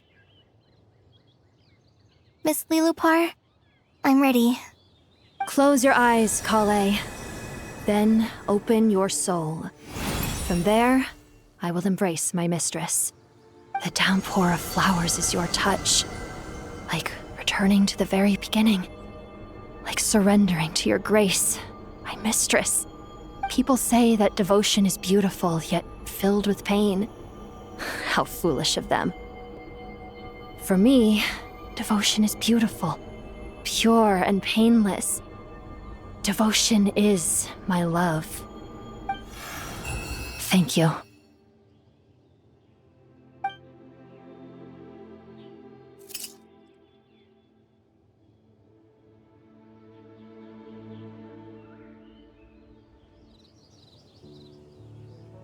Lilupar! She disappeared? She left, carrying the blessing of flowers. Kale, are you alright? I'm fine. Now that the remains are gone, I don't actually feel any different at all. Those remains weren't hurting Kale. Not as she is now. They simply exist. Besides, I could sense a deep yearning within her. Kale must have already received what she was yearning for. I'm doing fine. I feel relaxed. There's really no need to worry. Then my wish has come true, too. To become ordinary? That's just one of my wishes. Actually, I have a few more. For instance, I want to protect the people I meet and help them find happiness. That sort of thing. So between Miss Lilupar and me, you've fulfilled 2 wishes already, and protected 2 people. Wonderful, isn't it? Oh, I feel so fantastically happy. I guess that settles things here. So what's next? What do you want to do when we get back to town? Clay, look who I've brought to see you. Hey, Kale! I heard you guys were holding some kind of secret event. How come you started without me? Huh? Oh no, it's nothing like that. We were Just saying goodbye to an old friend. Really? Who? Me. The old me. So that's what this is all about. Did you come all the way to Mondstadt for that? Because we knew the old you so we could witness the change? Exactly. The old me is gone. I puffed her into the air, and she became a fluffy pink cloud, floating into the sky, before disappearing forever. Do you think maybe up in the sky, she has friends waiting for her with test tubes, flasks, and bows? Oh, when you put it like that, it doesn't sound so bad after all. What do you think, Miss Nicole? I think maybe that's right. At least, if it were up to me, I'd consider that a happy ending. Dear Sucrose, even though my childhood ended long ago, these past few days have really felt like growing up again. I've become stronger, and I feel like I can finally accomplish things by myself. Surely someone as mysterious as you will find a friend like this fascinating. Always growing, always thriving like a plant. I came to say goodbye to my old self. I know that after this, she'll be gone. Thinking about it makes me feel a little lonely. I know the weakness that kept me company will one day leave me too. But somewhere in my heart, I feel a great sense of joy.